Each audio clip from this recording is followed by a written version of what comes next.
Today it's 9 o'clock on Monday morning, and we are looking forward to letting the Word of God be very rich as we share this day. So let's take a moment and let's pray, and then I'll be beginning by reading Exodus chapter 10 through 12. Let's pray. Father, we pray today that as we declare your Word, that as we speak it aloud in this place, that Father, we will remember that this is the living Word of God that speaks truth into our lives. And that, Father, you will bless us. Thus says the Lord God of the Hebrews, how long will you refuse to humble yourself before me? Let my people go that they may serve me. Or else, if you refuse to let my people go, behold, tomorrow I will bring locusts into your territory, and they shall cover the face of the earth, so that no one will be able to see the earth. And they shall eat the residue of what is left, which remains to you from the hail. And they shall eat every tree which grows up for you out of the field. They shall fill your houses, the houses of your servants, and the houses of all the Egyptians, which neither your fathers nor your fathers' fathers have seen since the day when they were on the earth to this day. And he turned and went out from Pharaoh. Then Pharaoh's servants said to him, how long shall this man be a snare to us? Let the men go, that they may serve the Lord their God. Do you not yet know that Egypt is destroyed? So Moses and Aaron were brought again to Pharaoh, and he said to them, go, serve the Lord your God. Who are the ones that are going? And Moses said, we will go with our young and our old, with our sons and our daughters, with our flocks and our herds, and we will go, for we must hold a feast to the Lord. Then he said to them, the Lord had better be with you when I let you and your little ones go. Beware, for evil is ahead of you. Not so. Go now, you who are men, and serve the Lord, for that is what you have desired. And they were driven out from the Pharaoh's presence. Then the Lord said to Moses, stretch out your hand over the land of Egypt, for the locusts, that they may come upon the land of Egypt, and eat every herb of the land, all that the hail is left. So Moses stretched out his rod over the land of Egypt, and the Lord brought an east wind on the land all that day and all that night. When it was morning, the east wind brought all the locusts. And the locusts went up all over the land of Egypt, and rested on all the territory of Egypt. They were very severe. Previously there had been no such locust as they, nor shall there be such after them. For they covered the face of the whole earth, so that the land was darkened. And they ate every herb of the land, and all of the fruit of the trees which the hail had left. So there remained nothing green on the trees or on the plants of the field throughout all the land of Egypt. Then Pharaoh called for Moses and Aaron in haste, and said, I have sinned against the Lord your God and against you. Now, therefore, please forgive my sin only this once, and entreat the Lord your God, that he may take away from me this death only. So he went out from Pharaoh and entreated the Lord. And the Lord turned a very strong west wind, which took the locusts away and blew them into the Red Sea. There remained not one locust in all the territory of Egypt. But the Lord hardened Pharaoh's heart, and he did not let the children of Israel go. Then the Lord said to Moses, stretch out your hand toward heaven, that there may be darkness over the land of Egypt, darkness which may even be felt. So Moses stretched out his hand toward heaven, and there was thick darkness in all the land of Egypt 3 days. They did not see one another, nor did anyone rise from his place for 3 days. But all the children of Israel had light in their dwelling. Then Pharaoh called to Moses and said, go, serve the Lord, and only let your flocks and your herds be kept back. Let your little ones go also with you. But Moses said, you must also give us sacrifices and burnt offerings, that we may sacrifice to the Lord our God. Our livestock also shall go with us, not a hoof shall be left behind, for we must take some of them to serve the Lord our God. And even we do not know with what we must serve the Lord until we arrive there. But the Lord hardened Pharaoh's heart, and he would not let them go. Then Pharaoh said to him, get away from me, take heed to yourself, and see my face no more. For in the day you see my face, you shall die. So Moses said, you have spoken well, I will never see your face again. And the Lord said to Moses, I will bring one more plague on Pharaoh and on Egypt. Afterward he will let you go from here. When he lets you go, he will surely drive you out of here altogether. Speak now in the hearing of the people, and let every man ask his neighbor, and every woman her neighbor, articles of silver and articles of gold. And the Lord gave the people favor in the sight of the Egyptians. Moreover, the man Moses was very great in the land of Egypt, in the sight of Pharaoh's servants, and in the sight of the people. Then Moses said, Thus says the Lord, about midnight I will go out into the midst of Egypt, and all of the firstborn in the land of Egypt shall die, from the firstborn of Pharaoh who sits on his throne, even to the firstborn of the female servants who is behind the handmill, and all the firstborn of all the animals. Then there shall be a great cry throughout all the land of Egypt, such as was not like it before, nor shall be like it again. But against none of the children of Israel shall a dog move its tongue, against man or beast, that you may know that the Lord does make a difference between the Egyptians and Israel.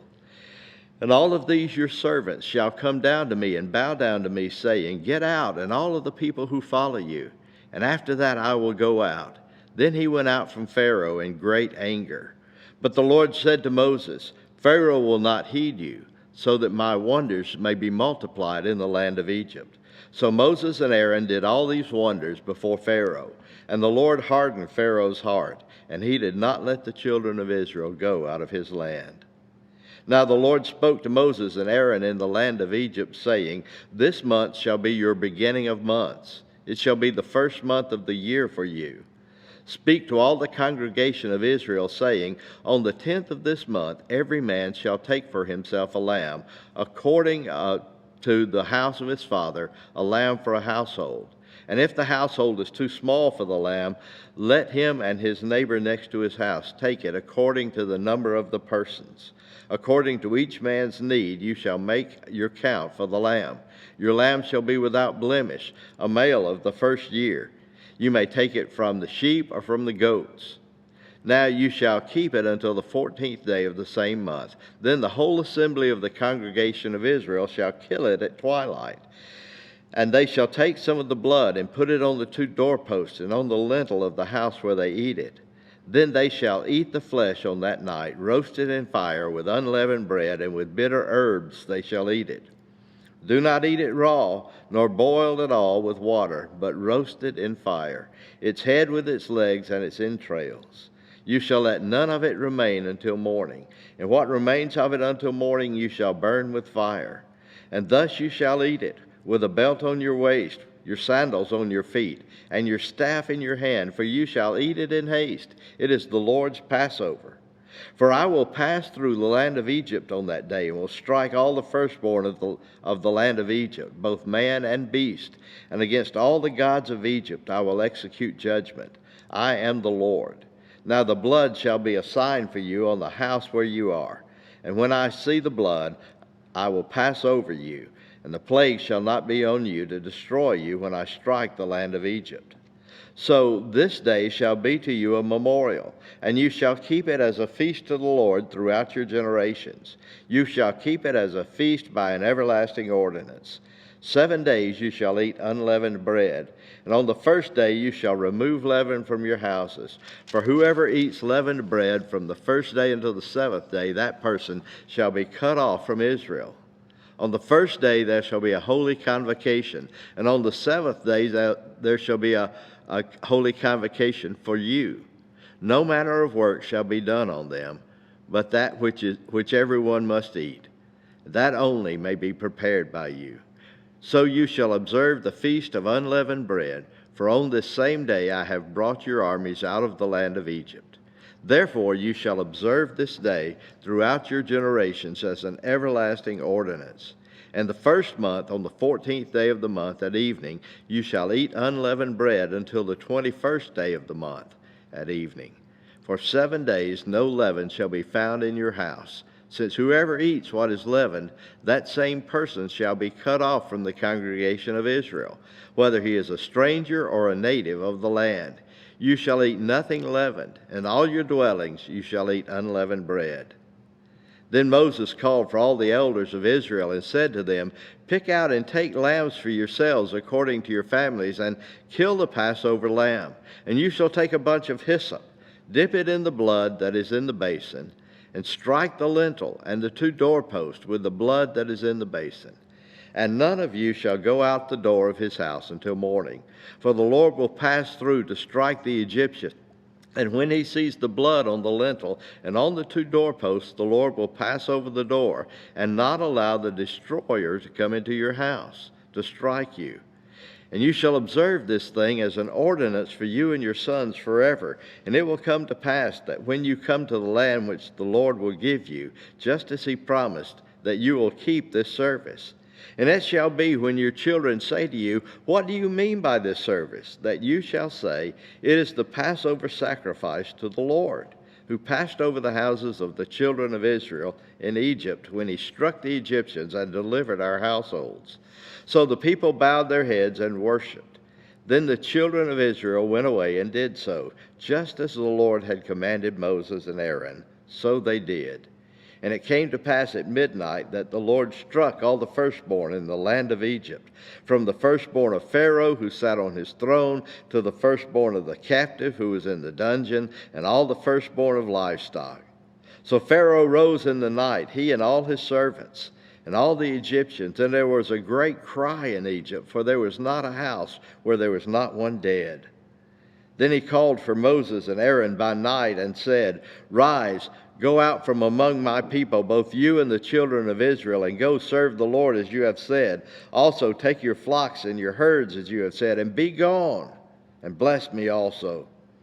And the Egyptians urged the people that they might send them out of the land in haste, for they said, we shall all be dead. So the people took their dough before it was leavened, having their kneading bowls bound up in their clothes and on their shoulders. And the children of Israel had done according to the word of Moses, and they had asked from the Egyptians articles of silver, articles of gold, and clothing. And the Lord had given the people favor in the sight of the Egyptians, so they granted them what they requested. And thus they plundered the Egyptians. Then the children of Israel journeyed from Ramses to Succoth, about 600,000 men on foot besides children. A mixed multitude went up with them also, and flocks and herds, a great deal of livestock. And they baked unleavened cakes of the dough which they had brought out of Egypt, for it was not leavened, because they were driven out of Egypt and could not wait, nor had they prepared provisions for themselves.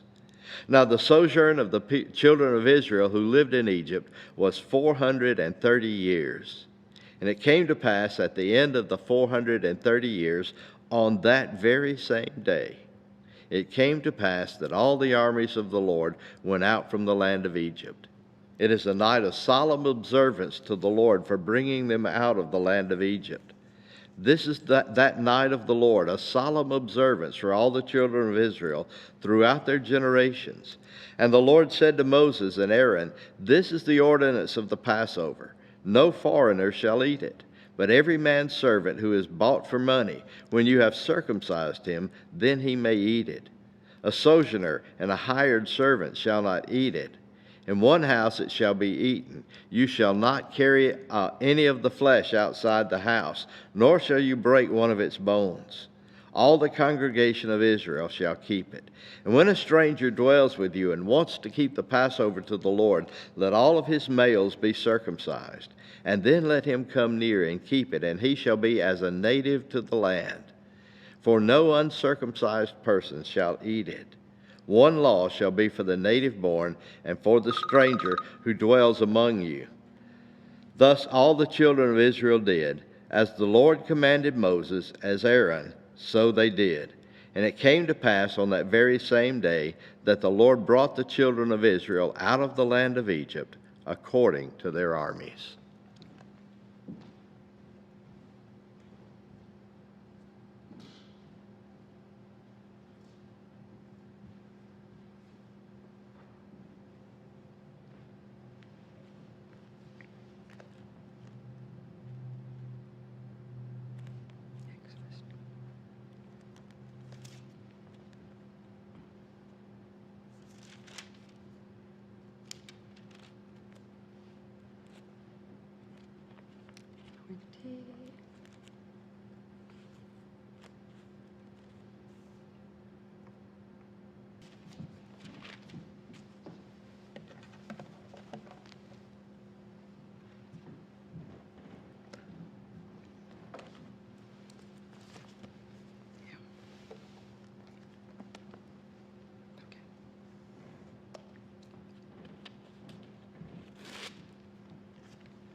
Then the Lord spoke to Moses, saying, Consecrate to me all the firstborn, whatever opens the womb among the children of Israel, both of man and beast. It is mine.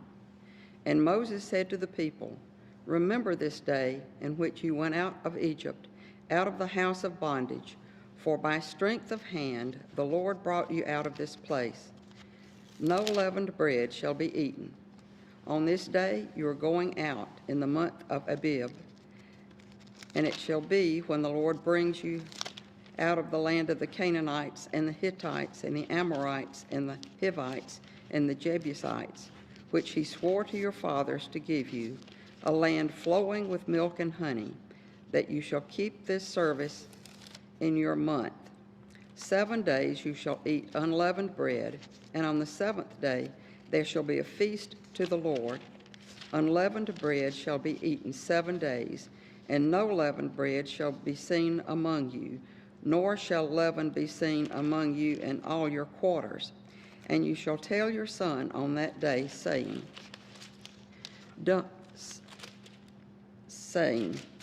This is done because of what the Lord did for me when I came out of Egypt. It shall be as a sign to you on your hand and as a memorial between your eyes, that the Lord's law may be in your mouth. For with a strong hand the Lord has brought you out of Egypt.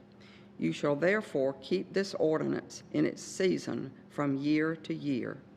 And it shall be when the Lord brings you out of the land of the Canaanites, as he swore to you and to your fathers, and gives it to you, that you shall set apart to the Lord all that open the womb, that is, every firstborn that comes from an animal which you have. The male shall be the Lord's, but every firstborn of a donkey you shall redeem with a lamb, and if you will not redeem it, then you shall break its neck, and all the firstborn of man among your sons you shall redeem. So it shall be when your sons ask you at the time to come, saying, What is this? That you shall say to him, By strength of hand the Lord brought us out of Egypt, out of the house of bondage. And it came to pass when Pharaoh was stubborn and was letting us go, that the Lord killed all the firstborn in the land of Egypt, both the firstborn of man and the firstborn of beast. Therefore I sacrifice to the Lord all males that open the womb, but all the firstborn of my sons I redeem. It shall be as a sign on your hand and as a frontlet between your eyes, for by strength of hand the Lord brought you out of Egypt. Then it came to pass, when Pharaoh had let the people go, that God did not lead them by way of the land of the Philistines, although that was near. For God said, Lest perhaps the people change their mind when they see the war and return to Egypt. So God led the people around by way of the wilderness of the Red Sea, and the children of Israel went up in orderly ranks out of the land of Egypt.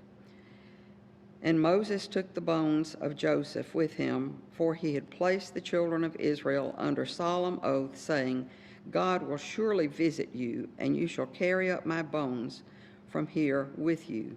So they took their journey from Succoth and came to Etham at the edge of the wilderness.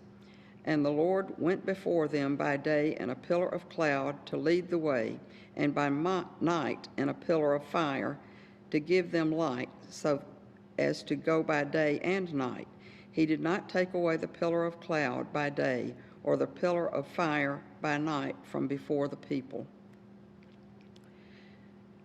Now the Lord spoke to Moses, saying, Speak to the children of Israel, that they may turn and camp before Pi-hahiroth, between Migdol and the sea, opposite Baal-zephon, and you shall camp before it by the sea.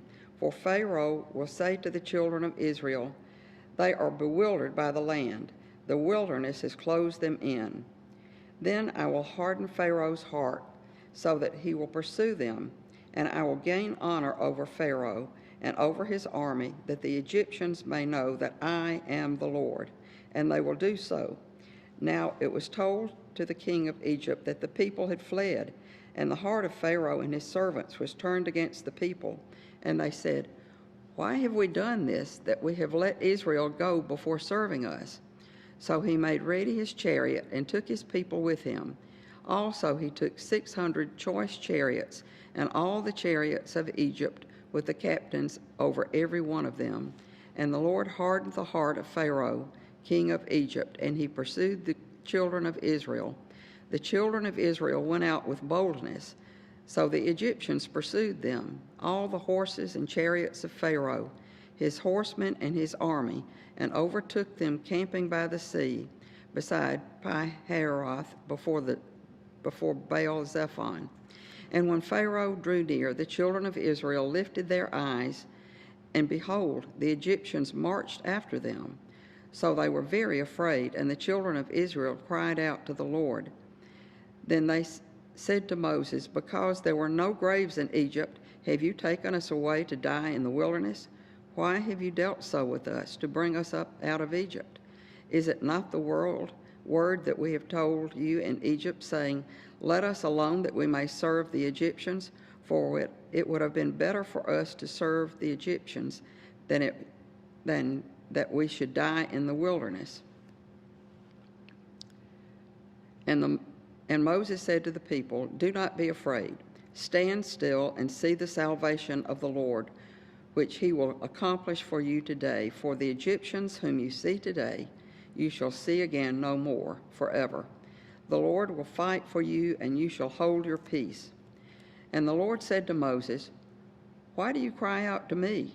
Tell the children of Israel to go forward. But lift up your rod and stretch out your hand over the sea and divide it. And the children of Israel shall go on dry ground through the midst of the sea. And I indeed will harden the hearts of the Egyptians, and they shall follow them. So I will gain honor over Pharaoh and over all his army, his chariots, and his horsemen.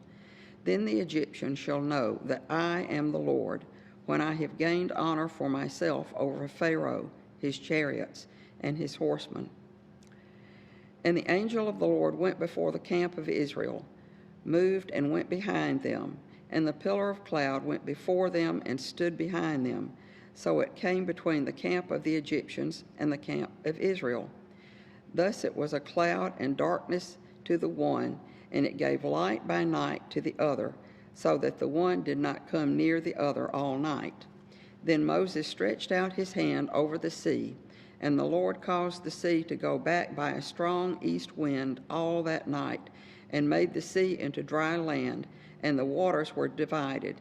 So the children of Israel went into the midst of the sea on dry ground, and the waters were a wall to them on their right hand and on their left. And the Egyptians pursued and went after them in the midst of the sea, all Pharaoh's horses, his chariots, and his horsemen. Now it came to pass in the morning watch that the Lord looked down upon the army of the Egyptians through the pillar of fire and cloud, and he troubled the army of the Egyptians, and he took off their chariot wheels, so that they drove them with difficulty. And the Egyptians said, "Let us flee from the face of Israel, for the Lord fights for them against the Egyptians." Then the Lord said to Moses, "Stretch out your hand over the sea, that the waters may come back upon the Egyptians, on their chariots, and on their horsemen." And Moses stretched out his hand over the sea, and when the morning appeared, the sea returned to its full depth, while the Egyptians were fleeing into it. So the Lord overthrew the Egyptians in the midst of the sea. Then the waters returned and covered the chariots, the horsemen, and all the army of Pharaoh that came into the sea after them. Not so much as one of them remained.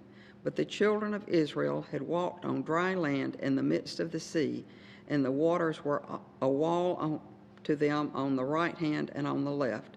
So the Lord saved Israel that day out of the hand of the Egyptians, and Israel saw the Egyptians dead on the seashore. Thus the Lord saw the great work which the Lord had done in Egypt. So the people feared the Lord and believed the Lord and his servant Moses.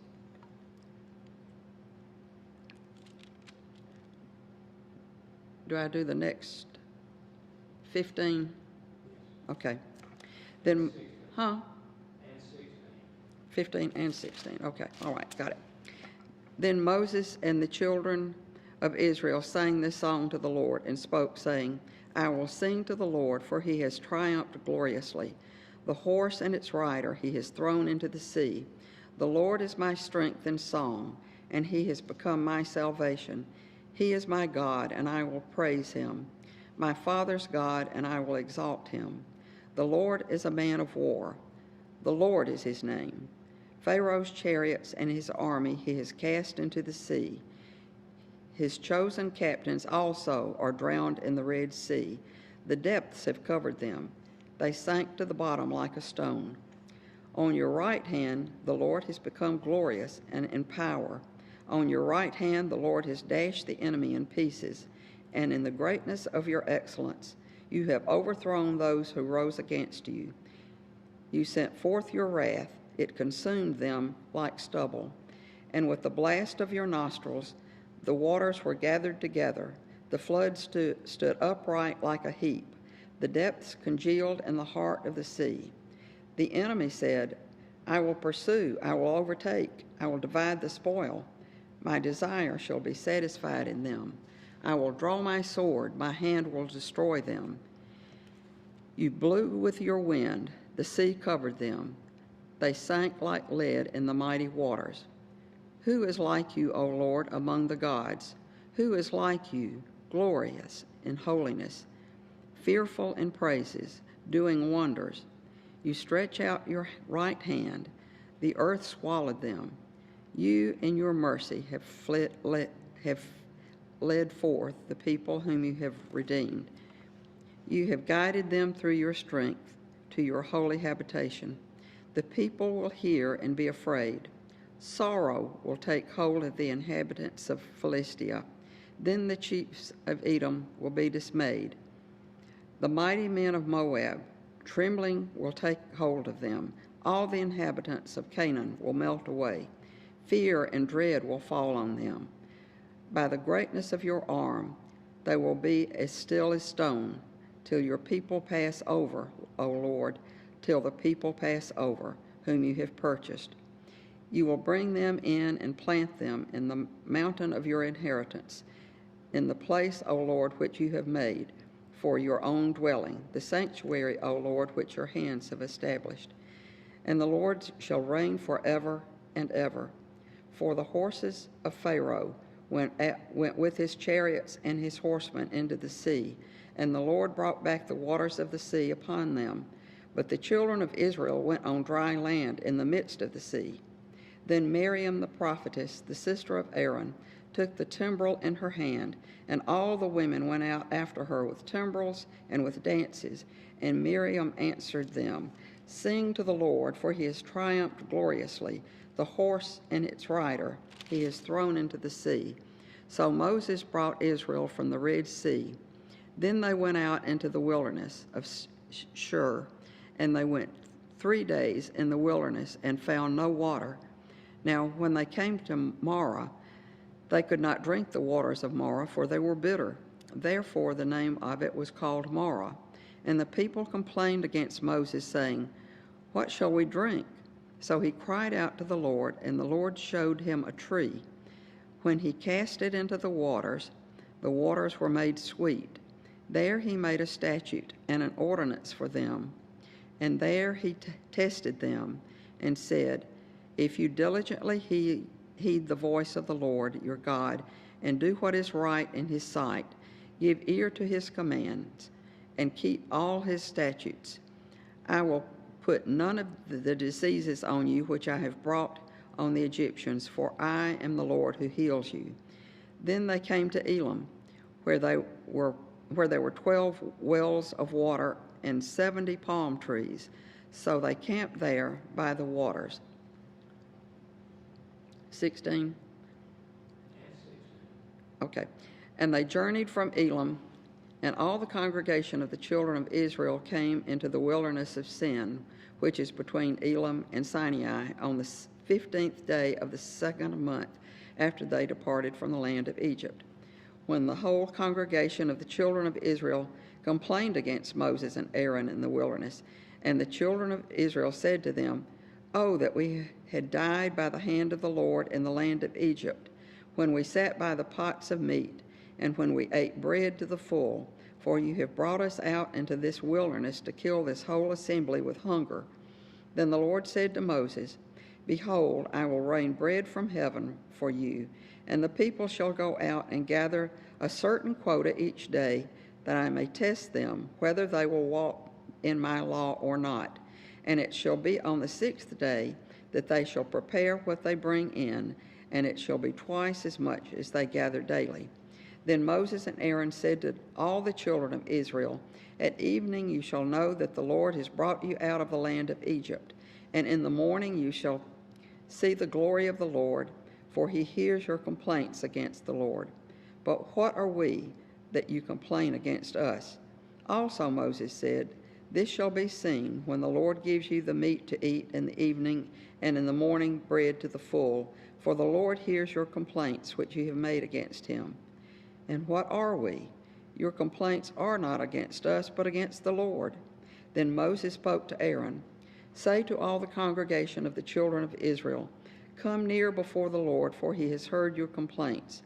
Now it came to pass, as Aaron spoke to the whole congregation of the children of Israel, that they looked toward the wilderness, and behold, the glory of the Lord appeared in a cloud. And the Lord said to Moses, saying, I have heard the complaints of the children of Israel. Speak to them, saying, At twilight you shall eat meat, and in the morning you shall be filled with bread, and you shall know that I am the Lord your God. So it was that quails came in at the evening and covered the camp, and in the morning the dew lay all around the camp. And when the layer of dew lifted, there on the surface of the wilderness was a small round substance as fine as frost on the ground. So when the children of Israel saw it, they said to one another, What is it? For they did not know what it was. And Moses said to them, This is the bread which the Lord has given to you to eat. This is the thing which the Lord has commanded. Let every man gather it according to each one's needs, 1 omer for each person, according to the number of persons. Let every man take for those who are in his tent. So when they measured it out by omers, he who gathered much had nothing left over, and he who gathered little had no lack, for every man had gathered according to each one's need. And Moses said, Let no one leave any of it until morning. Notwithstanding, they did not heed Moses, but some of them left part of it until morning, and it bred worms and stank. And Moses was angry with them. So they gathered it every morning, every man according to his need. And when the sun became hot, it melted. And so it was on the 6th day that they gathered twice as much bread, 2 omers for each one. And all the rulers of the congregation came and told Moses. Then he said to them, This is what the Lord has said on the 7th day. And the house of Israel called its name manna, and it was like white coriander seed. And Israel prevailed. That Israel prevailed, and when he let down his hand, Amalek prevailed.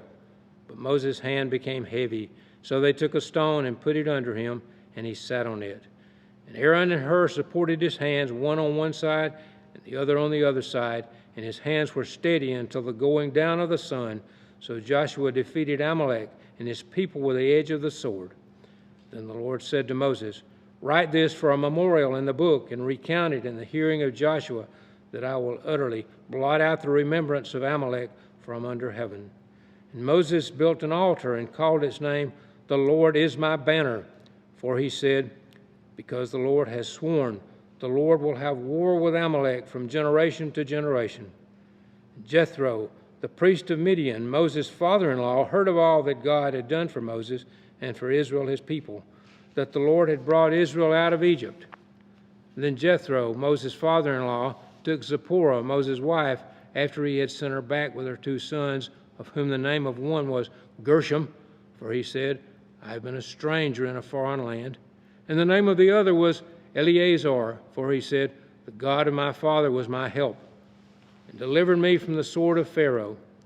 And Jethro, Moses' father-in-law, came with his sons and his wife to Moses in the wilderness, where he was encamped at the mountain of God.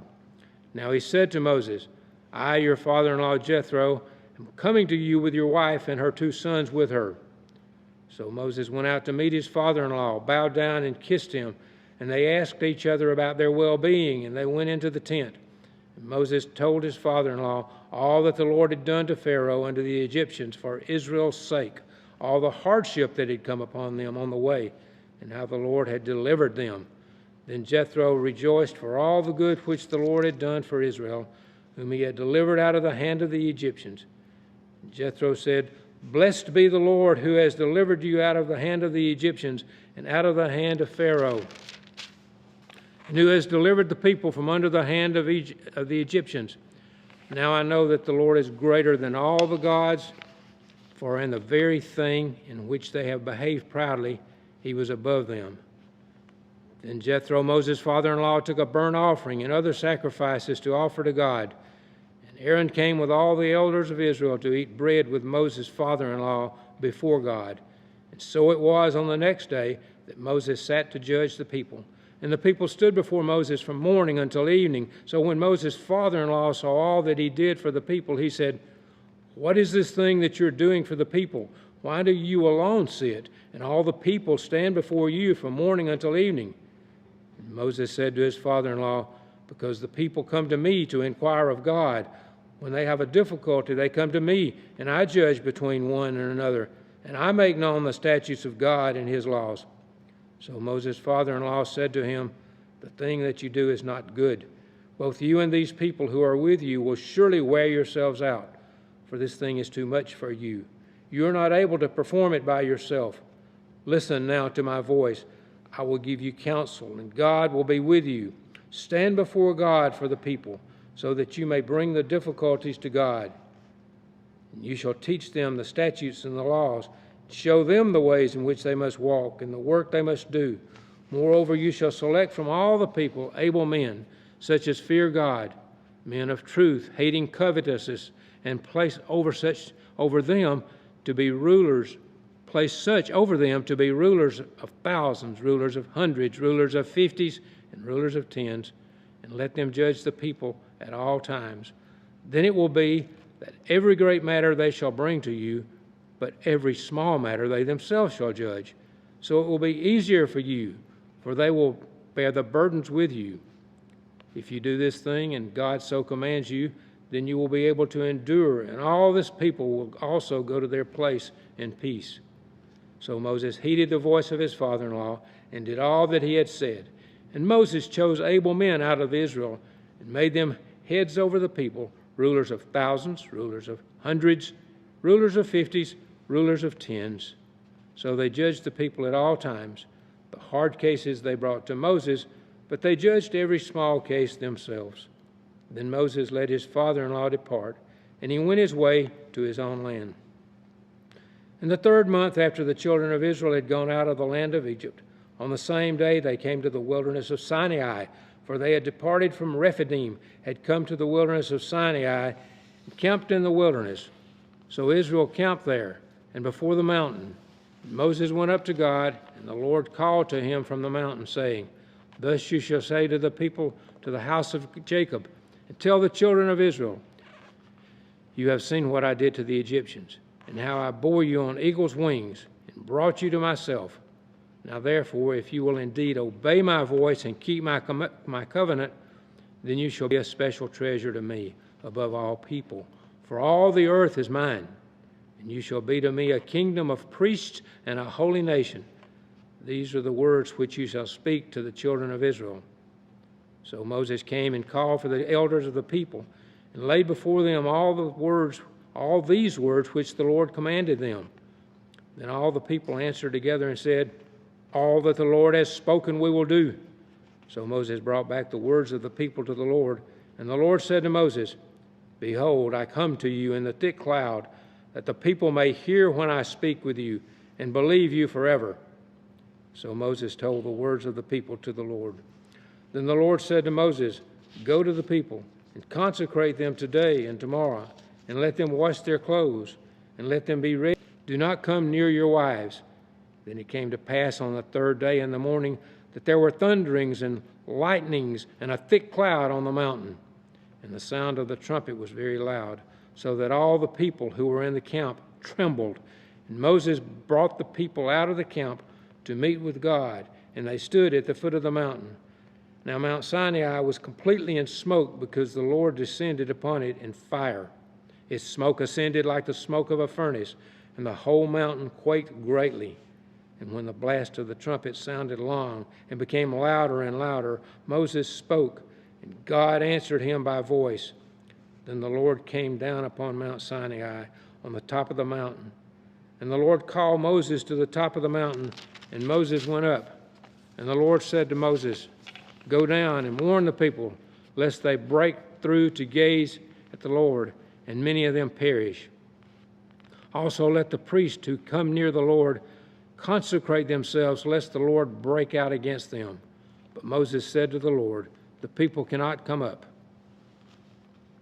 to Mount Sinai, for you warned us, saying, 'Set bounds around the mountain and consecrate it.'" Then the Lord said to him, "Away, get down and then come up, you and Aaron with you. But do not let the priest and the people break through to come up to the Lord, lest he break out against them." And Moses went down to the people and spoke to them. And God spoke all these words, saying, "I am the Lord your God, who brought you out of the land of Egypt, out of the house of bondage. You shall have no other gods before me. You shall not make for yourself a carved image, any likeness of anything that is in heaven above, or that is in the earth beneath, or that is in the water under the earth. You shall not bow down to them nor serve them. For I, the Lord your God, am a jealous God, visiting the iniquity of the fathers upon the children to the third and fourth generations of those who hate me, but showing mercy to thousands, to those who love me and keep my commandments. You shall not take the name of the Lord your God in vain, for the Lord will not hold him guiltless who takes his name in vain. Remember the Sabbath day to keep it holy. 6 days you shall labor and do all your work, but the seventh day is the Sabbath of the Lord your God. In it you shall do no work, you nor your son, nor your daughter, nor your male servant, nor your female servant, nor your cattle, nor your stranger who is within your gates. For in 6 days the Lord made the heavens and the earth, the sea, and all that is in them, and rested the seventh day. Therefore the Lord blessed the Sabbath day and hallowed it. Honor your father and your mother, that your days may be long upon the land which the Lord your God is giving you. You shall not murder. You shall not commit adultery. You shall not steal. You shall not bear false witness against your neighbor. You shall not covet your neighbor's house. You shall not covet your neighbor's wife, nor his male servant, nor his female servant, nor his ox, nor his donkey, nor anything that is your neighbor's. Now all the people witnessed the thunderings, the lightning flashing, the sound of the trumpet, and the mountain smoking. And when the people saw it, they trembled and stood afar off. Then they said to Moses, "You speak with us, and we will hear, but let not God speak with us, lest we die." And Moses said to the people, "Do not fear, for God has come to test you, and that his fear may be before you, so that you may not sin." So the people stood afar off, but Moses drew near the thick darkness where God was. Then the Lord said to Moses, "Thus you shall say to the children of Israel, you have seen that I have talked with you from heaven. You shall not make anything to be with me, gods of silver or gods of gold. You shall not make for yourselves. You shall not make for yourselves. An altar of earth you shall make for me, and you shall sacrifice on it your burnt offerings and your peace offerings, your sheep and your oxen. In every place where I record my name, I will come to you, and I will bless you. And if you make me an altar of stone, you shall not build it of hewn stone, but if you use your tool on it, you have profaned it. Nor shall you go up by steps to my altar, that your nakedness may not be exposed on it."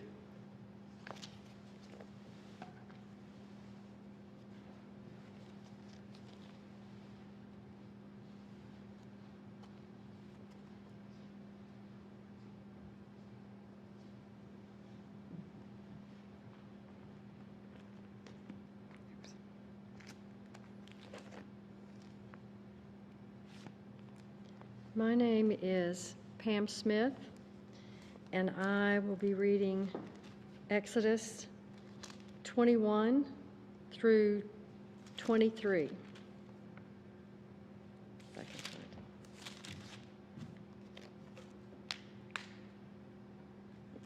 it.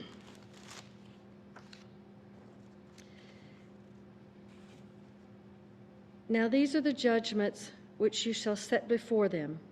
If you buy a Hebrew servant, he shall serve 6 years, and in the 7th he shall go out free and pay nothing. If he comes in by himself, he shall go out by himself. If he comes in married, then his wife shall go out with him. If his master has given him a wife, and she has borne him sons or daughters, the wife and her children shall be her master's, and he shall go out by himself. But if the servant plainly says, I love my master, my wife, and my children, I will not go out free, then his master shall bring him to the judges. He shall also bring him to the door or the doorpost, and his master shall pierce his ear with an awl, and he shall serve him forever. If a man sells his daughter to be a female slave, she shall not go out as the male slaves do. If she does not please her master who hath betrothed her to himself, then he shall let her be redeemed. He shall have no right to her to sell her to a foreign people, since he has dealt deceitfully with her. And if he has betrothed her to his son, he shall deal with her according to the custom of daughters. If he takes another wife, he shall not diminish her food, her clothing, and her marriage rights. And if he does not do these 3 for her, then she shall go out free, without paying money. He who strikes a man so that he dies shall surely be put to death. However, if he did not lie in wait, but God delivered him into his hand, then I will anoint you for a place where he may flee. But if a man acts with premeditation against his neighbor to kill him by treachery, you shall take him from my altar that he may die. And he who strikes his father or his mother shall surely be put to death. He who kidnaps a man and sells him, or if he is found in his hand, shall surely be put to death. He who curses his father and mother shall surely be put to death. If men contend with each other, and one strikes the other with a stone or with his fist, and he does not die but is confined to his bed, if he rises again and walks about outside with his staff, then he who struck him shall be acquitted. He shall only pay for the loss of his time and shall provide for him to be thoroughly healed. If a man beats his male or female servant with a rod, so that he dies under his hand, he shall surely be punished. Notwithstanding, if he remains alive a day or 2, he shall not be punished, for he is his property. If men fight and hurt a woman with child, so that she gives birth prematurely, yet no harm follows, he shall surely be punished accordingly as the woman's husband imposes on him, and he shall pay as the judges determine. But if any harm follows, then you shall give life for life, eye for eye, tooth for tooth, hand for hand, foot for foot, burn for burn, wound for wound, stripe for stripe. If a man strikes the eye of his female or male servant and destroys it, he shall let him go free for the sake of his eye. If he knocks out a tooth of his male or female servant, he shall let him go free for the sake of his tooth. If an ox gores a man or a woman to death, then the ox shall surely be stoned, and its flesh shall not be eaten. But the owner of the ox shall be acquitted. But if the ox tended to thrust with its horn in past times, and it has been made known to his owner, and he has not kept it confined so that it has killed a man or a woman, the ox shall be stoned, and its owner shall also be put to death.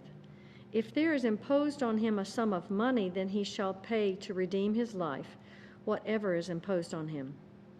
Whether it has gored a son or gored a daughter, according to this judgment it shall be done to him. If the ox gores a male or female servant, he shall give to their master 30 shekels of silver, and the ox shall be stoned.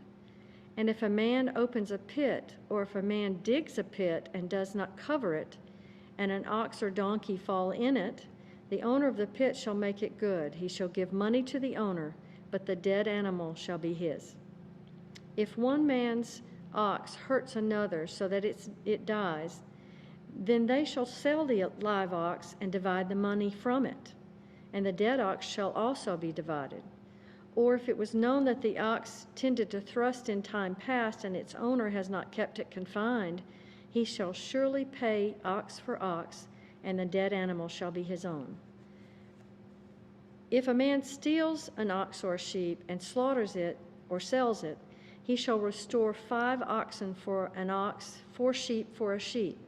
If the thief is found breaking in, and he is struck so that he dies, there shall be no guilt for his bloodshed. If the sun has risen on him, there shall be guilt for his bloodshed. He should make full restitution. If he has nothing, then he shall be sold for his theft. If the thief is certainly found alive in his hand, whether it is an ox or donkey or sheep, he shall restore double.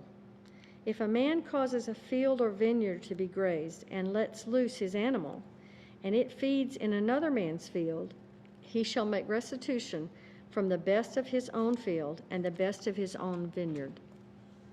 If fire breaks out and catches in thorns, so that stacked grain, standing grain, or the field is consumed, he who kindled the fire shall surely make restitution. If a man delivers to his neighbor money or articles to keep, and it's stolen out of the man's house, if the thief is found, he shall pay double. If the thief is not found, then the master of the house shall be brought to the judges to see whether he has put his hand into his neighbor's goods.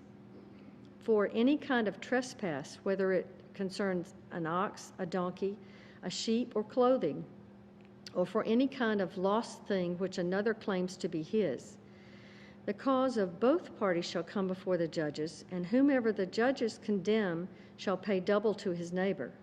If a man delivers to his neighbor a donkey, an ox, a sheep, or any animal to keep, and it dies, or is hurt, or driven away, no one seeing it, then an oath of the Lord shall be between them both, that he has not put his hand into his neighbor's goods, and the owner of it shall accept that, and he shall not make it good. But if in fact it is stolen from him, he shall make restitution to the owner of it. If it is torn to pieces by a beast, then he shall bring it as evidence, and he shall not make good what was torn. If a man borrows anything from his neighbor, and it becomes injured or dies, the owner of it not being with it, he shall surely make it good. If its owner was with it, he shall not make it good. If he was hired, it came for its hire. If a man entices a virgin who is not betrothed and lies with her, he shall surely pay the bride price for her to be his wife. If her father utterly refuses to give her to him, he shall pay money according to the bride price of virgins. You shall not permit a sorceress to live. Whoever lies with an animal shall surely be put to death. He who sacrifices to any god except to the Lord only, he shall utterly be destroyed. You shall neither mistreat a stranger nor oppress him, for you were strangers in the land of Egypt. You shall not afflict any widow or fatherless child. If you afflict them in any way, and they cry at all to me, I will surely hear their cry, and my wrath will become hot, and I will kill you with a sword. Your wives shall be widows, and your children fatherless. If you lend money to any of my people who are poor among you, you shall not be like a moneylender to him. You shall not charge him interest. If you ever take your neighbor's garments as a pledge, you shall return it to him before the sun goes down. For that is his only covering. It is his garment for his skin. What will he sleep in? And it will be that when he cries to me, I will hear, and for I am gracious. You shall not revile God, nor curse a ruler of your people. You shall not lie delay to offer the first of your ripe produce and your juices. The firstborn of your sons you shall give to me. Likewise you shall do with your oxen and your sheep. It shall be with its mother 7 days. On the 8th day you shall give it to me. And you shall be holy men to me. You shall not eat meat torn by beast in the field. You shall throw it to the dogs. You shall not circulate a false report. Do not put your hand with the wicked to be an unrighteous witness. You shall not follow a crowd to do evil, nor shall you testify in a dispute so as to turn aside after many to pervert justice. You shall not show partiality to a poor man in his dispute. If you meet your enemy's ox or his donkey going astray, you shall surely bring it back to him. If you see the donkey or of one who hates you lying under its burden, and you would refrain from helping it, you shall surely help with it. You shall not pervert the judgment of your poor in his dispute. Keep yourself far from a false matter. Do not kill the innocent and righteous, for I will not justify the wicked. And you shall take no bribe, for a bribe blinds the discerning and perverts the words of the righteous. Also, you shall not oppress a stranger, for you know the heart of a stranger, because you were strangers in the land of Egypt. 6 years you shall sow your land and gather in its produce, but the 7th year you shall let it rest and lie fallow. Let the poor of your people may eat, and what they leave the beasts of the field may eat. In like manner you shall do with your vineyard and your olive grove. 6 days you shall do your work, and on the 7th day you shall rest, that your ox and your donkeys may rest, and the son of your female servant and the stranger may be refreshed. And in all that I have said to you, be circumspect and make no mention of the name of other gods, nor let it be heard from your mouth. 3 times you have kept a feast to me in the year. You shall keep the feast of unleavened bread.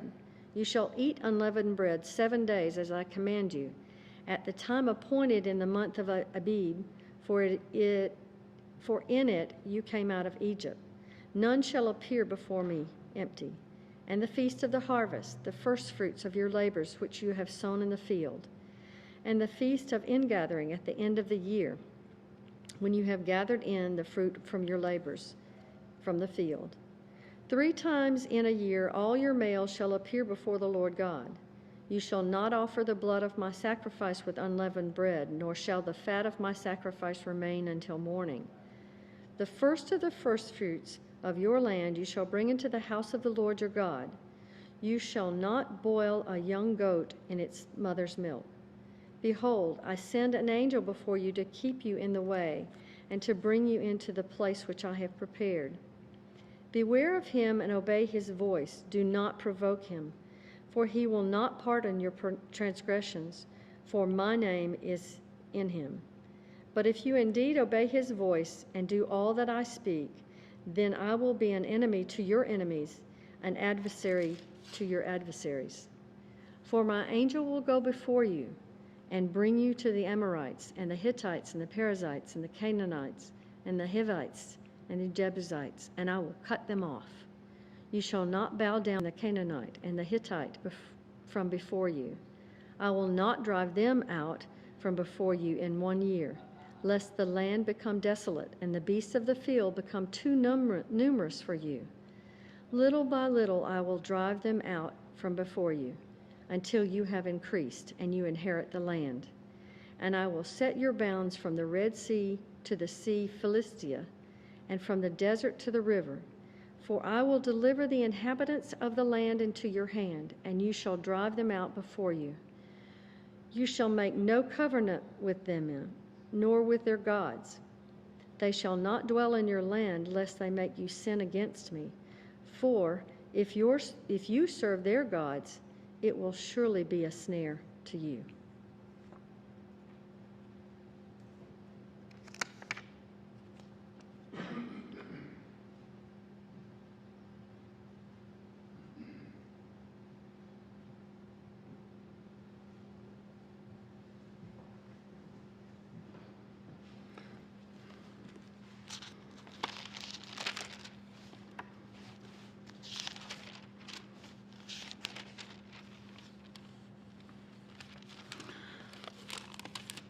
I'm Mark Smith, and I'll be reading Exodus 24 through 27.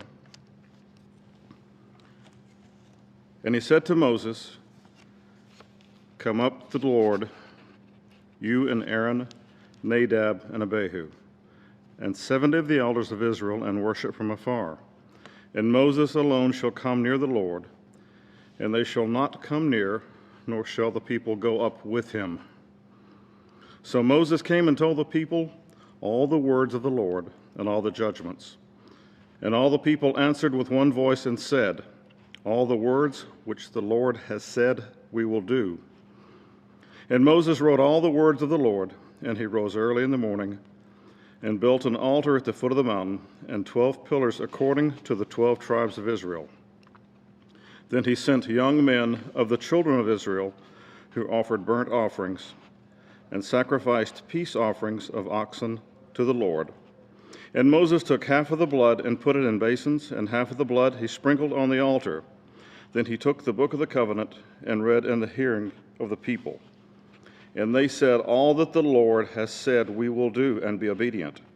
And Moses took the blood, sprinkled it on the people, and said, "This is the blood of the covenant which the Lord has made with you according to all these words." Then Moses went up, also Aaron, Nadab, and Abihu, and 70 of the elders of Israel. And they saw the God of Israel, and there was under his feet, and it were a paved work of sapphire stone, and it was like the very heavens in its clarity. But on the nobles of the children of Israel he did not lay his hand. So they saw God, and they ate and drank. Then the Lord said to Moses, "Come up to me on the mountain, and be there, and I will give you tablets of stone, and the law and the commandments which I have written, that you may teach them." So Moses arose with his assistant Joshua, and Moses went up to the mountain of God. And they said to the elders, "Wait here for us until we come back to you. Indeed, Aaron and Hur are with you, and if any man has a difficulty, let him go to them."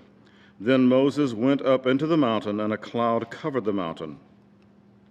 Now the glory of the Lord rested on Mount Sinai, and the cloud covered it 6 days.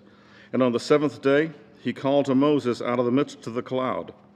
The sight of the glory of the Lord was like a consuming fire on the top of the mountain, and in the eyes of the children of Israel. So Moses went into the midst of the cloud, and went up into the mountain, and Moses was on the mountain 40 days and 40 nights. Then the Lord spoke to Moses, saying, "Speak to the children of Israel, that they bring me an offering. From every one who gives it willingly with his heart you shall take my offering. And this is the offering which you shall take from them: gold, silver, and bronze, blue, purple, and scarlet thread, fine linen, and goat's hair, and ram skins dyed red, badger skins, and acacia wood, oil for the light, and the spices for the anointing oil and for the sweet incense, onyx stones, and stones to be set in the ephod and in the breastplate. And let them make me a sanctuary, that I may dwell among them, according to all that I show you, that is the pattern of the tabernacle and the pattern of all its furnishings, just so you shall make it. And they shall make an ark of acacia wood, 2.5 cubits shall be its length, 1.5 cubits its width, and 1.5 cubits its height. And you shall overlay it with pure gold inside and out, and you shall overlay it, and you shall make on it a molding of gold all around. You shall cast 4 rings of gold for it, and put them in the 4 corners. 2 rings shall be on one side, and 2 rings on the other side. And you shall make the poles of acacia wood, and overlay them with gold. You shall put the poles into the rings on the sides of the ark, that the ark may be carried by them. The poles shall be in the rings of the ark, and they shall not be taken from it. And you shall put into the ark the testimony which I will give you. You shall make a mercy seat of pure gold. 2.5 cubits shall be its length, and 1.5 cubits its height. And you shall make 2 cherubim of gold, of hammered work. You shall make them at the 2 ends of the mercy seat. Make 1 cherubim at one end, and the other cherub at the other end.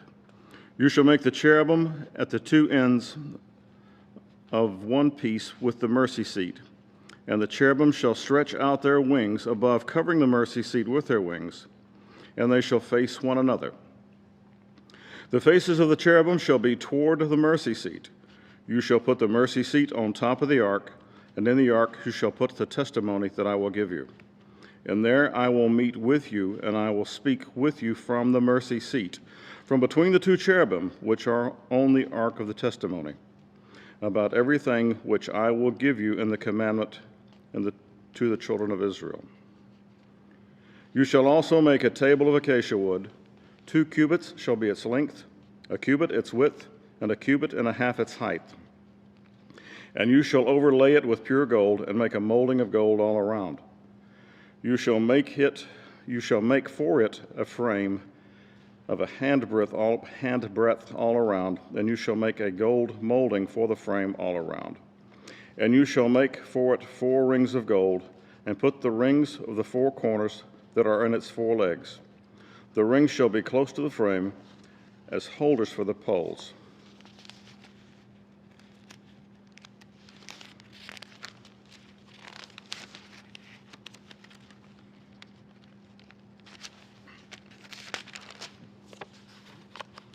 To bear the table. And you shall make the poles of acacia wood and overlay them with gold, and the table may be carried with them. You shall make it dishes, its pans, its pitchers, and its bowls for pouring. You shall make them of pure gold, and you shall set the showbread on the table before me always. You shall also make a lamp stand of pure gold. The lampstand shall be hammered work, its shaft, its branches, its bowls, its ornamental knobs, and flowers shall be of one piece.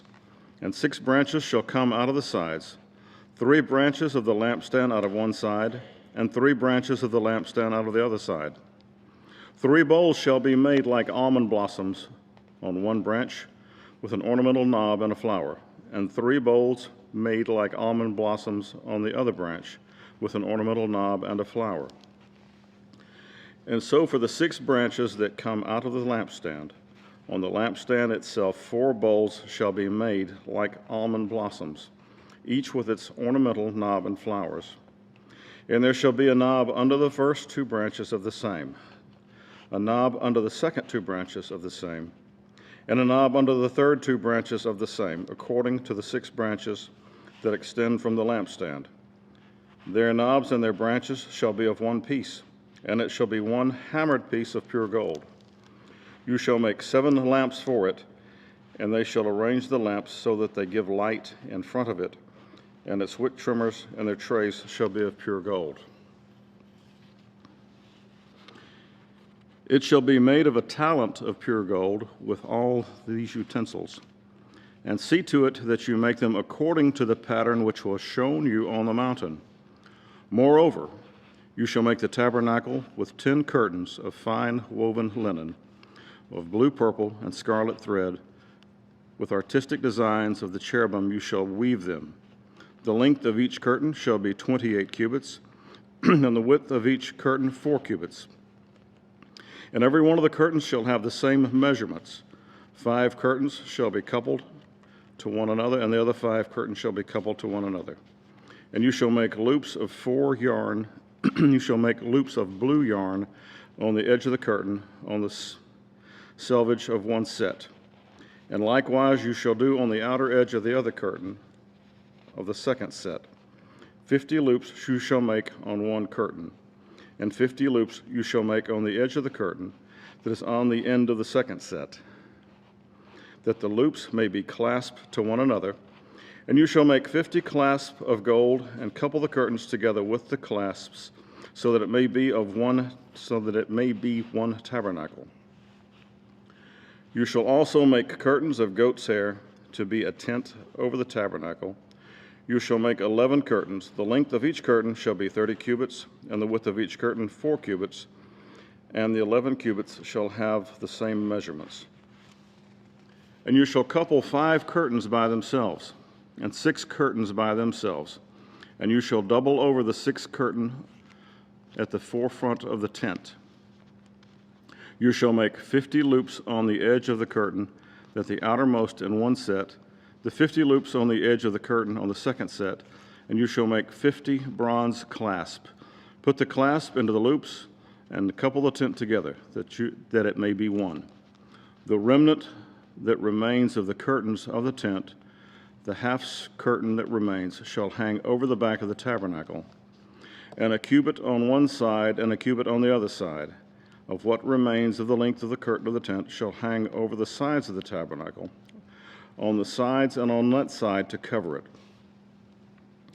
You shall also make a covering of ram skin dyed red for the tent, and a covering of badger skins above that. And for the tabernacle you shall make the boards of acacia wood standing upright. 10 cubits shall be the length of the board, and a cubit and a half shall be the width of each board. 2 tenons shall be in each board for binding one to another. Thus you shall make for the boards of the tabernacle, and you shall make the boards for the tabernacle 20 boards for the other side. You shall make 40 sockets of silver under the 20 boards, 2 sockets under each of the boards for its 2 tenons. And for the second side of the tabernacle, the north side, there shall be 20 boards, and there 40 sockets, its silver, 2 sockets under each of the board for the far side for the tabernacle westward. You shall make 6 boards. And you shall also make 2 boards for the 2 back corners of the tabernacle. They shall be coupled together at the bottom, and they shall be coupled together at the top by 1 ring. Thus it shall be for both of them. They shall be for the 2 corners. So there shall be 8 boards with their sockets of silver, 16 sockets, 2 sockets under each of the boards. And you shall make bars of acacia wood, 5 for the boards on the one side of the tabernacle, 5 bars for the boards on the other side of the tabernacle, and 5 bars for the boards on the side of the tabernacle for the far side westward. The middle bar shall pass through the midst of the boards from the end to the end. You shall overlay the boards with gold, make the rings of gold as holders for the bars, and overlay the bars with gold. And you shall raise up the tabernacle according to its pattern for which you were shown on the mountain. You shall make a veil woven of blue, purple, and scarlet thread, and fine woven linen. It shall be woven with an artistic design of cherubim. You shall hang it upon the 4 pillars of acacia wood overlaid with gold. Their hooks shall be gold upon 4 sockets of silver, and you shall hang the veil from the clasp. Then you shall bring the ark of the tabernacle in there behind the veil. The veil shall be a divider for you between the holy place and the most holy. You shall put the mercy seat upon the ark of the testimony in the most holy. You shall set the table outside the veil and the lampstand across from the table on the side of the tabernacle toward the south. And you shall put the table on the north side. You shall make a screen for the doors of the tabernacle, woven of blue and of scarlet thread, and a fine woven linen, made by a weaver, and you shall make for the screen 5 pillars of acacia wood, and overlay them with gold. Their hooks shall be gold, and you shall cast 5 sockets of bronze for them. You shall make an altar of acacia wood, 5 cubits long, 5 cubits wide. The altar shall be square, and its height shall be 3 cubits. You shall make its horns on its 4 corners. Its horns shall be of one piece with it, and you shall overlay it with bronze. Also you shall make its pans to receive its ashes, and its shovels, and its basin, and its forks, and its fire pans. You shall make all its utensils of bronze. You shall make a grate for it, a network of bronze, and on the network you shall make 4 bronze rings at its 4 corners. You shall put it under the rim of the altar, beneath the network, may be a midway up of the altar. And you shall make poles for the altar, poles of acacia wood, and overlay them with bronze.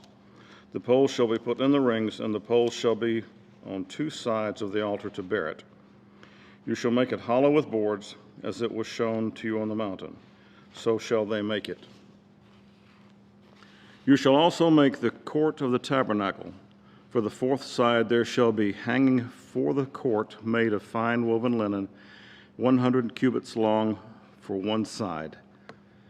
And its 20 pillars and their 20 sockets shall be bronze. The hooks of the pillars and their bands shall be silver. Likewise, along the length of the north side there shall be hangings 100 cubits long, with its 20 pillars and their 20 sockets of bronze, and the hooks of the pillars and their bands of silver. And along the width of the court of the west side shall be hangings of 50 cubits, with their 10 pillars and their 10 sockets. The width of the court on the east side shall be 50 cubits. The hangings on one side of the gate shall be 15 cubits, with their 3 pillars and their 3 sockets. And on the other side shall be hangings of 15 cubits, with their 3 pillars and their 3 sockets. For the gate of the court there shall be a screen 20 cubits long, woven of blue, purple, and scarlet thread, and fine woven linen, made by a weaver. It shall have 4 pillars and 2 sockets. All the pillars around the court shall have bands of silver. Their hooks shall be of silver, and their sockets of bronze.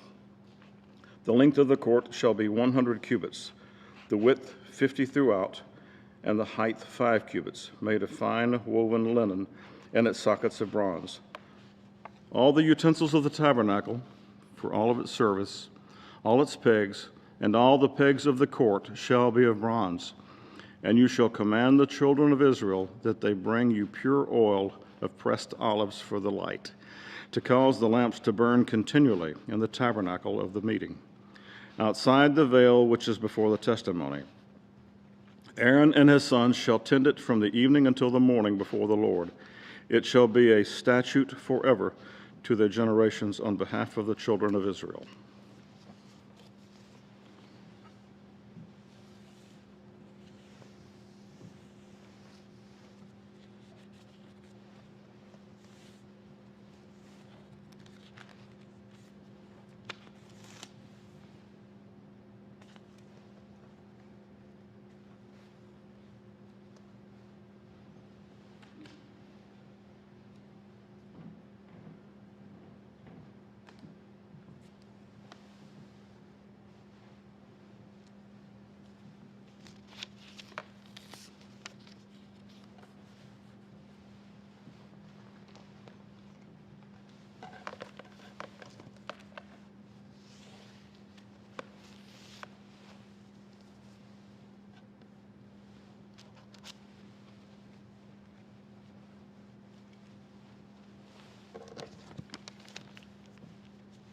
I am Darrell Cook, skillfully woven tunic, a turban, and a sash.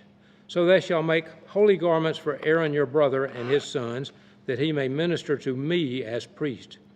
They shall take the gold, blue, purple, and scarlet thread, and the fine linen, and they shall make the ephod of gold, blue, purple, and scarlet thread, and fine woven linen, artistically worked. It shall have 2 shoulder straps joined at its 2 edges, and so it shall be joined together. And the intricately woven band of the ephod, which is on it, shall be of the same workmanship, made of gold, blue, purple, and scarlet thread, and fine woven linen. Then you shall take 2 onyx stones and engrave on them the names of the sons of Israel, 6 of their names on one stone and 6 names on the other stone, in order of their birth, with the work of an engraver in stone, like the engravings of a signet. You shall engrave the 2 stones with the names of the sons of Israel. You shall set them in settings of gold, and you shall put the 2 stones on the shoulders of the ephod as memorial stones for the sons of Israel. So Aaron shall bear their names before the Lord on his 2 shoulders as a memorial. You shall also make settings of gold, and you shall make 2 chains of pure gold like braided cords, and fasten the braided chains to the settings. You shall make the breastplate of judgment, artistically woven, according to the workmanship of the ephod you shall make it, of gold, blue, purple, and scarlet thread, and fine woven linen you shall make it. It shall be doubled into a square. A span shall be its length, and a span shall be its width. And you shall put settings of stones in it, 4 rows of stones. The first row shall be a sardius, a topaz, and an emerald, and this shall be the first row. The second row shall be a turquoise, a sapphire, and a diamond. The third row a jacinth, an agate, and an amethyst. And the fourth row a beryl, an onyx, and a jasper. They shall be set in gold settings, and the stones shall have the names of the sons of Israel, 12 according to their names, like the engravings of a signet, each one with its own name. They shall be according to the 12 tribes. You shall make chains for the breastplate at the end, like braided cords of pure gold. They shall bind the breastplate by means of its rings to the rings of the ephod, using a blue cord, so that it is above the intricately woven band of the ephod, and so that the breastplate does not come loose from the ephod. So Aaron shall bear the names of the sons of Israel on the breastplate of judgment over his heart, when he goes into the holy place as a memorial before the Lord continually. And you shall put in the breastplate of judgment the Urim and Thummim, and they shall be over Aaron's heart when he goes in before the Lord. So Aaron shall bear the judgment of the children of Israel over his heart before the Lord continually. You shall make the robe of the ephod olive blue. There shall be an opening for his head in the middle of it.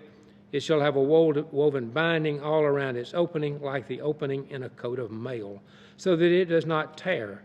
And upon its hem you shall make pomegranates of blue, purple, and scarlet all around its hem, and belts of gold between them all around, a golden bell and a pomegranate, a golden bell and a pomegranate upon the hem of the robe all around.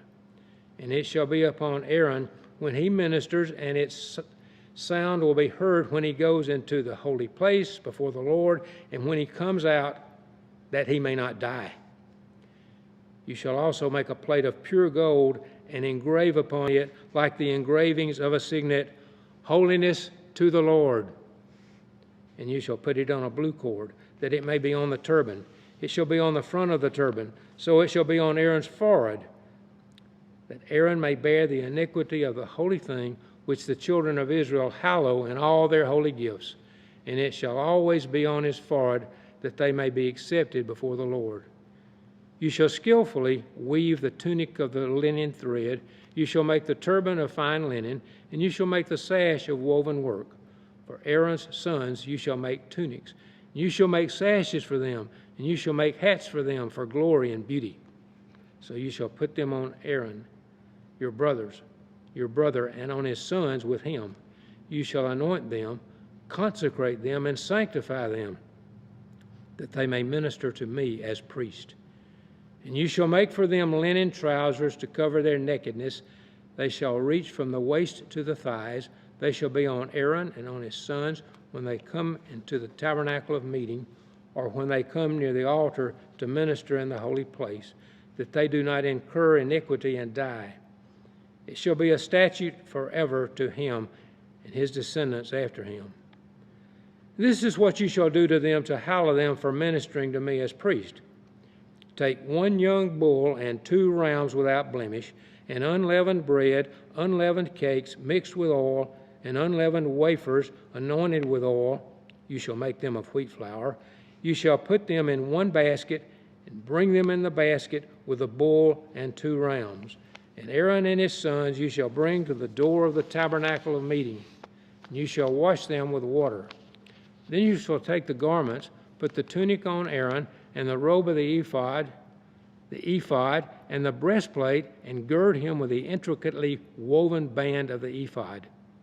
You shall put the turban on his head, and put the holy crown on the turban, and you shall take the anointing oil, pour it on his head, and anoint him. Then you shall bring his sons and put tunics on them, and you shall gird them with sashes, Aaron and his sons, and put the hats on them. The priesthood shall be theirs for a perpetual statute. So you shall consecrate Aaron and his sons. You shall also have the bull brought before the tabernacle of meeting. And Aaron and his sons shall put their hands on the head of the bull. Then you shall kill the bull before the Lord by the door of the tabernacle of meeting. You shall take some of the blood of the bull and put it on the horns of the altar with your finger, and pour all the blood beside the base of the altar. And you shall take all the fat that covers the entrails, the fatty lobe attached to the liver, and the 2 kidneys, and the fat that is on them, and burn them on the altar. But the flesh of the bull, with its skin and its offal, you shall burn with fire outside the camp. It is a sin offering. You shall also take 1 ram, and Aaron and his sons shall put their hands on the head of the ram, and you shall kill the ram. And you shall take its blood and sprinkle it all around the altar. Then you shall cut the ram in pieces, wash its entrails and its legs, and put them with its pieces and with its head. And you shall burn the whole ram on the altar. It is a burnt offering to the Lord. It is a sweet aroma, an offering made by fire to the Lord. You shall also take the other ram, and Aaron and his sons shall put their hands on the head of the ram. Then you shall kill the ram, and take some of its blood, and put it on the tip of the right ear of Aaron, and on the tip of the right ear of his sons, on the thumb of their right hand, and on the big toe of their right foot, and sprinkle the blood all around on the altar. And you shall take some of the blood that is on the altar, and some of the anointing oil, and sprinkle it on Aaron, and on his garments, and on his sons, and on the garments of his sons with him. And he and his garments shall be hallowed, and his sons' garments with him. And you shall take the fat of the ram, the fat tail, and the fat that covers the entrails, the fatty lobe attached to the liver, the 2 kidneys, and the fat on them, the right thigh, for it is a ram of consecration, 1 loaf of bread, 1 cake made with oil, and 1 wafer from the basket of the unleavened bread that is before the Lord. And you shall put all these in the hands of Aaron and in the hands of his sons, and you shall wave them as a wave offering before the Lord. You shall receive them back from their hands and burn them on the altar as a burnt offering, as a sweet aroma before the Lord. It is an offering made by fire to the Lord. Then you shall take the breast of the ram of Aaron's consecration and wave it as a wave offering before the Lord, and it shall be your portion. And from the ram of the consecration you shall consecrate the breast of the wave offering which is waved, and the thigh of the heave offering which is raised, of that which is for Aaron, and of that which is for his sons. It shall be from the children of Israel, from Aaron and his sons by a statute forever. For it is a heave offering. It shall be a heave offering from the children of Israel, from the sacrifices of their peace offerings, that is, their heave offering to the Lord. And the holy garments of Aaron shall be his sons after him, to be anointed in them and to be consecrated in them. That son who becomes priest in his place shall put them on for 7 days when he enters the tabernacle of meeting to minister in the holy place. And you shall take the ram of the consecration and boil its flesh in the holy place. Then Aaron and his sons shall eat of the flesh of the ram and the bread that is in the basket by the door of the tabernacle of meeting. They shall eat those things with which the atonement was made, to consecrate and to sanctify them. But an outsider shall not eat them, because they are holy. And if any of the flesh of the consecration offering or of the bread remains until the morning, then you shall burn the remainder with fire. It shall not be eaten, because it is holy. Thus you shall do to Aaron and his sons, according to all that I have commanded you. 7 days you shall consecrate them, and you shall offer a bull every day as a sin offering for atonement. You shall cleanse the altar when you make atonement for it, and you shall anoint it to sanctify it. 7 days you shall make atonement for the altar and sanctify it, and the altar shall be most holy. Whatever touches the altar must be holy. Now this is what you shall offer on the altar: 2 lambs of the first year, day by day continually. 1 lamb you shall offer in the morning, and the other lamb you shall offer at twilight. With the 1 lamb shall be 1/10 of an ephah of flour mixed with 1/4 of a hin of pressed oil, and 1/4 of a hin of wine as a drink offering. And the other lamb you shall offer at twilight, and you shall offer with it the grain offering and the drink offering, as in the morning, for a sweet aroma, an offering made by fire to the Lord. This shall be a continual burnt offering throughout your generations at the door of the tabernacle of meeting before the Lord, where I will meet you to speak with you. And there I will meet with the children of Israel, and the tabernacle shall be sanctified by my glory. So I will consecrate the tabernacle of meeting and the altar. I will also consecrate both Aaron and his sons to minister to me as priests. I will dwell among the children of Israel and will be their God. They shall know that I am the Lord their God, who brought them up out of the land of Egypt, that I may dwell among them. I am the Lord their God.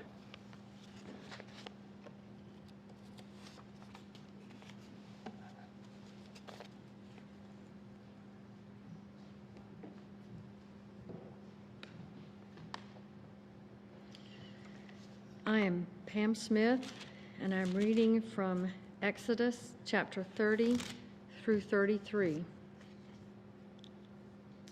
You shall make an altar to burn incense on. You shall make it of acacia wood. A cubit shall be its length, a cubit its width. It shall be square, and 2 cubits shall be its height. Its horn shall be of one piece with it, and you shall overlay its top, its sides all around, and its horns with pure gold. You shall make it for the molding of gold all around. 2 gold rings you shall make for it under the molding on both of its sides. You shall place them on its 2 sides, and they will be holders for the poles with which to bear it. You shall make the poles of acacia wood and overlay them with gold. And you shall put it before the veil that is before the ark of the testimony, before the mercy seat that is over the testimony, where I will meet you. Aaron shall burn on it sweet incense every morning, and when he tends the lamps, he shall burn incense on it. When Aaron lights the lamps at twilight, he shall burn incense on it, a perpetual incense before the Lord throughout your generations. You shall not offer strange incense on it, or a burnt offering, or a grain offering. Nor shall you pour a drink offering on it. Aaron shall make atonement upon its horns once a year with the blood of the sin offering of atonement.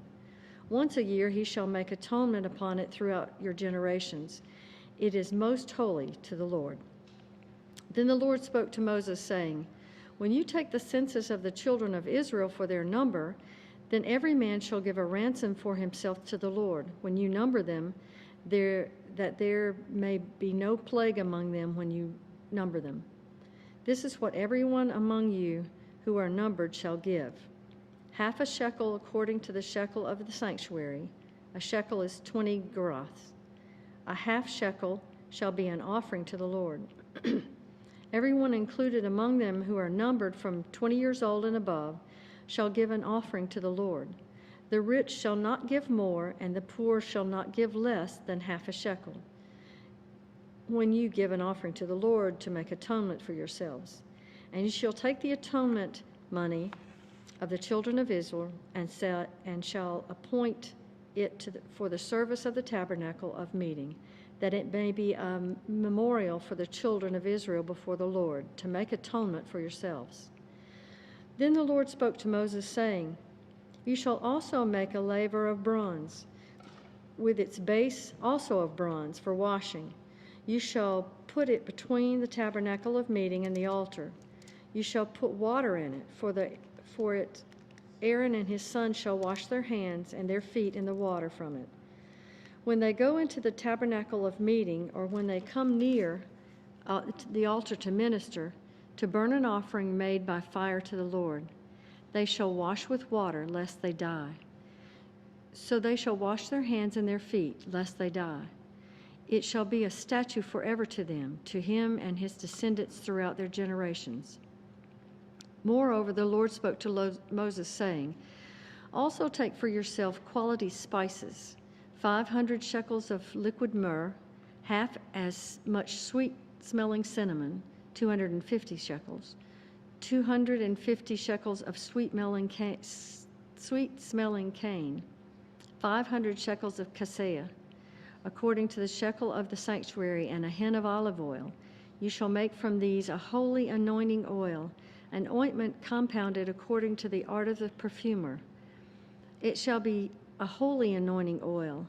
With it you shall anoint the tabernacle of meeting and the ark of the testimony, the table and all its utensils, the lampstand and its utensils, and the altar of incense, the altar of burnt offering with all its utensils, the laver and its base.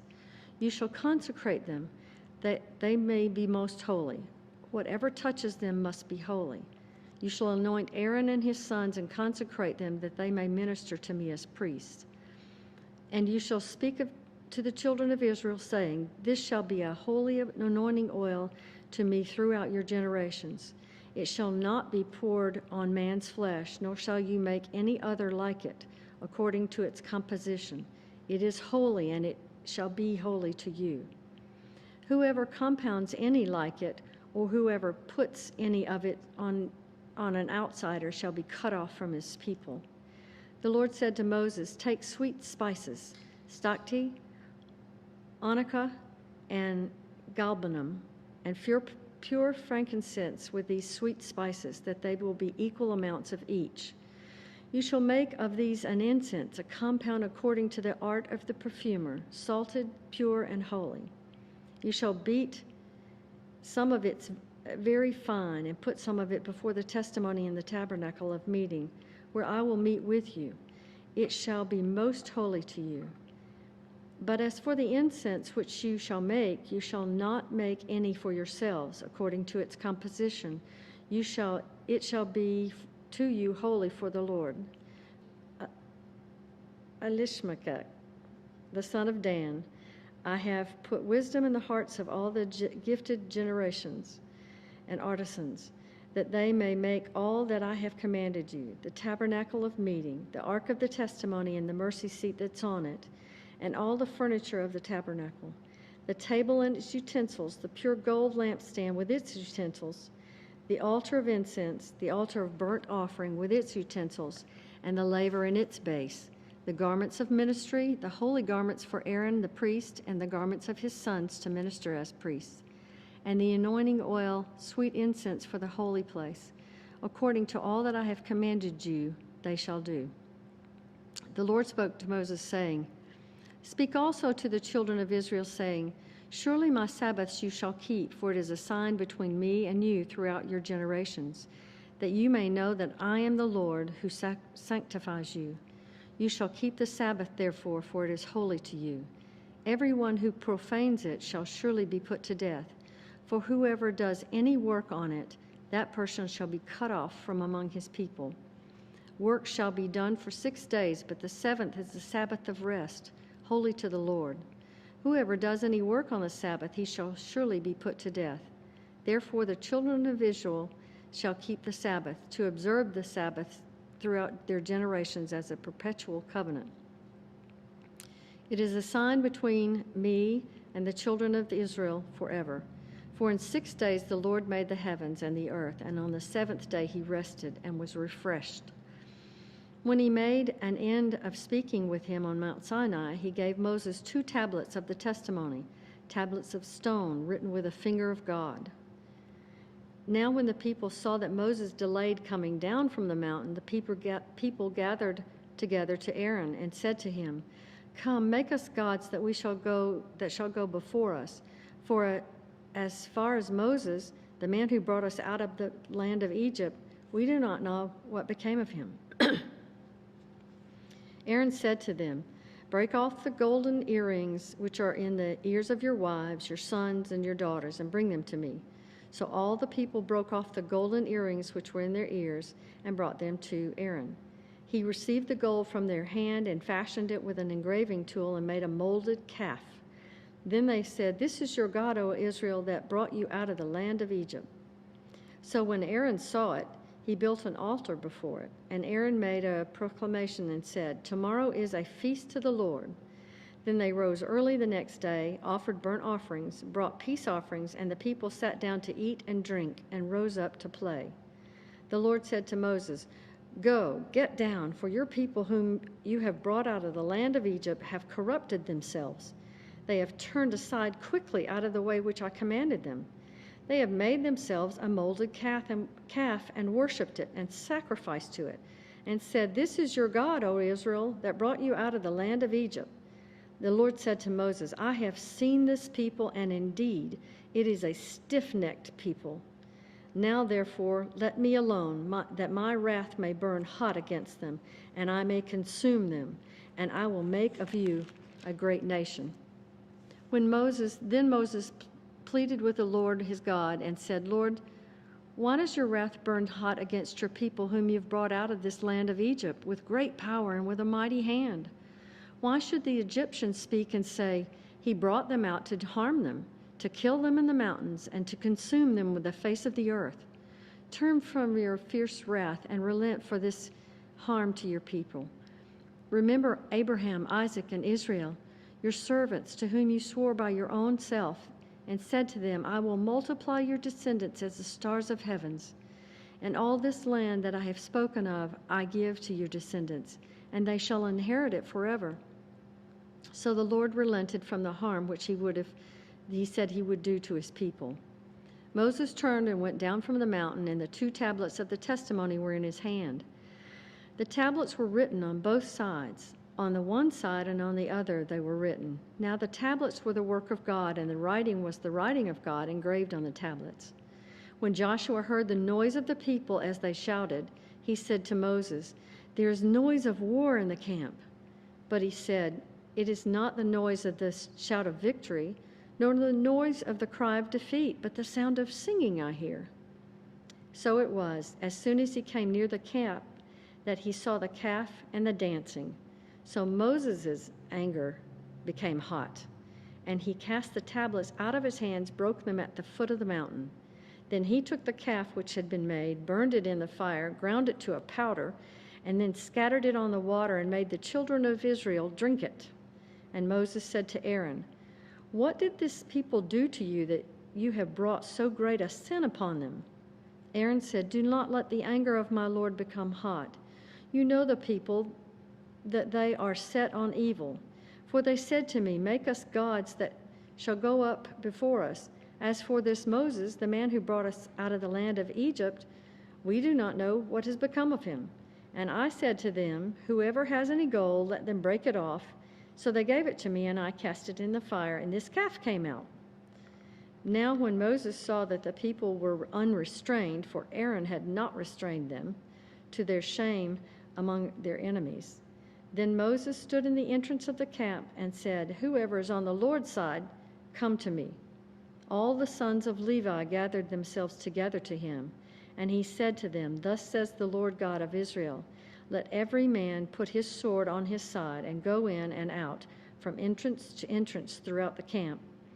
And let every man kill his brother, every man his companion, and every man his neighbor." So the sons of Levi did according to the word of Moses, and about 3,000 men of the people fell that day. Then Moses said, "Consecrate yourselves today to the Lord, that he may bestow on you a blessing this day, for every man has opposed his son and his brother." Now it came to pass on the next day that Moses said to the people, "You have committed a great sin, so now I will go up to the Lord. Perhaps I can make atonement for your sin." Then Moses returned to the Lord and said, "Oh, these people have committed a great sin and have made for themselves a god of gold. Yet now, if you will forgive their sin, but if not, I pray, blot me out of your book which you have written." And the Lord said to Moses, "Whoever has sinned against me, I will blot him out of my book. Now therefore go, lead the people to the place of which I have spoken to you. Behold, my angel shall go before you. Nevertheless, the day when I visit for punishment, I will visit punishment upon them for their sin." So the Lord plagued the people because of what they did with the calf which Aaron made. Then the Lord said to Moses, "Depart and go up from here, you and the people whom you have brought out of the land of Egypt, to the land of which I swore to Abraham, Isaac, and Jacob, saying, 'To your descendants I will give it.' And I will send my angel before you, and I will drive out the Canaanite, the Amorite, and the Hittite, the Perizzite, and the Hivite, and the Jebusite. Go up to a land flowing with milk and honey, for I will not go up in your midst, lest I consume you on the way, for you are a stiff-necked people. When the people heard this bad news, they mourned, and no one put on his ornaments. For the Lord said to Moses, "Say to the children of Israel, you are a stiff-necked people. I could come up into your midst in one moment and consume you. Now, therefore, take off your ornaments, that I may know what to do with you." So the children of Israel stripped themselves of the ornaments by Mount Horeb. Moses took his tent and pitched it outside of the camp, far away from the camp, and called it the tabernacle of meeting. And it came to pass that everyone who sought the Lord went out to the tabernacle of meeting, which was outside the camp. So it was, whenever Moses went out to the tabernacle, that all the people rose, and each man stood at his tent door and watched Moses until he had gone into the tabernacle.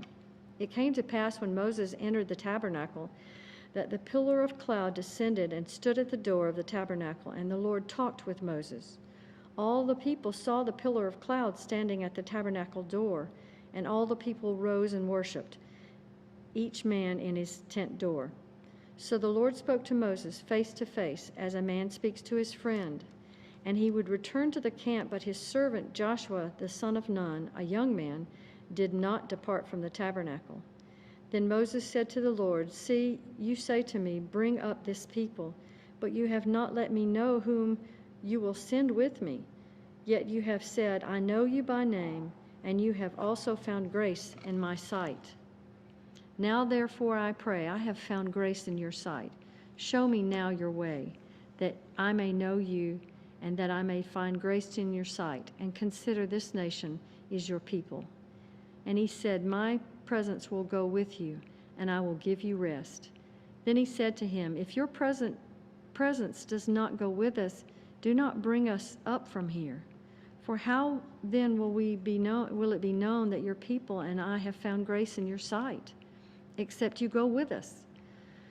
So we shall be separate, your people and I, from all the people who are upon the face of the earth."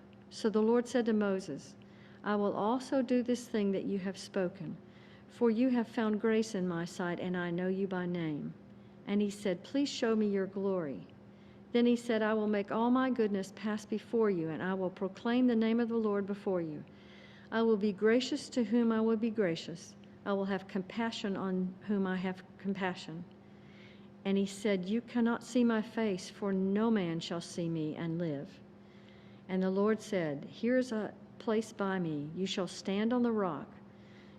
So it shall be, while my glory passes by, that I will put you on the cleft of the rock, and will cover you with my hand while I pass by. Then I will take away my hand, and you shall see my back, but my face shall not be seen."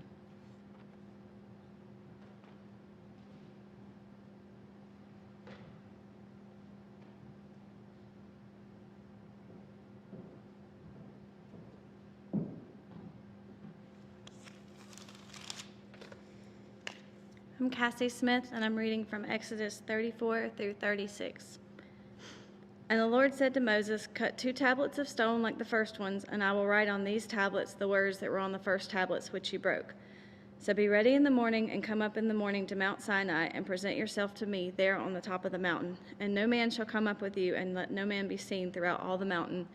Let neither flocks nor herds feed before that mountain." So he cut 2 tablets of stone like the first ones. Then Moses rose early in the morning and went up Mount Sinai as the Lord had commanded him, and he took in his hand the 2 tablets of stone. Now the Lord descended in the cloud and stood with him there, and proclaimed the name of the Lord. And the Lord passed before him and proclaimed, the Lord God, merciful and gracious, long-suffering and abounding in goodness and truth, keeping mercy for thousands, forgiving iniquity and transgression and sin, by no means clearing the guilty, visiting the iniquity of the fathers upon the children and the children's children, and the 3rd and the 4th generation. So Moses made haste and bowed his head towards the earth and worshipped. Then he said, "If now I have found grace in your sight, O Lord, let my Lord, I pray, go among us, even though we are a stiff-necked people, and pardon our iniquity and our sin, and take us as your inheritance." And he said, "Behold, I make a covenant. Before all your people I will do marvels such as has not been done in all the earth, nor in any nation, and all the people among you who you are shall see the works of the Lord. For it is an awesome thing that I will do with you. Observe what I command you this day. Behold, I am driving out from before you the Amorite and the Canaanite, and the Hittite, and the Perizzite, and the Hivite, and the Jebusite. Take heed to yourself, lest you make a covenant with the inhabitants of the land where you are going, lest it be a snare in your midst. But you shall destroy their altars, break their sacred pillars, and cut down their wooden images. For you shall worship no other God, for the Lord, whose name is a jealous God. Lest you make a covenant with the inhabitants of the land, and they play the harlot with their gods, and make sacrifices to their gods, and one of them invites you, and you eat of the sacrifice, and you will take of his daughters for your sons, and his daughters play the harlot with their gods, and make their sons play the harlot with their gods. You shall make no molded gods for yourselves. The feast of the unleavened bread you shall keep. 7 days you shall eat the unleavened bread as I have commanded you in the appointed time of the month of Abib. For in the month of Abib you came out of Egypt. All that open the womb are mine, and every male firstborn among your livestock, whether ox or sheep. But the firstborn of a donkey you shall redeem with a lamb. And if you will not redeem him, then you shall break his neck. All the firstborn of your sons you shall redeem. And none shall appear before me empty-handed. 6 days you shall work, but on the 7th day you shall rest. In plowing time and in harvest you shall rest. And you shall observe the feast of weeks, of the first fruits of wheat harvest, and the feast of ingatherings at the year's end. 3 times in the year all your men shall appear before the Lord God of Israel. For I will cast out the nations before you and enlarge your borders. Neither will any man covet your land when you go up to appear before the Lord your God 3 times in the year. You shall not offer the blood of my sacrifice with leaven, nor shall the sacrifice of the feast of Passover be left until morning. The first of the first fruits of your land you shall bring to the house of the Lord your God. You shall not boil a young goat in its own mother's milk. Then the Lord said to Moses, write these words, for according to the tenor of these words I have made a covenant with you and with Israel. So he was there with the Lord 40 days and 40 nights, and he neither ate bread nor drank water. And he wrote on the tablets the word of the covenant, the 10 Commandments. Now it was so when Moses came down from Mount Sinai, and the 2 tablets of the testimony were in Moses' hand when he came down from the mountain, that Moses did not know that his skin of his face shone while he talked with him. So when Aaron and all the children of Israel saw Moses, behold, the skin of his face shone, and they were all afraid to come near him. Then Moses called to them, and Aaron and all the rulers of the congregation that returned to him, and Moses talked with them. Afterward all the children of Israel came near, and he gave them the commandments, all that the Lord had spoken with him on Mount Sinai. And when Moses had finished speaking with them, he put a veil on his face. But whenever Moses went in before the Lord to speak with him, he would take the veil off until he came out, and he would come out and speak to the children of Israel whatever he had been commanded. Whenever the children of Israel saw the face of Moses, and that the skin of Moses' face shone, then Moses would put the veil on his face again until he went in to speak with him. Then Moses gathered all the congregation of the children of Israel together and said to them, these are the words which the Lord has commanded you to do. Work shall be done for 6 days, but the 7th day shall be a holy day for you, a Sabbath of rest to the Lord. Whoever does any work on it shall be put to death. You shall kindle no fire throughout your dwellings on the Sabbath day. And Moses spoke to all the congregation of the children of Israel, saying, this is the thing which the Lord has commanded.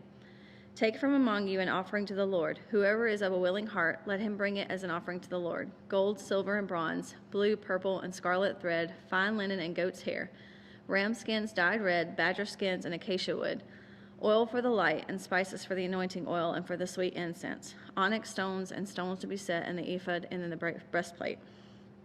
All those who are gifted artisans among you shall come and make all that the Lord has commanded: the tabernacle, its tent, its coverings, its clasps, its boards, its bars, its pillars, and its sockets, the ark and its poles with the mercy seat and the veil of the covering, the table and its poles, all of its utensils, and the showbread. Also the lampstand for the light, its utensils, the lamps, the oils for the light, the incense altar, the poles, the anointing oil, the sweet incense, and the screen for the door at the entrance of the tabernacle. The altar of burnt offering with its bronze grating, its poles, and all its utensils, and the laver and its base. The hangings of the court, its pillars, their sockets, and the screen for the gate of the court. The pegs of the tabernacle, the pegs of the court, and their cords, the garments of ministry for ministering in the holy place, the holy garments for Aaron the priest, and the garments of his sons to minister as priests. And all the congregation of the children of Israel departed from the presence of Moses. Then everyone came whose heart was stirred, and everyone whose spirit was willing. And they brought the Lord's offering for the work of the tabernacle of meeting, for all its service, and for all the holy garments. They came, both men and women, as many had a willing heart, and brought earrings and nose rings and rings and necklaces, all jewelry of gold, that is, every man who made an offering of gold to the Lord. And every man with whom was found blue and purple and scarlet thread, fine linen, goat's hair, red skins of rams, and badger skins brought them. Everyone who offered an offering of silver or bronze brought the Lord's offering, and everyone with whom was found acacia wood for any of the work of service brought it. All of the women who were gifted artisans spun yarn with their hands and brought what they had spun of blue, purple, and scarlet and fine linen. And all the women whose hearts spurred with wisdom spun yarn of goat's hair. The rulers brought onyx stones and stones to be set in the ephod and the breastplate, and spices and oil for light, for the anointing oil, and for the sweet incense. The children of Israel brought a freewill offering to the Lord, all the men and women whose hearts were willing to bring material for all kinds of work, which the Lord by the hand of Moses had commanded to be done. And Moses said to the children of Israel, See, the Lord has called by name Bezalel, the son of Uri, the son of Hur, of the tribe of Judah. And he has filled with him the Spirit of God in the wisdom and understanding and knowledge and all manner of workmanship, to design artistic works, to work in gold and silver and bronze, and cutting jewels for setting and carving wood, and to work in all manner of artistic workmanship. He has also put in his heart the ability to teach, in him and Aholiab, the son of Ahisamach, of the tribe of Dan. He has filled them with the skill to do all manner of work of the engraver and designer and the tapestry maker. And three came, each from the work he was doing, and they spoke to Moses, saying, The people bring much more than enough for the service of the work which the Lord has commanded us to do. So Moses gave a commandment, and they caused it to be proclaimed throughout the camp. Let neither man nor woman do any more work for the offering of the sanctuary. And the people were restrained from bringing material, for the material they had was sufficient for all the work to be done, indeed too much. Then all of the gifted artisans among them who worked on the tabernacle made 10 curtains wove of fine linen, of blue and purple and scarlet thread, with artistic designs of cherubim that made them. The length of each curtain was 28 cubits, and the width of each curtain was 4 cubits, and the curtains were all the same. He coupled 5 curtains to one another, and the other 5 curtains he coupled to one another. He made loops of blue yarn on the edge of the curtain on the selvage of one set. Likewise he did on the outer edge of the other curtain of the second set. 50 loops he made on one curtain, and 50 loops he made on the edge of the curtain on the end of the second set. The loops held one curtain to another. And he made 50 clasps of gold and coupled the curtains to one another with the clasp, that it might be one tabernacle. He made curtains of goat hair for the tent over the tabernacle. He made 11 curtains. The length of each was 30 cubits, and the width of each curtain 4 cubits. The 11 curtains were the same size. He coupled 5 curtains by themselves and 6 curtains by themselves. And he made 50 loops on the edge of the curtain that is outermost in one set, and 50 loops he made on the edge of the curtain on the second set. He also made 50 bronze clasps to couple the tent together that it might be one. Then he made a covering for the tent of ram skins dyed red, and covered all the badger skins above that. For the tabernacle he made boards of acacia wood standing upright. The length of each board was 10 cubits, and the width of each board 1.5 cubits. Each board had 2 tenons for binding to one another, and thus he made for all the boards of the tabernacle. And he made boards for the tabernacle, 20 boards for the south side. 40 sockets of silver he made to go under, and 20 boards, 2 sockets under each of the boards for its 2 tenons. And for the other side of the tabernacle, the north side, he made 20 boards and their 40 sockets of silver, 2 sockets under each of the boards. For the west side of the tabernacle, he made 6 boards. He also made 2 boards for the back 2 corners of the tabernacle, and they were coupled at the bottom and coupled together at the top by 1 ring. Thus he made both of them for the 2 corners. So there were 8 boards and their sockets, 16 sockets of silver, and 2 sockets under each of the boards. And he made bars of acacia wood, 5 for the boards on one side of the tabernacle, 5 for the boards on the other side of the tabernacle, and 5 for the boards of the tabernacle on the far west side. And he made the middle bar to pass through the boards from one end to the other, and overlaid the boards with gold, and made their rings of gold to be holders for the bars, and overlaid with the bars of gold. And he made a veil of blue, purple, and scarlet thread and fine woven linen, and it was worked with an artistic design of cherubim. He made for it 4 pillars of acacia wood, and overlaid them with gold, with their hooks of gold, and he cast 4 sockets of silver for them. He also made a screen for the tabernacle door of blue, purple, and scarlet thread, and fine woven linen made by a weaver, and its 5 pillars with their hooks. And he overlaid their capitals and their rings with gold, but their 5 sockets were bronze.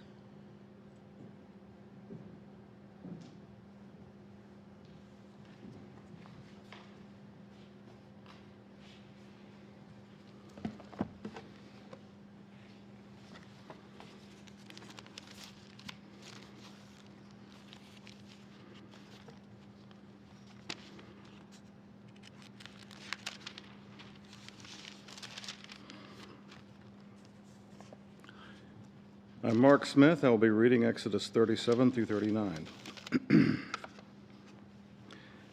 Then Bezalel made the ark of the acacia wood, 2.5 cubits with its length, 1.5 cubits its width, and 1.5 cubits its height. He overlaid it with pure gold inside and outside, and made a molding of gold all around it. And he cast for it 4 rings of gold to be set in the 4 corners, 2 rings on one side, 2 rings on the other side. He made the poles of acacia wood and overlaid them with gold. And he put the poles into the rings on the side of the ark to bear the ark. He also made the mercy seat of pure gold. 2.5 cubits was the length, and 1.5 cubits its height. He made 2 cherubim of beaten gold and made them of one piece at the 2 ends of the mercy seat. 1 cherub at one end on one side, and the other cherubim at the other end on that side. He made the cherubim at the 2 ends of one piece with the mercy seat. The cherubim spread out their wings above and covered the mercy seat with their wings. They faced one another. The faces of the cherubim were toward the mercy seat. He made the table of acacia wood. 2 cubits was its length, and 1 cubit its width, and 1.5 cubits its height. And he overlaid it with pure gold and made a molding of gold all around it. Also he made a frame of a handbreadth all around it, and made a molding of gold for the frame all around it. And he cast for it 4 rings of gold, and put the rings on the 4 corners that were its 4 legs. The rings were close to the frame, and the holders for the poles to bear the table. And he made the poles of acacia wood to bear the table, and overlaid them with gold. He made of pure gold the utensils which were on the table, dishes, its cups, its bowls, and its pitchers for pouring. He also made the lampstand of pure gold. Of hammered work he made the lampstand. Its shaft, its branches, its bowls, its ornamental flowers, its ornamental knobs, and its flowers were of the same piece. And 6 branches came out of the sides, 3 branches of the lampstand out of one side, 3 branches of the lampstand on the other side. There were 3 bowls made like almond blossoms on one branch, with an ornamental knob and a flower, and 3 bowls made like almond blossoms on the other branch, with an ornamental knob and a flower. And so for the 6 branches coming out of the lampstand. And on the lampstand there were 4 bowls made like almond blossoms, each with its ornamental knob and flower. There was a knob under the first 2 branches of the same, and a knob under the second 2 branches of the same, and a knob under the third 2 branches of the same, according to the 6 branches extended from it. Their knobs and their branches were of one piece. All of it was of one hammered piece of pure gold. And he made it 7 lamps, its wick trimmers, and its trays of pure gold. Of a talent of pure gold he made it with all its utensils. He made the incense altar of acacia wood. Its length was 1 cubit, and its width 1 cubit, and it was square, and 2 cubits was its height. Its horns were of one piece with it, and he overlaid it with pure gold on its top, its sides, and around its horns. He also made for it a molding of pure gold all around it. He made 2 rings of gold for it under its molding, by its corners on both sides, as holders for the poles with which to bear it. And he made the poles of acacia wood and overlaid them with gold. He also made the holy anointing oil and the pure incense of sweet spices according to the work of the perfumer. He made the altar of burnt offering of acacia wood. 5 cubits was its length, and 5 cubits was its width. It was square, and its height was 3 cubits. He made its horns and its 4 corners, and the horns were of one piece with it. And he overlaid it with bronze. He made all the utensils for the altar, the pans, the shovels, the basins, the forks, and the fire pans. All its utensils he made of bronze. And he made a grate of bronze network for the altar, under its rim, midway from the bottom. He cast 4 rings from the 4 corners of the bronze grating as holders for the poles. And he made the poles of acacia wood and overlaid them with bronze. Then he put the poles into the rings on the sides of the altar with which to bear it. He made the altar hollow with boards. He made the laver of bronze and its base of bronze from the bronze mirrors and the bronze mirrors of the serving women who assembled at the door of the tabernacle of meeting. Then he made the court on the south side, and the hangings of the court were of fine woven linen, 100 cubits long. There were 20 pillars for them, with 20 bronze sockets. The hooks of the pillars and their bands were silver. On the north side of the hangings were 100 cubits long, with 20 pillars, and there were 20 bronze sockets. The hooks of the pillars and the bands were silver. And on the west side were hangings of 15 cubits with 10 pillars and their 10 sockets. The hooks of the pillars and their bands were silver. For the east side of the hangings were 50 cubits. The hangings of the one side were 15 cubits long. Their pillars and their 3 sockets, and the same for the other side of the court. And on this side there were hangings of 15 cubits with their 3 pillars and their 3 sockets. All of the hangings of the court all around were of fine woven linen. The sockets for the pillar were bronze, the hooks of the pillars and their bands were silver, and the overlay by the hand of Ithamar, son of Aaron, the priest. Bezalel, the son of Uri, the son of Hur, and the tribe of Judah, made all that the Lord had commanded Moses, and with him was Oholiab, the son of Ahishemach, of the tribe of Dan, an engraver and a designer and a weaver of blue, purple, and scarlet thread and of fine linen. All of the gold that was used in all the work in the holy place, that is the gold of the offering, was 29 talents and 730 shekels, according to the shekel of the sanctuary. And the silver from those who were numbered of the congregation was 100 talents and 1,775 shekels, according to the shekel of the sanctuary. A bekah for each man, that is half a shekel, according to the shekel of the sanctuary.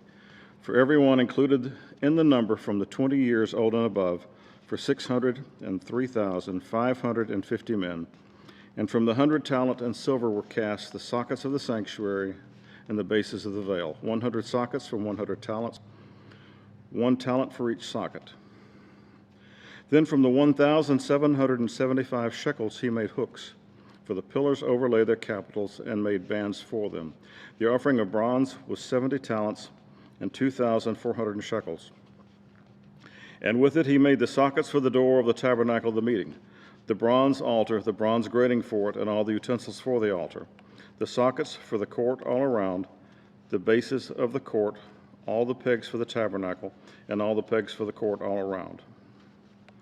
Of the blue, purple, and scarlet threads they made garments of ministry for ministering in the holy place, and made the holy garments for Aaron as the Lord had commanded Moses. He made the ephod of gold, blue, purple, and scarlet thread, and a fine woven linen, and then beat the gold into thin sheets to cut it into threads, to work it with the blue, purple, and scarlet thread, and the fine linen into artistic designs. They made shoulder straps for it to couple it together, and it was coupled together on its edges. And the intricately woven band of his ephod was the same workmanship woven of gold, blue, purple, scarlet thread, and the fine woven linen, as the Lord had commanded Moses. And they set onyx stones enclosed in the settings of gold. They were engraved as signets are engraved with the names of the sons of Israel. He put them on the shoulders of the ephod as a memorial stone for the sons of Israel, and the Lord commanded Moses. And he made the breastplate artistically woven like the workmanship of the ephod, of gold, blue, purple, scarlet thread, and a fine woven linen. They made the breastplate square by doubling it. A span was its length, and a span its width when doubled. And they set it in 4 rows of stones. Rows of sardius, a topaz, and an emerald was the first row. The second row was turquoise, a sapphire, and a diamond. The third row was jacinth, an agate, and an amethyst. The fourth row, a beryl, an onyx, and a jasper. They were enclosed in settings of gold in their mountings.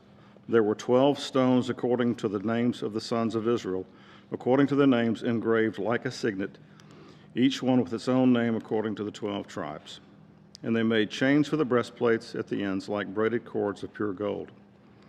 They also made 2 settings of gold and 2 rings, and put the 2 rings on the 2 ends of the breastplate.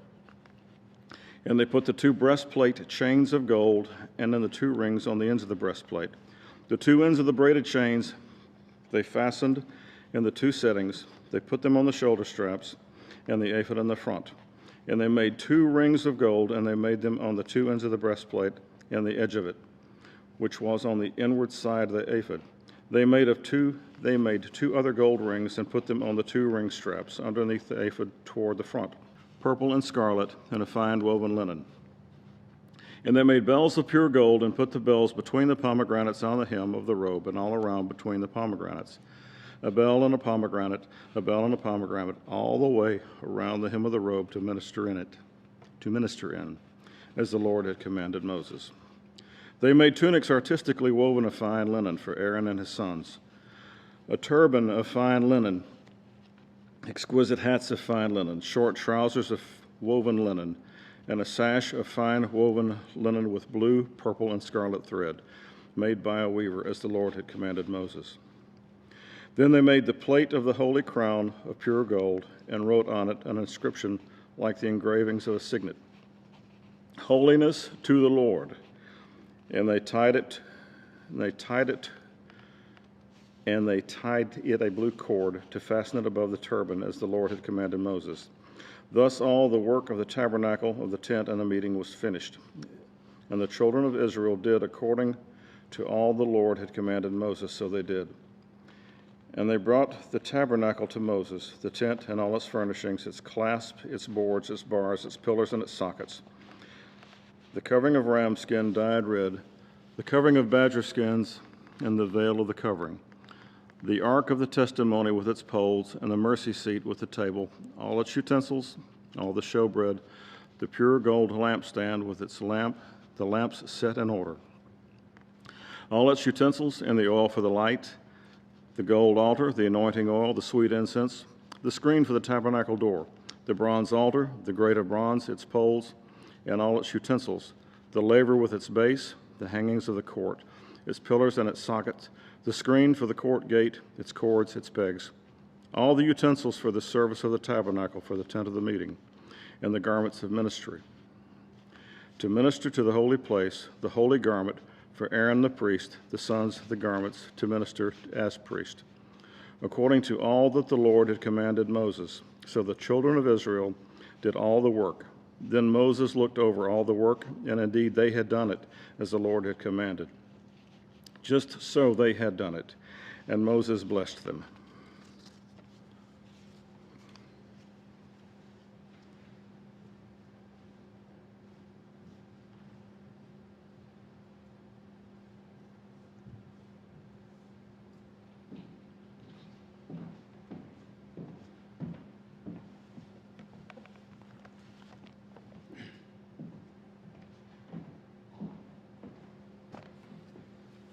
I'm Lee Birch, and I'll be reading from Exodus chapter 40 and Leviticus chapters 1 through 4.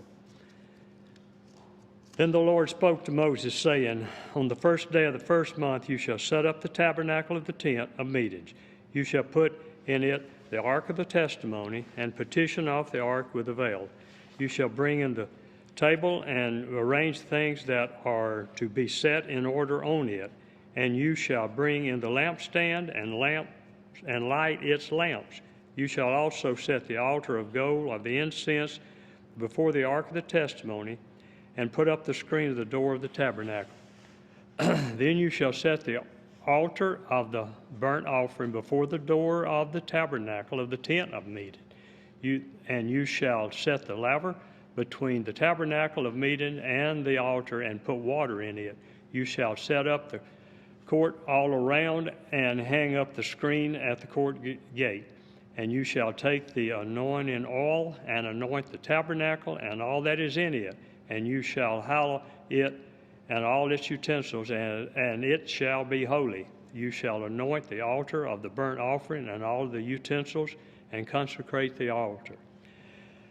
The altar shall be most holy, and you shall anoint the laver and its base, and consecrate it. Then you shall bring Aaron and his sons to the door of the tabernacle of meeting, and wash them with water. You shall put the holy garments of Aaron, and anoint him, and consecrate him, that he may minister to me as priest. And you shall bring his sons, and clothe them with tunics. You shall anoint them as you anointed your father, that they may minister to me as priests. And their anointing shall surely be an everlasting priesthood throughout their generations. Thus Moses did, according to all that the Lord had commanded him, so he did. And it came to pass in the first month of the second year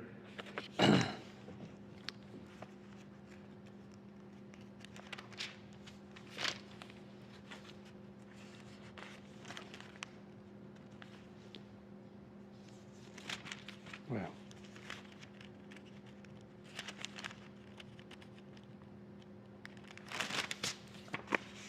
of the first day of the month that the tabernacle was raised up. So Moses raised up the tabernacle, fastened its sockets, set up its boards, put in its bars, and raised up its pillars. And he spread out the tent over the tabernacle and put the covering of the tent on top of it, as the Lord has commanded Moses. He took the testimony and put it into the ark, inserted the poles through the rings of the ark, and put the mercy seat on top of the ark. And he brought the ark into the tabernacle, hung up the veil of the covering, and petitioned off the ark of the testimony as the Lord had commanded Moses. He put the table on the tabernacle of meeting on the north side of the tabernacle, outside the veil, and he set up bread in order upon it before the Lord, as the Lord had commanded Moses. He put the lampstand on the tabernacle of meeting across from the table on the south side of the table, and he lit lamps before the Lord as the Lord had commanded Moses. He put the gold altar on the tabernacle of meeting in front of the veil, and he burned sweet incense on it as the Lord had commanded Moses. He hung up the screen at the door of the tabernacle.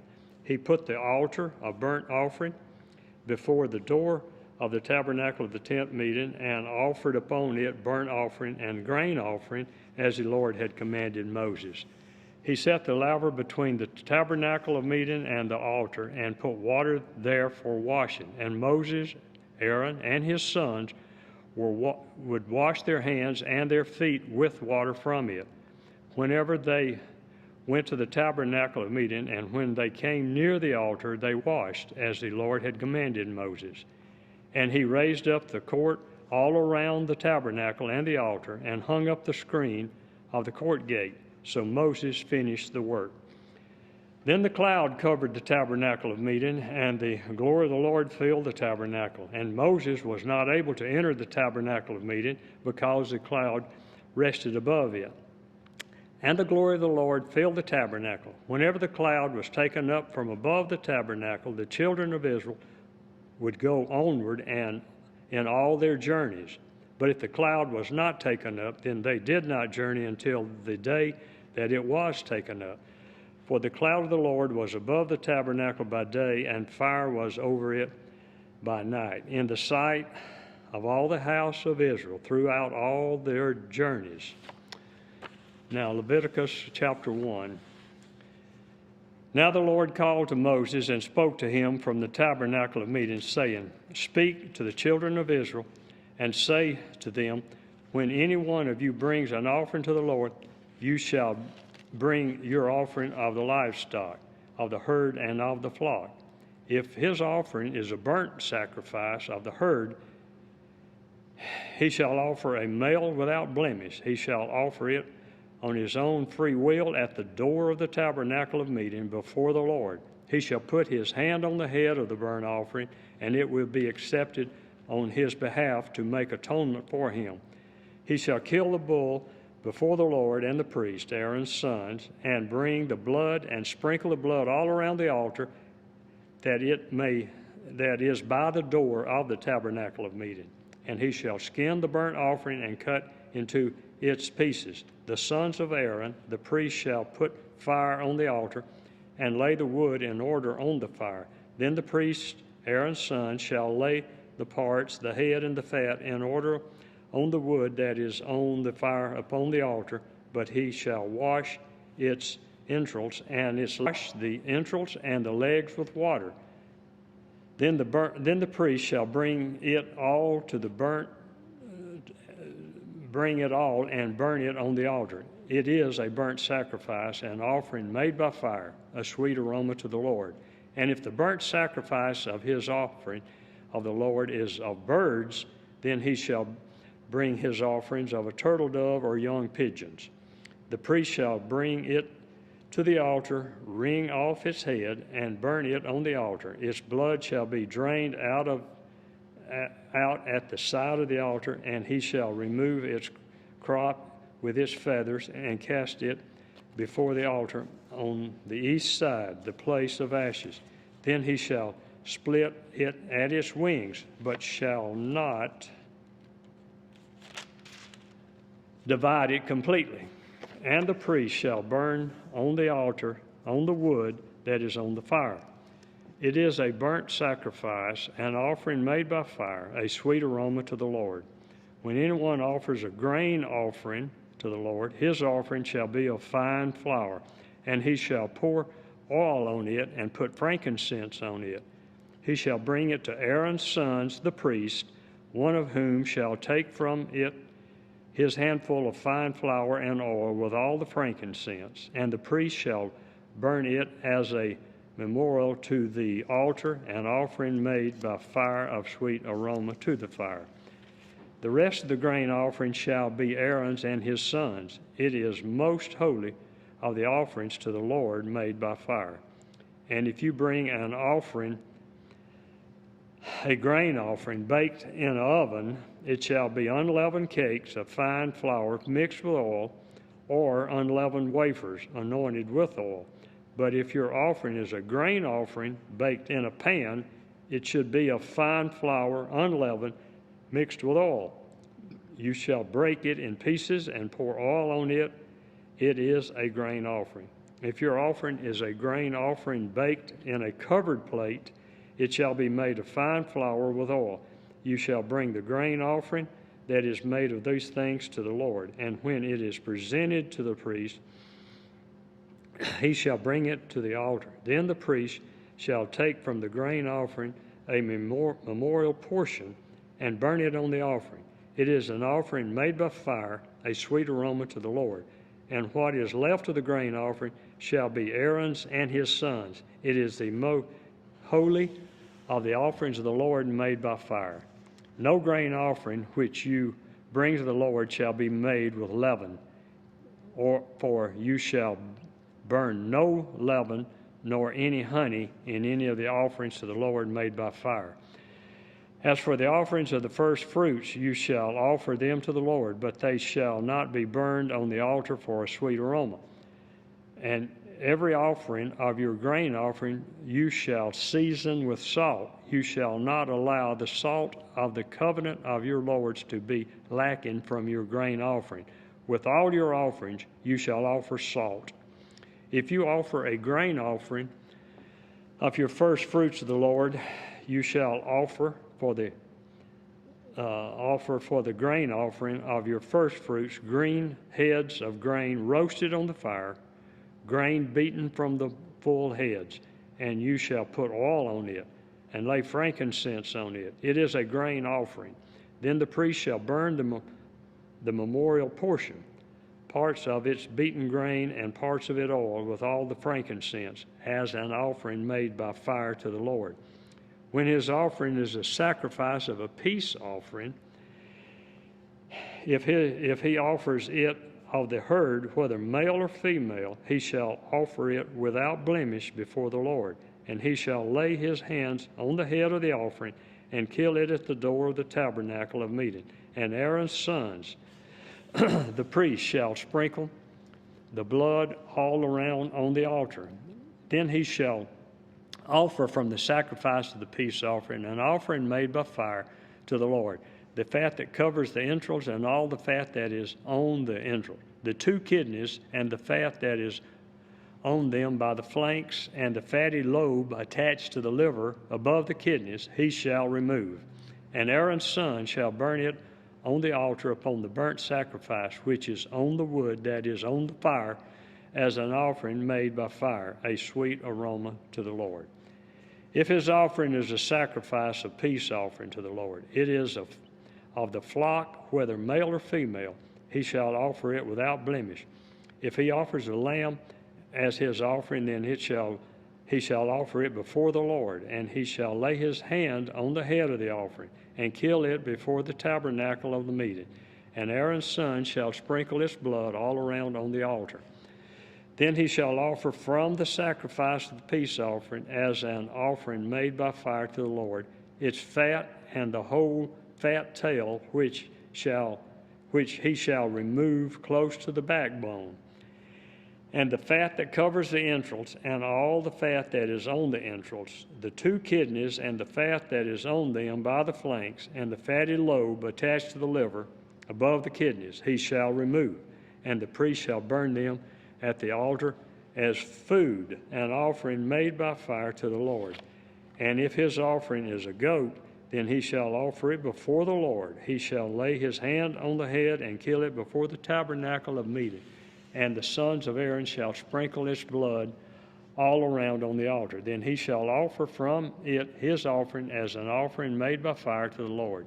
The fat that covers the entrails and all the fat that is on the entrail, the two kidneys, and the fat that is on them by the flanks, and the fatty lobe attached to the liver above the kidneys, he shall remove.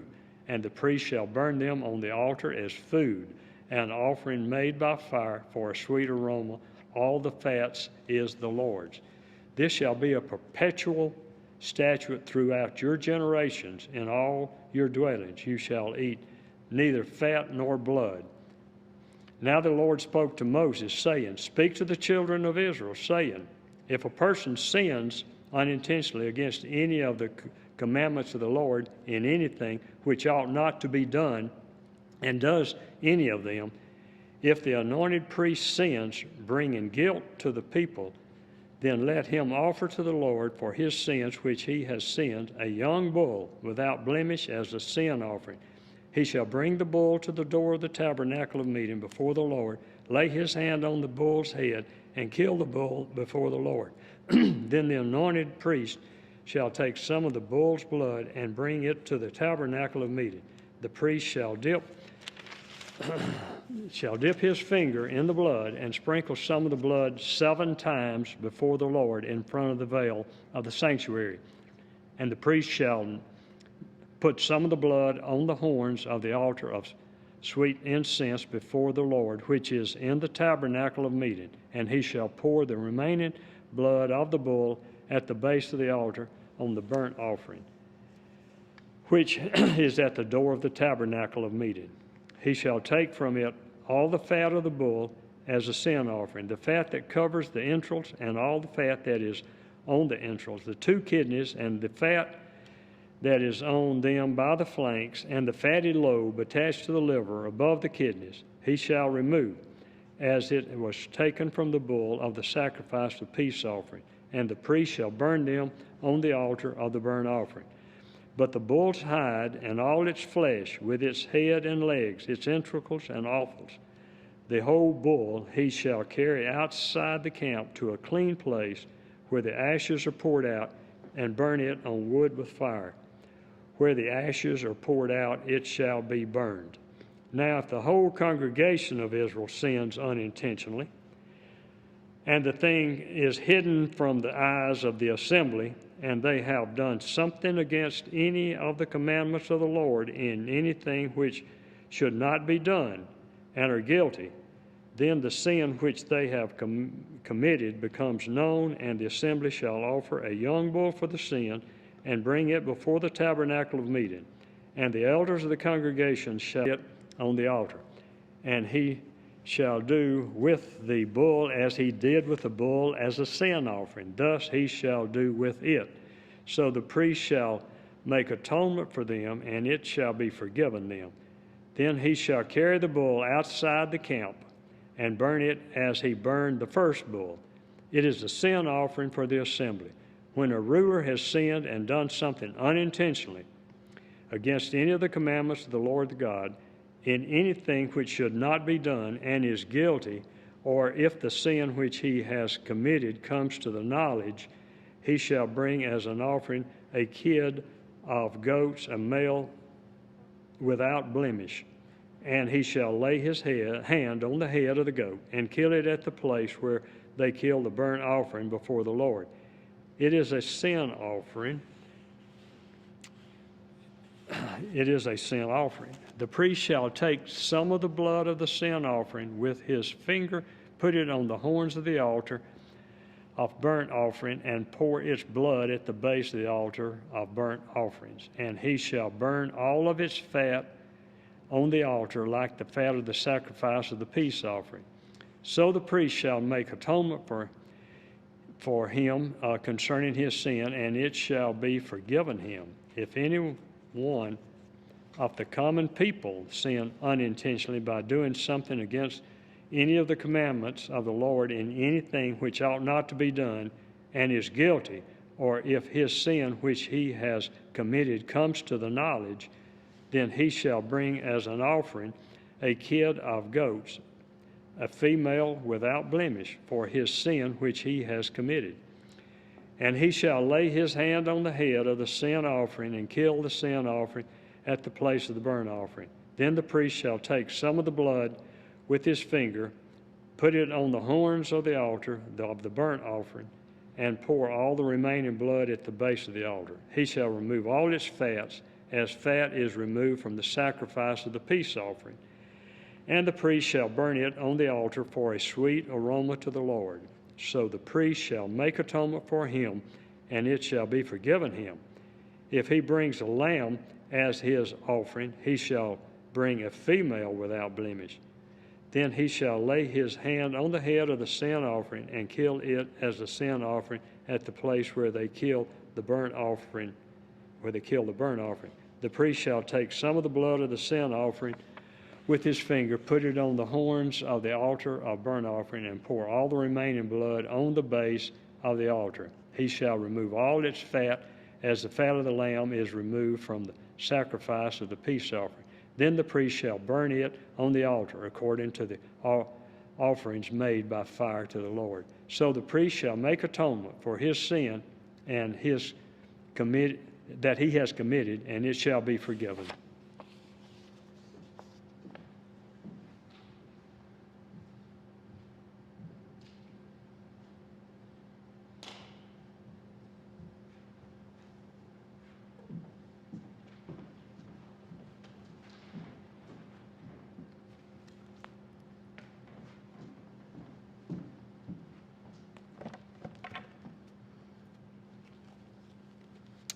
Hello, I'm Susan, and I'll be reading from Leviticus 5 through 7.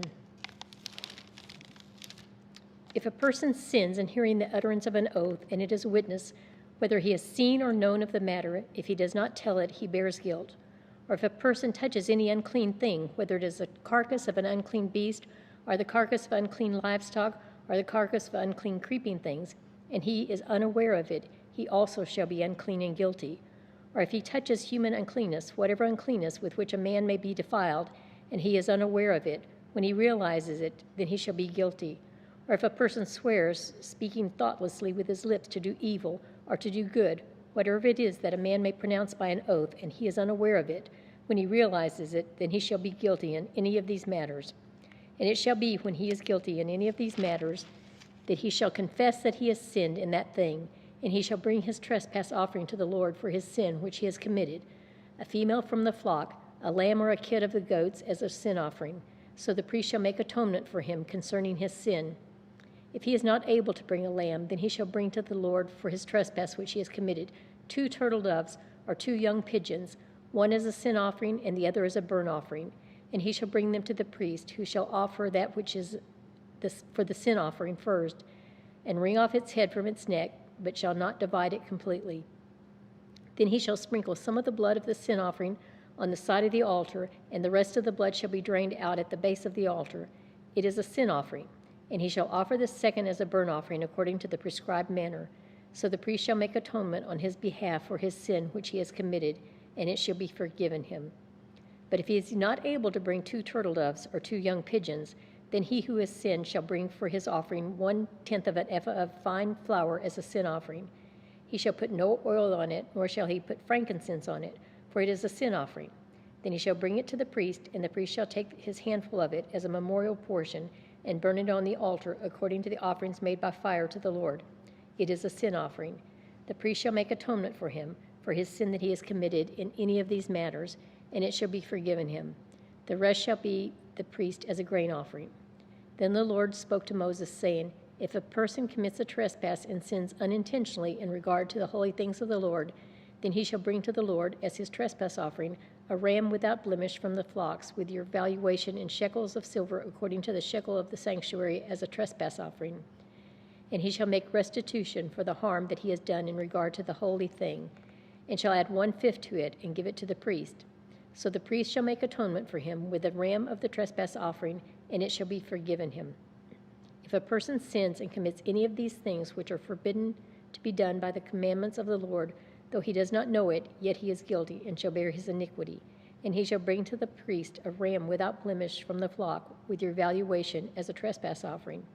So the priest shall make atonement for him regarding his ignorance, in which he erred and did not know it, and it shall be forgiven him.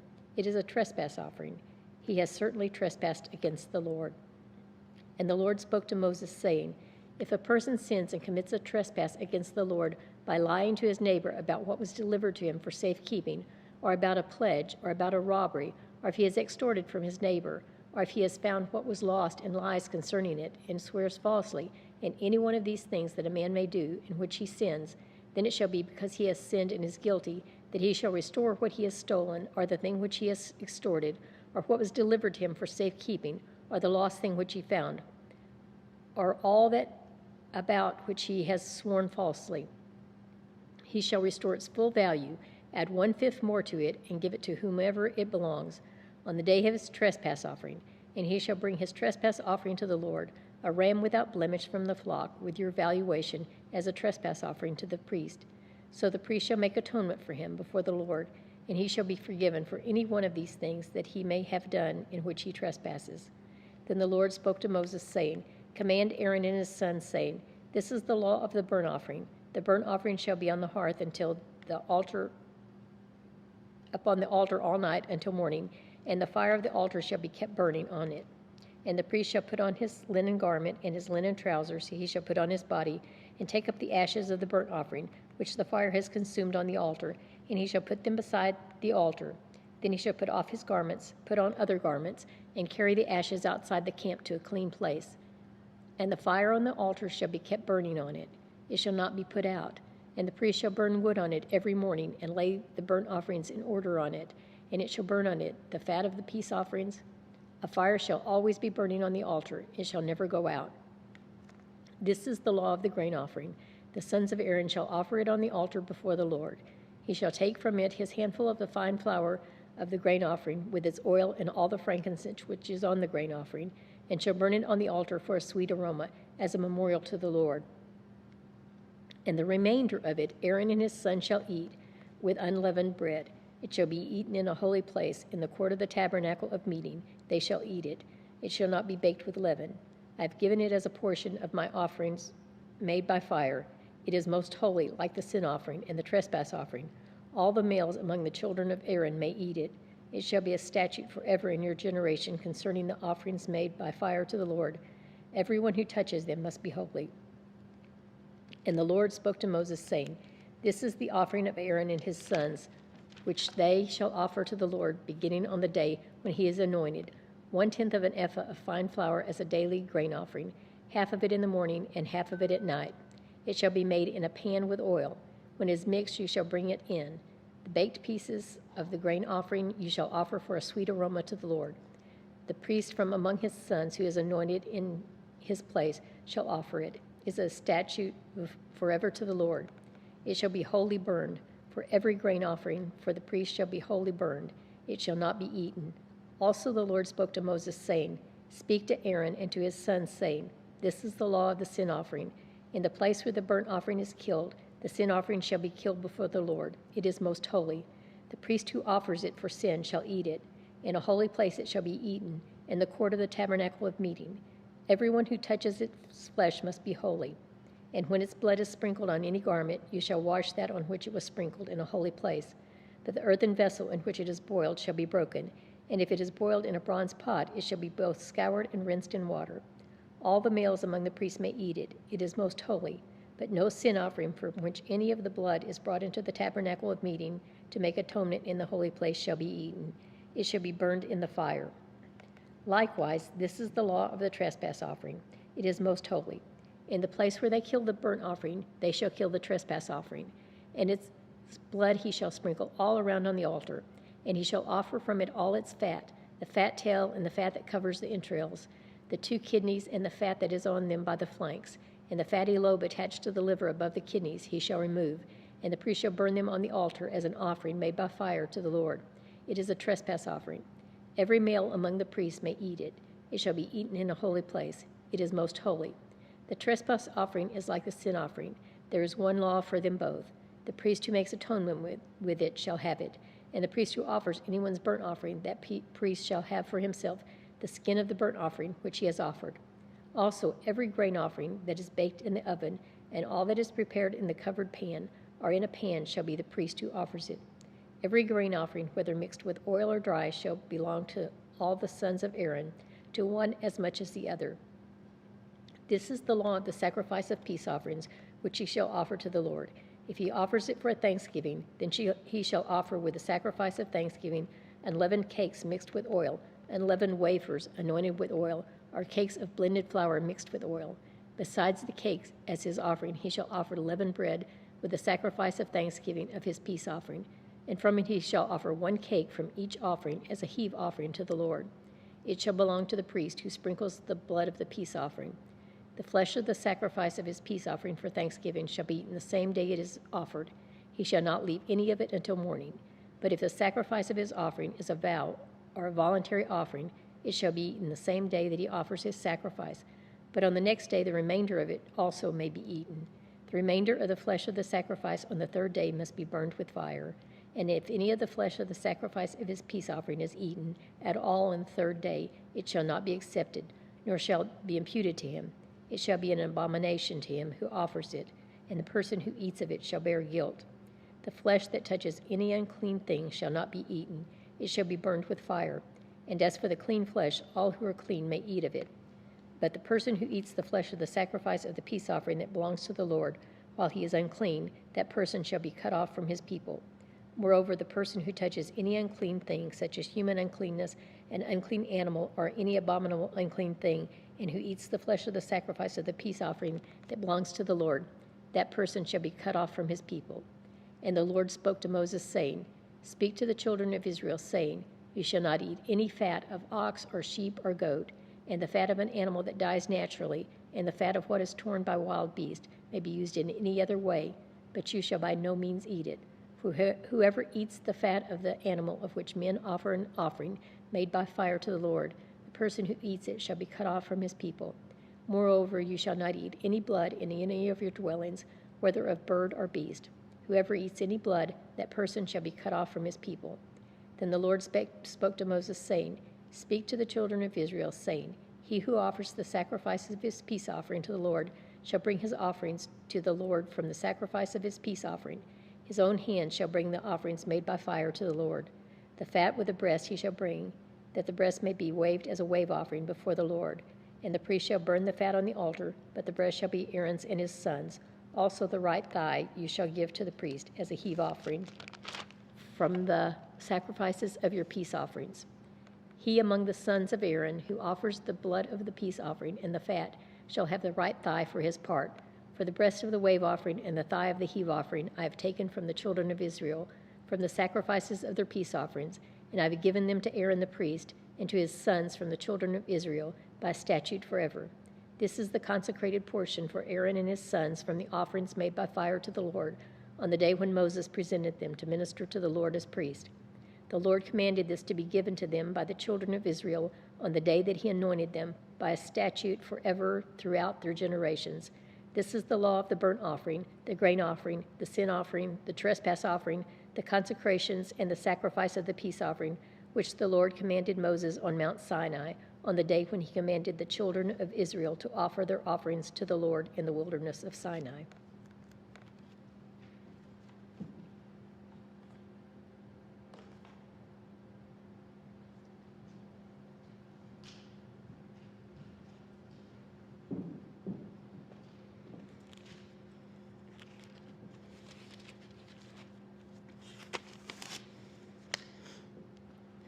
Cassie Smith, and I'm reading from Leviticus 8 through 10. And the Lord spoke to Moses, saying, Take Aaron and his sons with him, and the garments, the anointing oil, a bull as the sin offering, 2 rams, and a basket of unleavened bread, and gather all the congregation together at the door of the tabernacle of meeting. So Moses did as the Lord commanded him, and the congregation was gathered together at the door of the tabernacle of meeting. And Moses said to the congregation, This is what the Lord commanded to be done. Then Moses brought Aaron and his sons and washed them with water. And he put the tunic on him, girded him with the sash, clothed him with the robe, and put the ephod on him. And he girded him with the intricately woven band of the ephod, and with it tied the ephod on him. Then he put the breastplate on him, and he put the Urim and Thummim in the breastplate. And he put the turban on his head. Also on the turban on its front he put the golden plate, the holy crown, as the Lord had commanded Moses. Also Moses took the anointing oil and anointed the tabernacle and all that was in it, and consecrated them. He sprinkled some of it on the altar 7 times, anointed the altar and all its utensils, and the laver and its base, to consecrate them. And he poured some of the anointing oil on Aaron's head and anointed him to consecrate him. Then Moses brought Aaron's sons and put tunics on them, girded them with sashes, and put hats on them, as the Lord had commanded Moses. And he brought the bull for the sin offering. Then Aaron and his sons laid their hands on the head of the bull for the sin offering, and Moses killed it. Then he took the blood and put some of the horns of the altar all around with his finger, and purified the altar. And he poured the blood at the base of the altar, and consecrated it to make atonement for it. Then he took all the fat that was on the entrails, the fatty lobe attached to the liver, and the 2 kidneys with their fat, and Moses burned them on the altar. But the bull, its hide, its flesh, and its offal, he burned with the fire outside the camp, as the Lord had commanded Moses. Then he brought the ram as the burnt offering, and Aaron and his sons laid their hands on the head of the ram, and Moses killed it. Then he sprinkled the blood all around the altar, and he cut the ram into pieces, and Moses burned the head, the pieces, and the fat. Then he washed over the entrails and the legs with water, and Moses burned the whole ram on the altar. It was a burnt sacrifice for a sweet aroma, an offering made by fire to the Lord, as the Lord had commanded Moses. And he brought the second ram, the ram of consecration. Then Aaron and his sons laid their hands on the head of the ram, and Moses killed it. Also he took some of its blood and put it on the tip of Aaron's right ear, on the thumb of his right hand, on the big toe of his right foot. Then he brought Aaron's sons, and Moses put some of the blood on the tips of their right ears, on the thumbs of their right hands, and on the big toes of their right feet. And Moses sprinkled the blood all around the altar. Then he took the fat and the fat tail, and all the fat that was on the entrails, the fatty lobe attached to the liver, the 2 kidneys and their fat, and the right thigh. And from the basket of unleavened bread that was before the Lord, he took 1 unleavened cake, a cake of bread anointed with oil, and 1 wafer, and put them on the fat on the right thigh. And he put all of these in Aaron's hands and in his sons' hands, and waved them as a wave offering before the Lord. But Moses took them from their hands and burned them on the altar on the burnt offering. They were consecration offerings for a sweet aroma. That was an offering made by fire to the Lord. And Moses took the breast and waved it as a wave offering before the Lord. It was Moses' part of the ram as consecration, as the Lord had commanded Moses. Then Moses took some of the anointing oil and some of the blood which was on the altar, and sprinkled it on Aaron, his garments, on his sons, on the garments of his sons with him, and he consecrated Aaron, his garments, his sons, and the garments of his sons with him. And Moses said to Aaron and his sons, "Boil the flesh at the door of the tabernacle of meeting, and eat it there with the bread that is in the basket of consecration offerings, as I commanded, saying, Aaron and his sons shall eat it. What remains of the flesh and the bread you shall burn with fire, and you shall not go outside of the door of the tabernacle for meeting for 7 days, until the day of your consecration are ended. For 7 days he shall consecrate you, as he has done this day, so the Lord commanded to do, to make atonement for you. Therefore you shall stay at the door of the tabernacle of meeting day and night for 7 days, and keep the charge of the Lord, so that you may not die, for I have been commanded." So Aaron and his son did all the things that the Lord had commanded by the hand of Moses. It came to pass on the 8th day that Moses called Aaron and his sons and the elders of Israel, and he said to Aaron, "Take for yourself a young bull as a sin offering and a ram as a burnt offering, without blemish, and offer them before the Lord. And to the children of Israel you shall speak, saying, Take a kid of the goats as a sin offering, and a calf and a lamb, both of the first year without blemish, as a burnt offering, and also a bull and a ram as peace offerings to sacrifice before the Lord, and a grain offering mixed with oil, for today the Lord will appear to you." Then they brought what Moses commanded before the tabernacle of meeting, and all the congregation drew near and stood before the Lord. Then Moses said, "This is the thing which the Lord commanded you to do, and the glory of the Lord will appear to you." And Moses said to Aaron, "Go to the altar, offer your sin offering and your burnt offering, and make atonement for yourself and for the people. Offer the offering of the people and make atonement for them, as the Lord commanded." Aaron therefore went to the altar and killed the calf of sin offering, which was for himself. Then the sons of Aaron brought the blood to him, and he dipped his finger in the blood and put it on the horns of the altar and poured the blood at the base of the altar. But the fat, the kidneys, and the fatty lobe from the liver of the sin offering he burned on the altar, as the Lord had commanded Moses, and the flesh and the hide he burned with fire outside the camp. And he killed the burnt offering, and Aaron's sons presented him the blood, which he sprinkled all on the altar. When they presented the burnt offering to him with its pieces and head, he burned them on the altar, and washed the entrails and legs, and burned them with the burnt offering on the altar.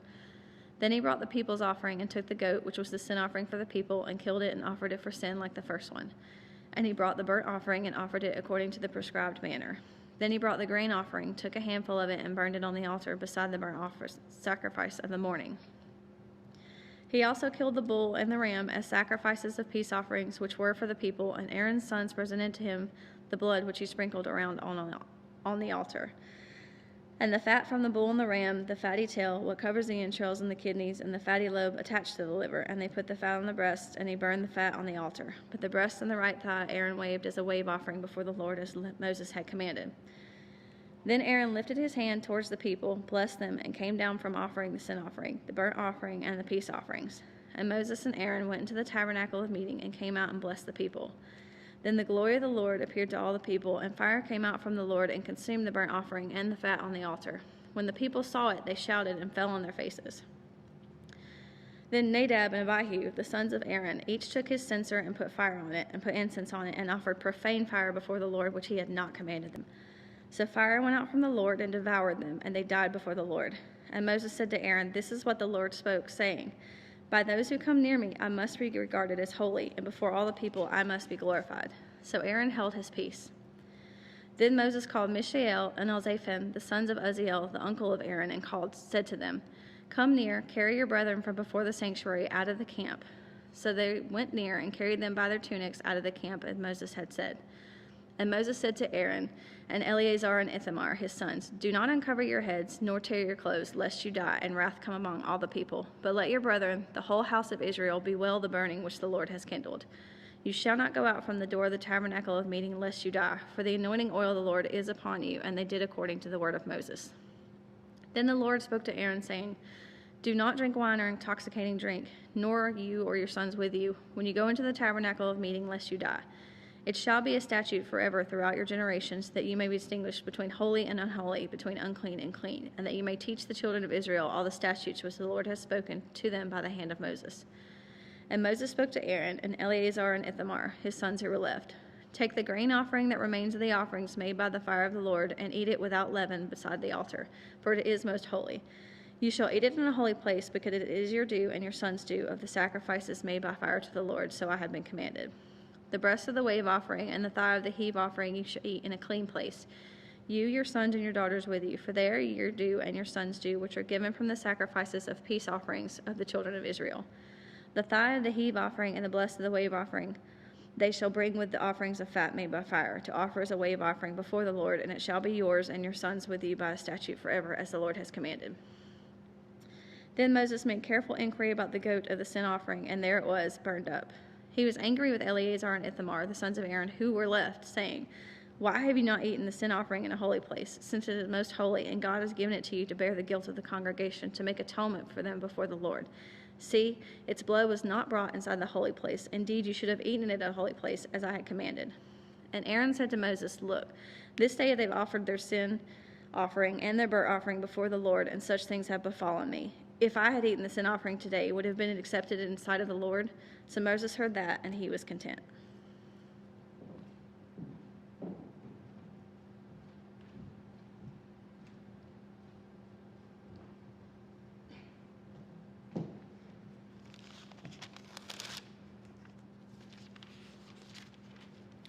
I'm Kristen Williams, and I'm reading Leviticus chapters 11 through 13. Now the Lord spoke to Moses and Aaron, saying to them, "Speak to the children of Israel, saying, These are the animals which you may eat among all the animals that are on the earth. Among the animals, whatever divides the hoof, having cloven hooves and chewing the cud, that you may eat. Nevertheless, these you shall not eat among those that chew the cud or those that have cloven hooves. The camel, because it chews the cud but does not have cloven hooves, is unclean to you. The rock hyrax, because it chews the cud but does not have cloven hooves, is unclean to you. The hare, because it chews the cud but does not have cloven hooves, is unclean to you. And the swine, though it divides the hoof, having cloven hooves, yet does not chew the cud, is unclean to you. Their flesh you shall not eat, and their carcasses you shall not touch. They are unclean to you.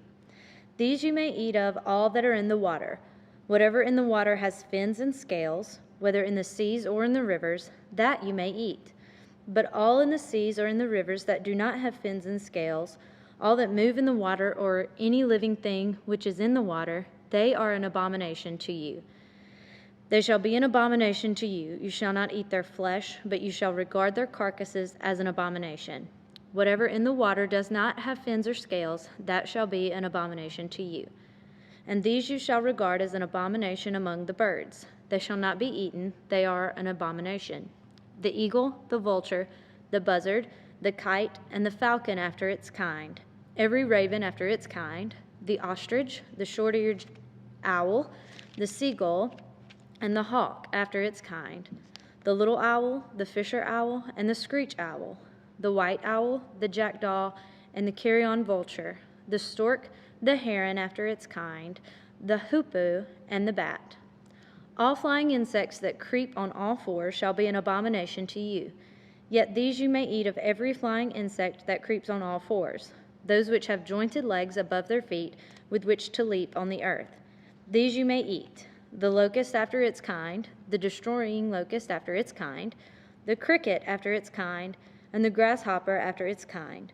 But all other flying insects which have 4 feet shall be an abomination to you. By these you shall become unclean. Whoever touches the carcass of any of them shall be unclean until evening. Whoever carries part of the carcass of any of them shall wash his clothes and be unclean until evening. The carcass of any animal which divides the foot, but is not cloven-hooved or does not chew the cud, is unclean to you. Everyone who touches it shall be unclean. And whatever goes on its paws, among all kinds of animals that go on all fours, those are unclean to you. Whoever touches any such carcass shall be unclean until evening. Whoever carries any such carcass shall wash his clothes and be unclean until evening. It is unclean to you. These also shall be unclean to you among the creeping things that creep on the earth: the mole, the mouse, and the large lizard after its kind, the gecko, the monitor lizard, the sand reptile, the sand lizard, and the chameleon. These are unclean to you among all that creep. Whoever touches them when they are dead shall be unclean until evening. Anything on which any of them falls when they are dead shall be unclean, whether it is any item of wood or clothing or skin or sack. Whatever item it is in which any work is done, it must be put in water, and it shall be unclean until evening. Then it shall be clean. Any earthen vessel into which any of them falls you shall break, and whatever is in it shall be unclean.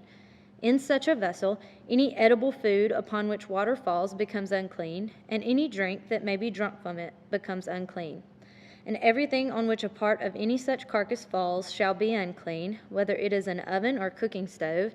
It shall be broken down, for they are unclean, and shall be unclean to you.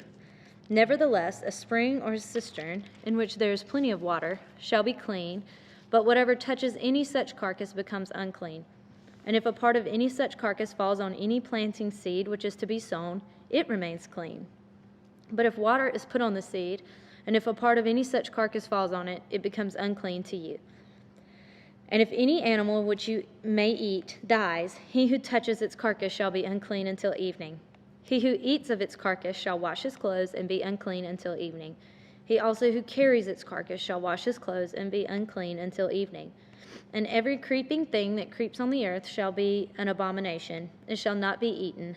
Whatever crawls on its belly, whatever goes on all fours, or whatever has many feet among all creeping things that creep on the earth, these you shall not eat, for they are an abomination. You shall not make yourselves abominable with any creeping thing that creeps, nor shall you make yourselves unclean with them, lest you be defiled by them. For I am the Lord your God. You shall therefore consecrate yourselves, and you shall be holy, for I am holy. Neither shall you defile yourselves with any creeping thing that creeps on the earth. For I am the Lord who brings you up out of the land of Egypt to be your God. You shall therefore be holy, for I am holy. This is the law of the animals and the birds and every living creature that moves in the waters, and of every creature that creeps on the earth, to distinguish between the unclean and the clean, and between the animal that may be eaten and the animal that may not be eaten. Then the Lord spoke to Moses, saying, Speak to the children of Israel, saying, If a woman has conceived and borne a male child, then she shall be unclean 7 days, as is in the days of her customary impurity she shall be unclean. And on the 8th day the flesh of his foreskin shall be circumcised. She shall then continue in the blood of her purification 33 days. She shall not touch any hallowed thing, nor come into the sanctuary until the days of her purification are fulfilled. But if she bears a female child, then she shall be unclean 2 weeks, as in her customary impurity, and she shall continue in the days of her purification 66 days. When the days of her purification are fulfilled, whether for a son or a daughter, she shall bring to the priest a lamb of the first year as a burnt offering, and a young pigeon or a turtle dove as a sin offering, to the door of the tabernacle of meeting. Then he shall offer it before the Lord and make atonement for her, and she shall be clean from the flow of her blood. This is the law for her who has borne a male or a female. And if she is not able to bring a lamb, then she may bring 2 turtle doves or 2 young pigeons, one as a burnt offering and the other as a sin offering. So the priest shall make atonement for her, and she will be clean. And the Lord spoke to Moses and Aaron, saying, when a man has on the skin of his body a swelling, a scab, or a bright spot, and it becomes on the skin of his body like a leprous sore, then he shall be brought to Aaron the priest, or to one of his sons the priests. The priest shall examine the sore on the skin of the body, and if the hair on the sore has turned, the scab should at all spread over the skin, after he has been seen by the priest for his cleansing, he shall be seen by the priest again. And if the priest sees that the scab has indeed spread on the skin, then the priest shall pronounce him unclean. It is leprosy. When the leprous sore is on a person, then he shall be brought to the priest, and the priest shall examine him, and indeed, if the swelling on the skin is white, and it has turned the hair white, and there is a spot of raw flesh in the swelling, it is an old leprosy on the skin of his body. The priest shall pronounce him unclean, and shall not isolate him, for he is unclean. And if leprosy breaks out all over the skin, and the leprosy covers all the skin of the one who has the sore, from his head to his foot, wherever the priest looks, then the priest shall consider. And indeed, if the leprosy has covered all his body, he shall pronounce him clean who has the sore. It has all turned white. He is clean. But when raw flesh appears on him, he shall be unclean. And the priest shall examine the raw flesh and pronounce him to be unclean, for the raw flesh is unclean. It is leprosy. Or if the raw flesh changes and turns white again, he shall come to the priest. And the priest shall examine him, and indeed, if the sore has turned white, then the priest shall pronounce him clean who has the sore. He is clean. If the body develops a boil in the skin, and it is healed, and in the place of the boil there comes a white swelling or a bright spot, reddish white, then it shall be shown to the priest. And if, when the priest sees it, it indeed appears deeper than the skin, and its hair has turned white, the priest shall pronounce him unclean. It is a leprous sore which has broken out of the boil. But if the priest examines it, and indeed there are no white hairs in it, and it is not deeper than the skin, but has faded, then the priest shall isolate him 7 days, and if it should at all spread over the skin, then the priest shall pronounce him unclean. It is a leprous sore. But if the bright spot stays in one place and has not spread, it is the scar of the boil, and the priest shall pronounce him clean. Or if the body receives a burn on its skin by fire, and the raw flesh of the burn becomes a bright spot, reddish white or white, then the priest shall examine it. And indeed, if the hair of the bright spot has turned white, and it appears deeper than the skin, it is leprosy broken out in the burn. Therefore the priest shall pronounce him unclean. It is a leprous sore. But if the priest examines it, and indeed there are no white hairs in the bright spot, and it is not deeper than the skin, but has faded, then the priest shall isolate him 7 days. And the priest shall examine him on the 7th day.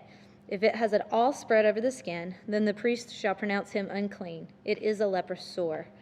But if the bright spot stays in one place, and has not spread on the skin, but has faded, it is a swelling from the burn. The priest shall pronounce him clean, for it is the scar from the burn. If a man or a woman has a sore on the head or the beard, then the priest shall examine the sore, and indeed, if it appears deeper than the skin, then there is in it thin yellow hair, then the priest shall pronounce him unclean. It is a scaly leprosy of the head or beard. But if the priest examines the scaly sore, and indeed it does not appear deeper than the skin, and there is no black hair in it, then the priest shall isolate the one who has the scale 7 days. And on the 7th day the priest shall examine the sore, and indeed if the scale has not spread, and there is no yellow hair in it, and the scale does not appear deeper than the skin, he shall shave himself, but the scale he shall not shave. And the priest shall isolate the one who has the scale another 7 days. On the 7th day the priest shall examine the scale, and indeed if the scale has not spread over the skin, and does not appear deeper than the skin, then the priest shall pronounce him clean. He shall wash his clothes and be clean. But if the scale should at all spread over the skin after his cleansing, then the priest shall examine him, and indeed, if the scale has spread over the skin, the priest need not seek for yellow hair. He is unclean. But if the scale appears to be at a standstill, and there is black hair grown up in it, the scale has healed. He is clean, and the priest shall pronounce him clean. If a man or a woman has bright spots on the skin of the body, specifically white bright spots, then the priest shall look. And indeed, if the bright spots on the skin of the body are dull white, it is a white spot that grows on the skin. He is clean. As for the man whose hair has fallen from his head, he is bald, but he is clean. He whose hair has fallen from his forehead, he is bald on the forehead, but he is clean. And if there is on the bald head or bald forehead a reddish white sore, it is leprosy breaking out on his bald head or his bald forehead. Then the priest shall examine it, and indeed, if the swelling of the sore is reddish white on his bald head or on his bald forehead, as the appearance of leprosy on the skin of the body, he is a leprous man. He is unclean. The priest shall surely pronounce him unclean. His sore is on his head. Now the leper on whom the sore is, his clothes shall be torn and his head bare, and he shall cover his mustache and cry, Unclean, unclean. He shall be unclean. All the days he has the sore, he shall be unclean. He is unclean, and he shall dwell alone. His dwelling shall be outside the camp. Also, if a garment has a leprous plague in it, whether it is a woolen garment or a linen garment, whether it is in the warp or woof of a linen or wool, whether in leather or in anything made of leather, and if the plague is greenish or reddish in the garment or in the leather, whether in the warp or in the woof, or in anything made of leather, it is a leprous plague and shall be shown to the priest. The priest shall examine the plague and isolate that which has the plague 7 days, and he shall examine the plague on the 7th day. If the plague has spread in the garment, either in the warp or in the woof, or in the leather, or in anything made of leather, the plague is an active leprosy. It is unclean. He shall therefore burn that garment in which is the plague, whether warp or woof, in wool or in linen, or anything of leather, for it is an active leprosy. The garment shall be burned in the fire. But if the priest examines it, and indeed the plague has not spread in the garment, either in the warp or in the shall burn it with fire, that in which is the plague. And if you wash the garment, either warp or woof, or whatever is made of leather, if the plague has disappeared from it, then it shall be washed a second time, and shall be clean. This is the law of the leprous plague in a garment of wool or linen, either in the warp or the woof, or in anything made of leather, to pronounce it clean or to pronounce it unclean.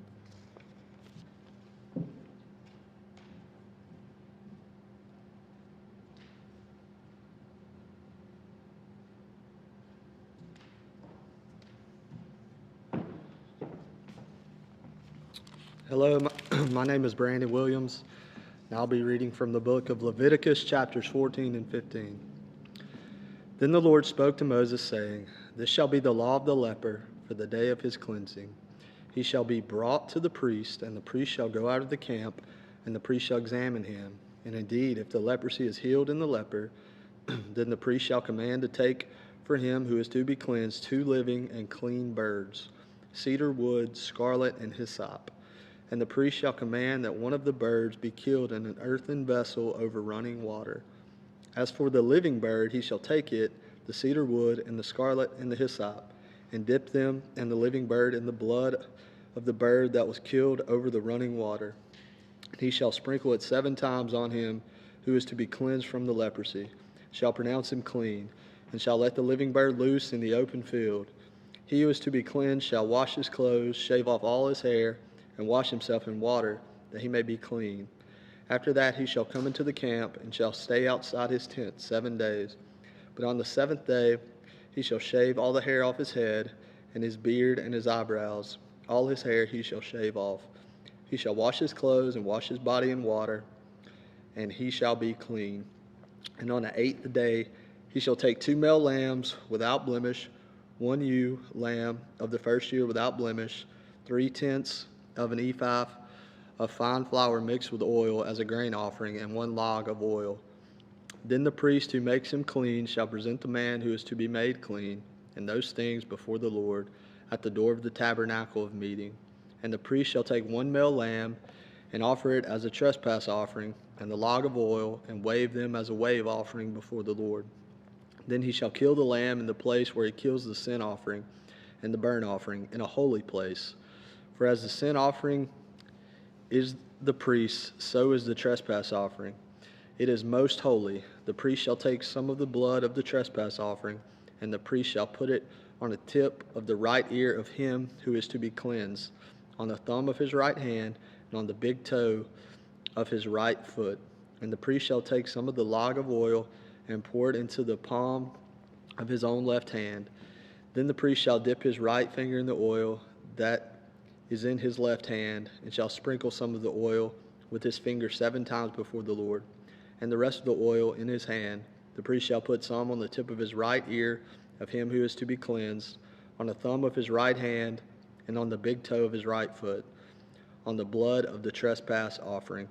The rest of the oil that is in the priest's hand he shall put on the head of him who is to be cleansed. So the priest shall make atonement for him before the Lord. Then the priest shall offer the sin offering and make atonement for him who is to be cleansed from his uncleanness. Afterward he shall kill the burnt offering, and the priest shall offer the burnt offering and the grain offering on the altar. So the priest shall make atonement for him, and he shall be clean. But if he is poor and cannot afford it, then he shall take 1 male lamb as a trespass offering to be waved, to make atonement for him. 1/10 of an ephah of fine flour mixed with oil as a grain offering, a log of oil, and 2 turtle doves or 2 young pigeons, such as he is able to afford. One shall be a sin offering and the other a burnt offering. He shall bring them to the priest on the 8th day for his cleansing, to the door of the tabernacle of meeting before the Lord. And the priest shall take the lamb of the trespass offering and the log of oil, and the priest shall wave them as a wave offering before the Lord. Then he shall kill the lamb of the trespass offering, and the priest shall take some of the blood of the trespass offering and put it on the tip of the right ear of him who is to be cleansed, on the thumb of his right hand, and on the big toe of his right foot. And the priest shall pour some of the oil into the palm of his own left hand. Then the priest shall sprinkle with his right finger some of the oil that is in his left hand 7 times before the Lord.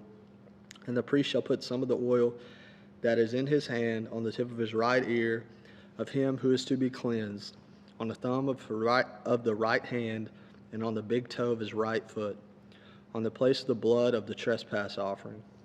The rest of the oil that is in the priest's hand he shall put on the head of him who is to be cleansed, to make atonement for him before the Lord. And he shall offer 1 of the turtle doves or young pigeons, such as he can afford, such as he is able to afford, the one as a sin offering and the other as a burnt offering, with the grain offering. So the priest shall make atonement for him who is to be cleansed before the Lord. This is the law for one who had a leprous sore, who cannot afford the usual cleansing. And the Lord spoke to Moses and Aaron, saying, When you have come into the land of Canaan, which I give you as a possession, and I'll put the leprous plague in a house in the land of your possession, and he who owns the house comes and tells the priest, saying, It seems to me that there is some plague in the house. Then the priest shall command that they empty the house before the priest goes in to examine the plague, that all that is in the house may not be made unclean. And afterward the priest shall go in to examine the house, and he shall examine the plague, and indeed if the plague is on the walls of the house with ingrained streaks, greenish or reddish, which appear to be deep in the wall, then the priest shall go out of the house to the door of the house and shut up the house 7 days. And the priest shall come again on the 7th day and look. And indeed, if the plague is spread on the walls of the house, then the priest shall command that they take away the stones in which is the plague, and they shall cast them into an unclean place outside the city. And he shall cause the house to be scraped inside all around, and the dust that they scrape off they shall pour out in an unclean place outside the city. Then they shall take other stones and put them in place of those stones. And he shall take other mortar and plaster the house. Now if the plague comes back and breaks out in the house, after he has taken away the stones, after he has scraped the house, and after it is plastered, then the priest shall come and look. And indeed, if the plague has spread in the house, it is an active leprosy in the house. It is unclean. He shall break down the house, its stones, its timber, and all the plaster of the house, and he shall carry them outside the city to an unclean place. Moreover, he who goes into the house at all while it is shut up shall be unclean until evening. And he who lies down in the house shall wash his clothes, and he who eats in the house shall wash his clothes. But if the priest comes in and examines it, and indeed the plague has not spread in the house after the house was plastered, then the priest shall pronounce the house clean, because the plague is healed. And he shall take to cleanse the house 2 birds, cedar wood, scarlet, and hyssop. Then he shall kill one of the birds in an earthen vessel over running water. He shall take the cedar wood, the hyssop, the scarlet, and the living bird, and dip them in the blood of the slain bird, and in the running water, and sprinkle the house 7 times. He shall cleanse the house with the blood of the bird, and the running water, and the living bird, with the cedar wood, the hyssop, and the scarlet. Then he shall let the living bird loose outside the city in the open field, and make atonement for the house. It shall be clean. This is a law for any leper, sore, and scale, for the leprosy of a garment and of a house, for a swelling and a scab and a bright spot, to teach when it is unclean and when it is clean. This is the law of leprosy. And the Lord spoke to Moses and Aaron, saying, Speak to the children of Israel, and say to them, When any man has a discharge from his body, his discharge is unclean, and this shall be his uncleanness in regard to his discharge, whether his body runs with his discharge, or his body is stopped up by his discharge. It is his uncleanness. Every bed is unclean on which he who has the discharge lies, and everything on which he sits shall be unclean. And whoever touches his bed shall wash his clothes and bathe in water, and be unclean until evening. He who sits on anything on which he who has the discharge sat shall wash his clothes and bathe in water, and be unclean until evening. And he who touches the body of him who has the discharge shall wash his clothes and bathe in water, and be unclean until evening. If he who has the discharge spits on him who is clean, he shall wash his clothes and bathe in water, and be unclean until evening. Any saddle on which he who has the discharge rides shall be unclean. Whoever touches anything that is under him shall be unclean until evening. He who carries any of those things shall wash his clothes and bathe in water, and be unclean until evening. Whomever the one who has the discharge touches, and has not rinsed his hands in water, he shall wash his clothes and bathe in water, and be unclean until evening. The vessel of the earth that he who has the discharge touches shall be broken, and every vessel of wood shall be rinsed in water. And when he who has the discharge is cleansed of his discharge, and he shall count for himself 7 days for his cleansing, wash his clothes, and bathe his body in running water. Then he shall be clean. On the 8th day he shall take for himself 2 turtle doves, or 2 young pigeons, and come before the Lord to the door of the tabernacle of meeting, and give them to the priest. Then the priest shall offer them, one as sin offering and the other as burnt offering, so the priest shall make atonement for him before the Lord because of his discharge. If any man has an emission of semen, then he shall wash all of his body in water, and be unclean until evening. And any garment and any leather on which there is semen, it shall be washed with water, and be unclean until evening. Also, when a woman lies with a man, and there is an emission of semen, they shall bathe in water, and be unclean until evening. If a woman has a discharge, and the discharge from her body is blood, she shall be set apart 7 days, and whoever touches her shall be unclean until evening. For everything that she lies on during her impurity shall be unclean. Also, everything that she sits on shall be unclean. Whoever touches her bed shall wash his clothes and bathe in water, and be unclean until evening. And whoever touches anything she sat on shall wash his clothes and bathe in water, and be unclean until evening. If anything is on her bed, or anything on which she sits, when he touches it, he shall be unclean until evening. And if any man lies with her at all, so that her impurity is on him, he shall be unclean 7 days, and every bed on which he lies shall be unclean. If a woman has a discharge of blood for many days other than the time of her customary impurity, or if it runs beyond her usual time of impurity, all the days of her unclean discharge shall be as the days of her customary impurity. She shall be unclean, every bed on which she lies. All the days of her discharge shall be to her as the bed of impurity, and whatever she sits on shall be unclean, as the uncleanness of her impurity. Whoever touches those things shall be unclean. He shall wash his clothes and bathe in water, and be unclean until evening. But if she is cleansed out of her discharge, then she shall count for herself 7 days, and after that she shall be clean. And on the 8th day she shall take for herself 2 turtle doves or 2 young pigeons, and bring them to the priest to the door of the tabernacle of meeting. Then the priest shall offer one as a sin offering, the other as a burnt offering, and the priest shall make atonement for her before the Lord for the discharge of her uncleanness. Thus you shall separate the children of Israel from their uncleanness, lest they die in their uncleanness when they defile my tabernacle that is among them. That is the law for one who has a discharge, and for him who emits semen and is unclean thereby, and for her who is indisposed because of her customary impurity, and for one who has a discharge, either man or woman, and for him who lies with her who is unclean.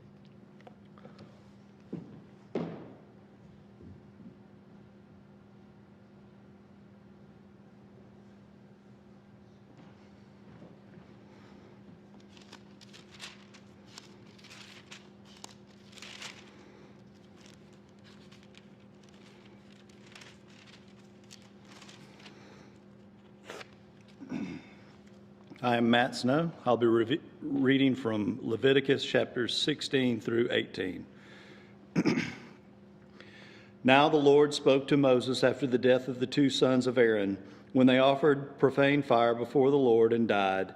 And the Lord said to Moses, "Tell Aaron your brother not to come at just any time into the holy place inside the veil, before the mercy seat which is on the ark, lest he die, for I will appear in the cloud above the mercy seat. Thus Aaron shall come into the holy place with the blood of a young bull as a sin offering, and a ram as a burnt offering. And he shall put the holy linen tunic and the linen trousers on his body, and he shall be girded with a linen sash, and with linen turban he shall be attired. These are holy garments. Therefore he shall wash his body in water and put them on. And he shall take from the congregation of the children of Israel 2 kids of the goats as a sin offering, and 1 ram as a burnt offering. Aaron shall offer the bull as a sin offering, which is for himself, and make atonement for himself and for his house. He shall take the 2 goats and present them before the Lord at the door of the tabernacle of meeting. Then Aaron shall cast lots for the 2 goats, one for the Lord and the other for the scapegoat. And Aaron shall bring the goat on which the Lord's lot fell and offer it as a sin offering.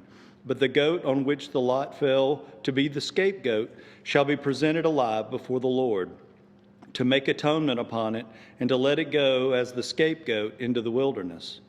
And Aaron shall bring the bull of the sin offering, which is for himself, and make atonement for himself and for his house, and shall kill the bull as a sin offering, which is for himself.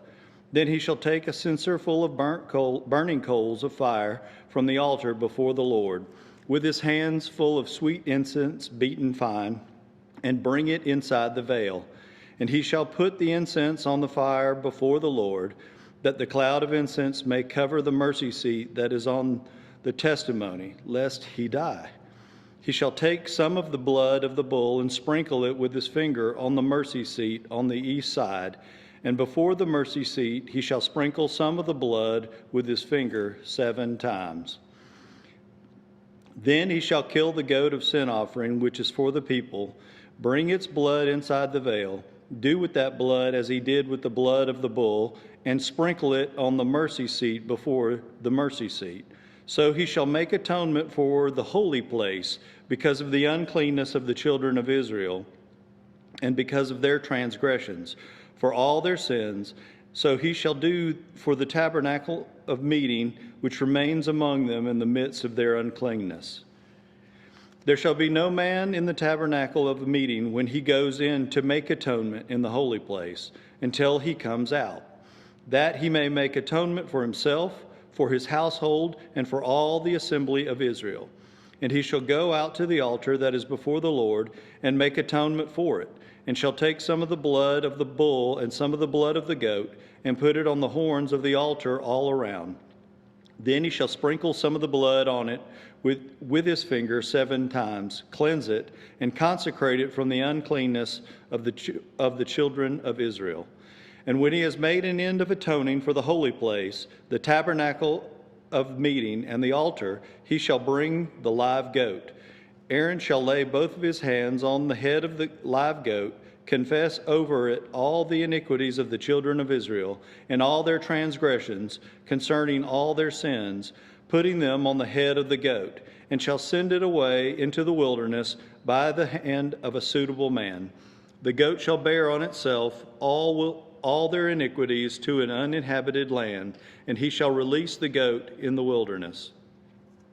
Then Aaron shall come into the tabernacle of meeting, shall take off the linen garments which he put on when he went into the holy place, and shall leave them there. And he shall wash his body with water in a holy place, put on his garments, come out and offer his burnt offering and the burnt offering of the people, and make atonement for himself and for the people. The fat of the sin offering he shall burn on the altar. And he who released the goat as the scapegoat shall wash his clothes and bathe his body in water, and afterward he may come into the camp. The bull for the sin offering and the goat for the sin offering, whose blood was brought in to make atonement in the holy place, shall be carried outside the camp. And they shall burn in the fire their skins, their flesh, and their offal. Then he who burns them shall wash his clothes and bathe his body in water, and afterward he may come into the camp. This shall be a statute forever for you. In the 7th month, on the 10th day of the month, you shall afflict your souls and do not work at all, whether a native of your own country or a stranger who dwells among you. For on that day the priest shall make atonement for you, to cleanse you, that you may be clean from all your sins before the Lord. It is a Sabbath of solemn rest for you, and you shall afflict your souls. It is a statute forever. And the priest who is anointed and consecrated to minister as a priest in his father's place shall make atonement and put on the linen clothes, the holy garments. Then he shall make atonement for the holy sanctuary, and he shall make atonement for the tabernacle of meeting and for the altar. And he shall make atonement for the priest and for all the people of the assembly. This shall be an everlasting statute for you, to make atonement for the children of Israel for all their sins once a year. And he did as the Lord commanded Moses. And the Lord spoke to Moses, saying, Speak to Aaron, to his sons, and to all the children of Israel, and say to them, This is the thing which the Lord has commanded, saying, Whatever man of the house of Israel who kills an ox or a lamb or a goat in the camp, or who kills it outside the camp, and does not bring it to the door of the tabernacle of meeting to offer an offering to the Lord before the tabernacle of the Lord, the guilt of bloodshed shall be imputed to that man. He has shed blood, and that man shall be cut off from among his people, to the end that the children of Israel may bring their sacrifices which they offer in the open field, that they may bring them to the Lord at the door of the tabernacle of meeting, to the priest, and offer them as peace offerings to the Lord. And the priest shall sprinkle the blood on the altar of the Lord at the door of the tabernacle of meeting, and burn the fat for a sweet aroma to the Lord. They shall no more offer their sacrifices to demons, after whom they have played the harlot. This shall be a statute forever for them throughout their generations. Also you shall say to them, Whatever man of the house of Israel, or of the strangers who dwell among you, who offers a burnt offering or sacrifice, and does not bring it to the door of the tabernacle of meeting to offer it to the Lord, that man shall be cut off from among his people. And whatever man of the house of Israel, or of the strangers who dwell among you, who eats any blood, I will set my face against that person who eats blood, and I will cut him off from among his people. For the life of the flesh is in the blood, and I have given it to you upon the altar to make atonement for the souls, for it is the blood that makes atonement for the soul. Therefore I said to the children of Israel, No one among you shall eat blood, nor any stranger who dwells among you eat blood. Whatever man of the children of Israel, or of the strangers who dwell among you, who hunts and catches any animal or bird that may be eaten, he shall pour out its blood and cover it with dust. For it is the life of all flesh. Its blood sustains its life. Therefore I said to the children of Israel, You shall not eat the blood of any flesh, for the life of all flesh is its blood. Whoever eats it shall be cut off. And every person who eats what died naturally or what was torn by beast, whether he is native of your own country or a stranger, he shall both wash his clothes and bathe in water, and be unclean until evening. Then he shall be clean. But if he does not wash them or bathe his body, then he shall bear his guilt. Then the Lord spoke to Moses, saying, Speak to the children of Israel and say to them, I am the Lord your God. According to the doings of the land of Egypt where you dwelt, you shall not do, and according to the doings of the land of Canaan where I am bringing you, you shall not do, nor shall you walk in their ordinances. You shall observe my judgments and keep my ordinances, to walk in them. I am the Lord your God. You shall therefore keep my statutes and my judgments, which if a man does, he shall live by them. I am the Lord. None of you shall approach anyone who is near of kin to him to uncover his nakedness.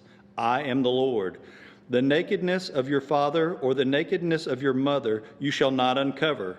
She is your mother. You shall not uncover her nakedness.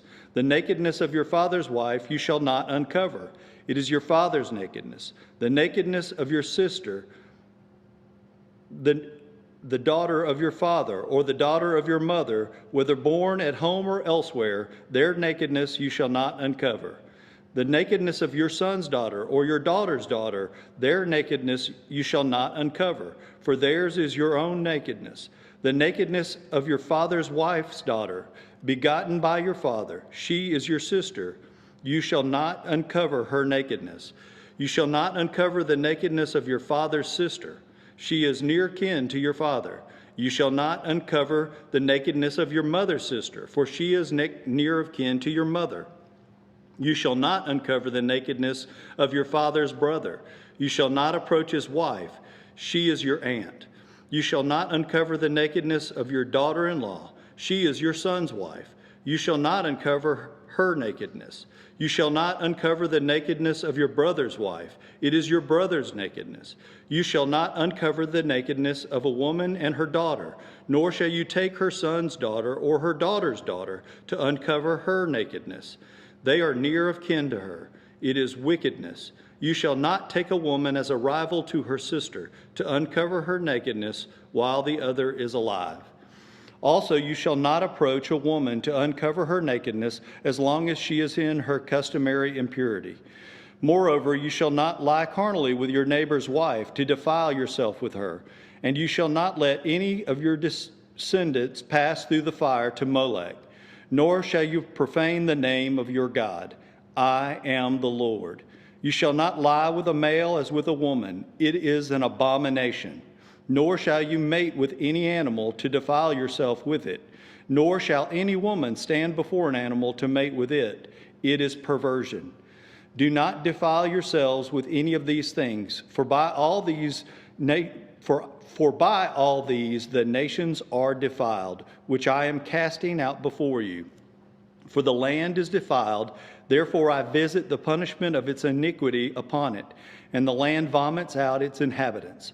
You shall therefore keep my statutes and my judgments, and shall not commit any of these abominations, either any of your own nation or any stranger who dwells among you. For all these abominations the men of the land have done where you were before, and thus the land is defiled, lest the land vomit you out also when you defile it, as it vomited out the nations that were before you. For whoever commits any of these abominations, the person who commit them shall be cut off from among their people.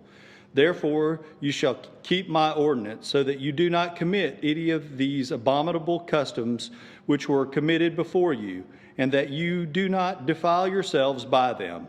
I am the Lord your God.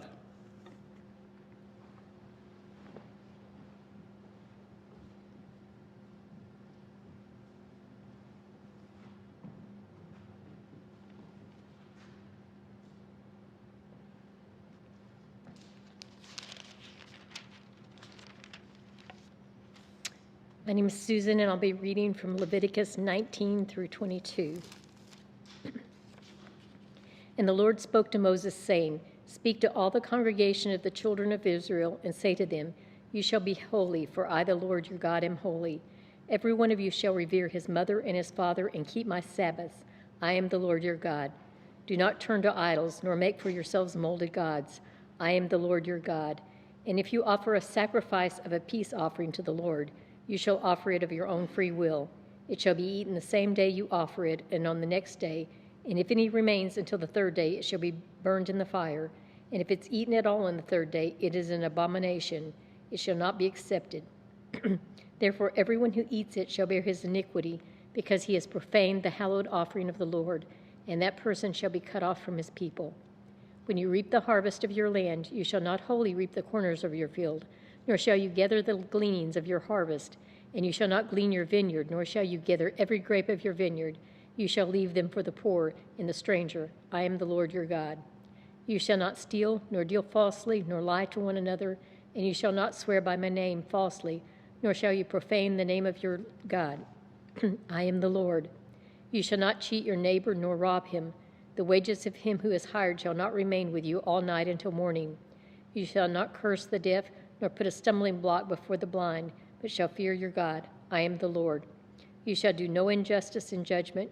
You shall not be partial to the poor, nor honor the person of the mighty. In righteousness you shall judge your neighbor. You shall not go about as a talebearer among your people, nor shall you take a stand against the life of your neighbor. I am the Lord. You shall not hate your brother in your heart. You shall surely rebuke your neighbor and not bear sin because of him. You shall not take vengeance nor bear any grudge against the children of your people, but you shall love your neighbor as yourself. I am the Lord. You shall keep my statutes.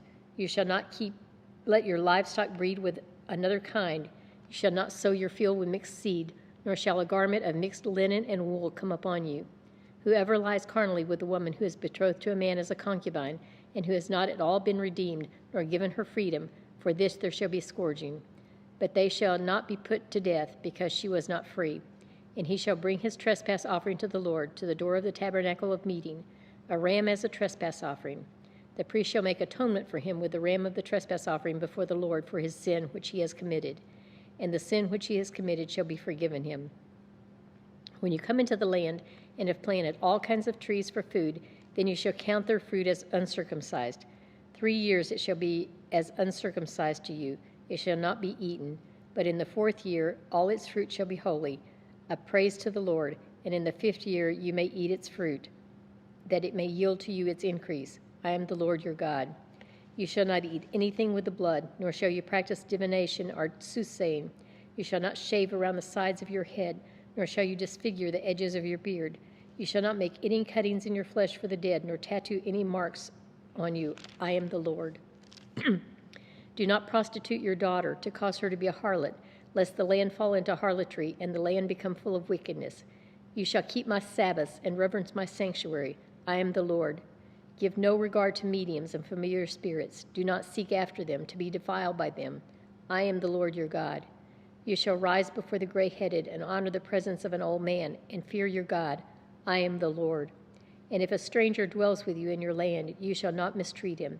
The stranger who dwells among you shall be to you as one born among you, and you shall love him as yourself. For you were strangers in the land of Egypt. I am the Lord your God. You shall do no injustice in judgment, in measurement of length, weight, or volume.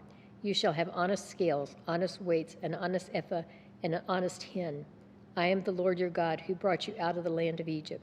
Therefore you shall observe all my statutes and all my judgments and perform them. I am the Lord. Then the Lord spoke to Moses, saying, Again you shall say to the children of Israel, Whoever of the children of Israel or of the strangers who dwell in Israel who gives any of his descendants to Moloch, he shall surely be put to death. The people of the land shall stone him with stones. I will set my face against that man and will cut him off from his people, because he has given some of his descendants to Moloch, to defile my sanctuary and profane my holy name. And if the people of the land should in any way hide their eyes from the man when he gives some of his descendants to Moloch, and they do not kill him, then I will set my face against that man and against his family, and I will cut him off from his people, and all who prostitute themselves with him to commit harlotry with Moloch.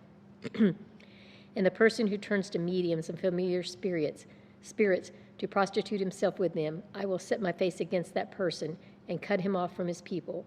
Consecrate yourselves, therefore, and be holy, for I am the Lord your God, and you shall keep my statutes and perform them. I am the Lord who sanctifies you. For everyone who curses his father or his mother shall surely be put to death. He has cursed his father or his mother.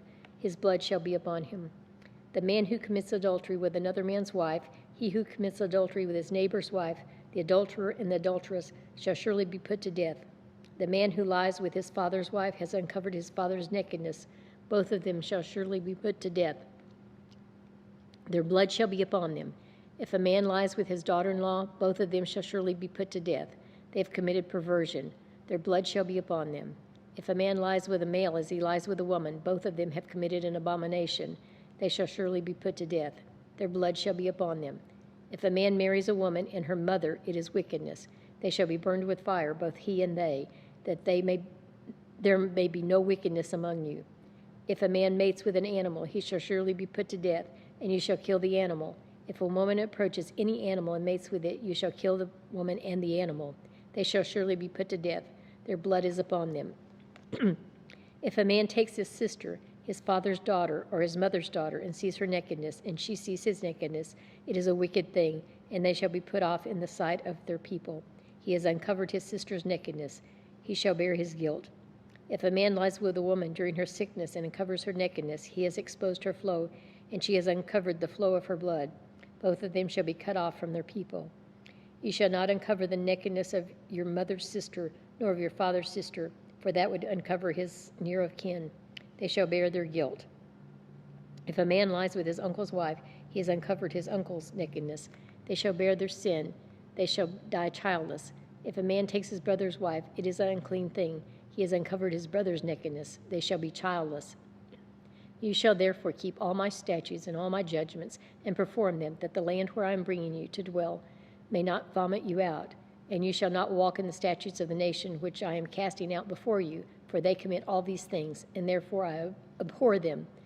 But I have said to you, you shall inherit their land, and I will give it to you to possess people, except for his relatives who are nearest to him, his mother, his father, his son, his daughter, and his brother, also his virgin sister who is near to him, who has had no husband. For her he may defile himself.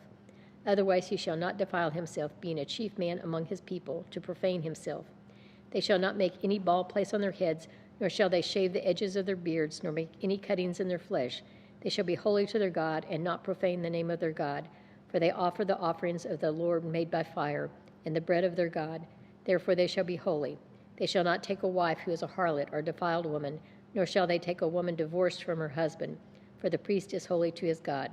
Therefore you shall consecrate him, for he offers the bread of your God. He shall be holy to you, for I, the Lord who sanctify you, am holy. The daughter of any priest, if she profanes herself by play in the harlot, she profanes her father. She shall be burned with fire. He who is the high priest among his brethren, on whose head the anointing oil was poured, and who is consecrated to wear the garment, shall not uncover his head, nor tear his clothes, nor shall he go near any dead body, nor defile himself or his father or his mother, nor shall he go out of the sanctuary, nor profane the sanctuary of his God. For the consecration of the anointing oil of his God is upon him. I am the Lord. And he shall take a wife in her virginity, a widow or a divorced woman or a defiled woman or a harlot. These he shall not marry.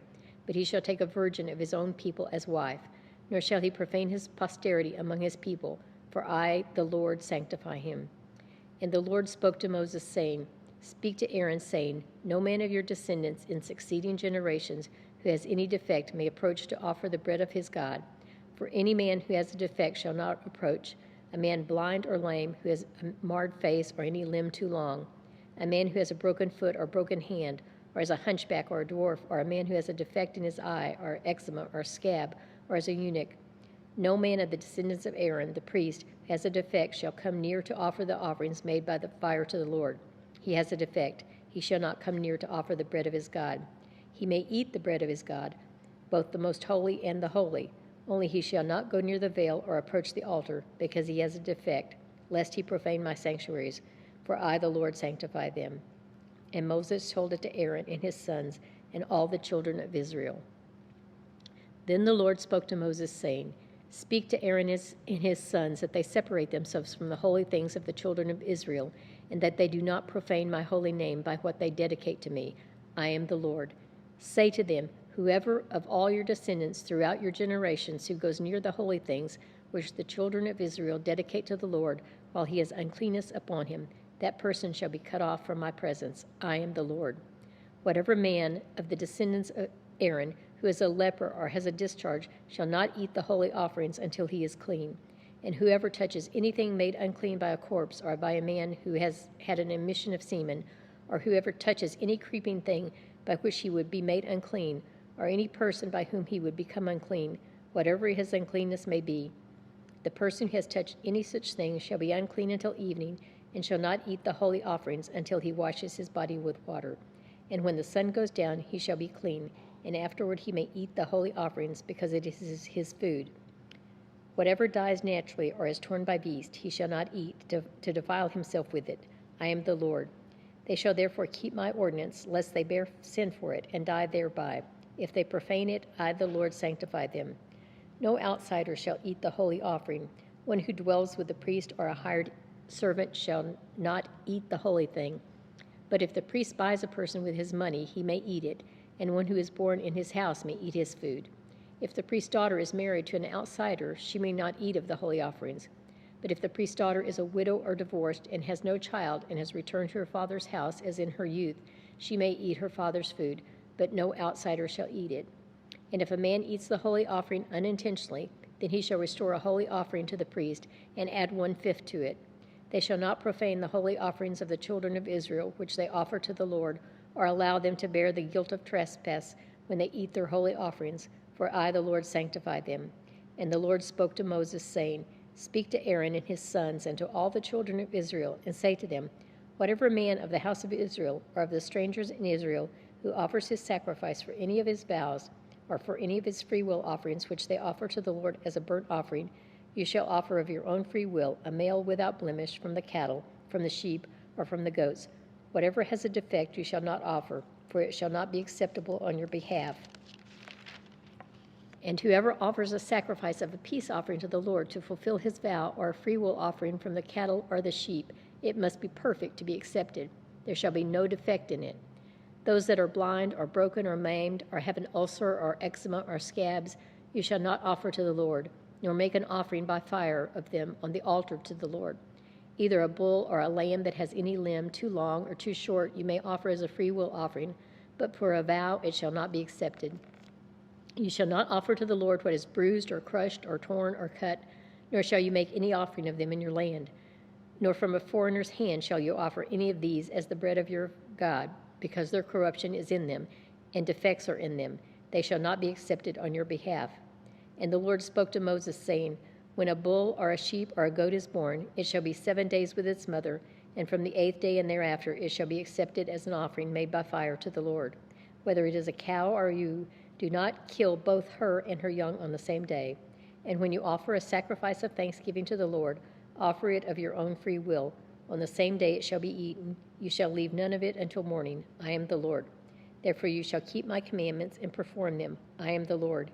You shall not profane my holy name, but I will be hallowed among the children of Israel. I am the Lord who sanctifies you, who brought you out of the land of Egypt to be your God. I am the Lord.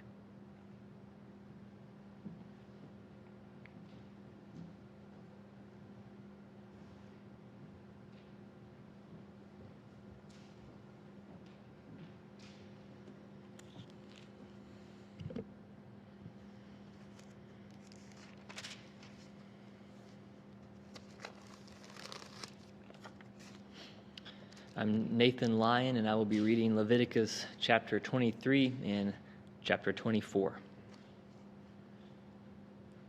And the Lord spoke to Moses, saying, Speak to the children of Israel, and say to them, The feasts of the Lord, which you shall proclaim to be holy convocations, these are my feasts. 6 days shall work be done, but the 7th day is a Sabbath of solemn rest, a holy convocation. You shall do no work on it. It is the Sabbath of the Lord in all your dwellings. These are the feasts of the Lord, holy convocations, which you shall proclaim at their appointed times. On the 14th day of the first month at twilight is the Lord's Passover. And on the 15th day of the same month is the feast of unleavened bread to the Lord. 7 days you must eat unleavened bread. On the first day you shall have a holy convocation. You shall do no customary work on it, but you shall offer an offering made by fire to the Lord for 7 days. The 7th day shall be a holy convocation. You shall do no customary work on it. And the Lord spoke to Moses, saying, Speak to the children of Israel, and say to them, when you come into the land which I give to you, and reap its harvest, then you shall bring a sheaf of the firstfruits of your harvest to the priest. He shall wave the sheaf before the Lord to be accepted on your behalf. And on the day after the Sabbath, the priest shall wave it. And you shall offer on that day, when you wave the sheaf, a male lamb of the first year, without blemish, as a burnt offering to the Lord. Its grain offering shall be 2/10 of an ephah of fine flour mixed with oil, an offering made by fire to the Lord for a sweet aroma. And its drink offering shall be of wine, 1/4 of a hin. You shall eat neither bread, nor parched grain, nor fresh grain, until the same day that you have brought an offering to your God. It shall be a statute forever throughout your generations in all your dwellings. And you shall count for yourselves from the day after the Sabbath, from the day that you brought the sheaf of the wave offering, 7 Sabbaths shall be completed. Count 50 days to the day after the 7th Sabbath. Then you shall offer a new grain offering to the Lord. You shall bring from your dwelling 2 wave loaves of 2/10 of an ephah. They shall be of fine flour. They shall be baked with leaven. They are the first fruits to the Lord. And you shall offer with the bread 7 lambs of the first year, without blemish, 1 young bull, and 2 rams. They shall be as a burnt offering to the Lord, with their grain offering and their drink offerings, an offering made by fire for a sweet aroma to the Lord. Then you shall sacrifice 1 kid of the goats as a sin offering, and 2 male lambs of the first year as a sacrifice of a peace offering.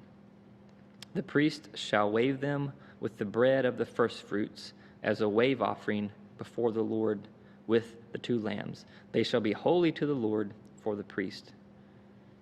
And you shall proclaim on the same day that it is a holy convocation to you.